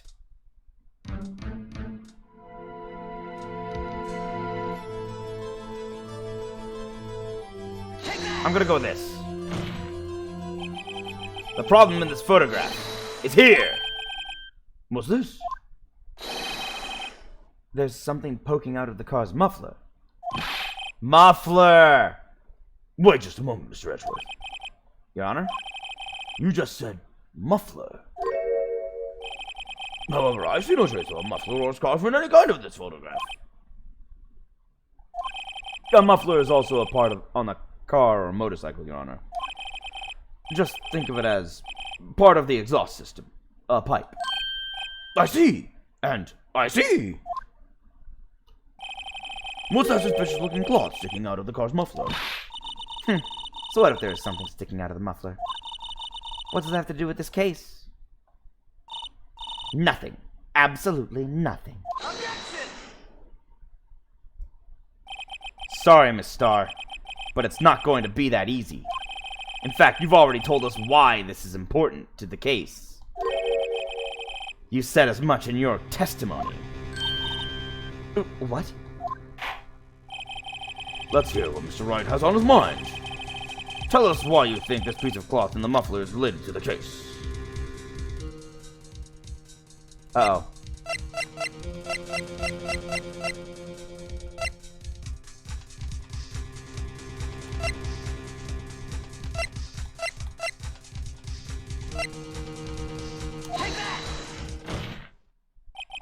Miss Starr, recall your testimony for the court. That's right, she did say muffler. Ah, yes. When I arrested her, she mentioned the muffler. That's what had me confused in my earlier testimony. Muffler. Arg! Yarg! Could it be that the muffler you heard mentioned was actually this exhaust pipe? If so, that means this piece of cloth is vital evidence. Oh! Arg!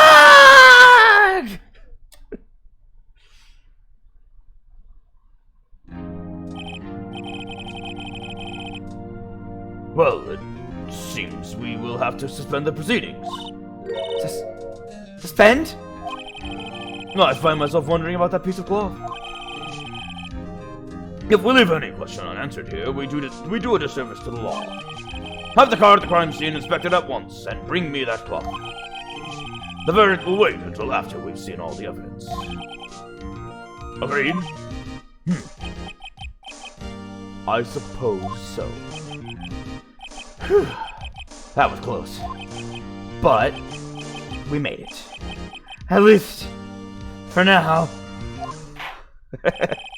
This court will adjourn for a 30-minute recess. 30 minutes? That's all? It's lunchtime after all. You're still hungry? He's still hungry? To be continued. Tomorrow. Because I've gone on an hour longer than I planned. But I suppose it's fair. I was half an hour late. So I gotta call it today because I'm already late for getting ready for work and making my dinner and everything. So I'm gonna see you all tomorrow. Have a great night, everybody. And a happy Thursday. Peace out, everyone. Bye.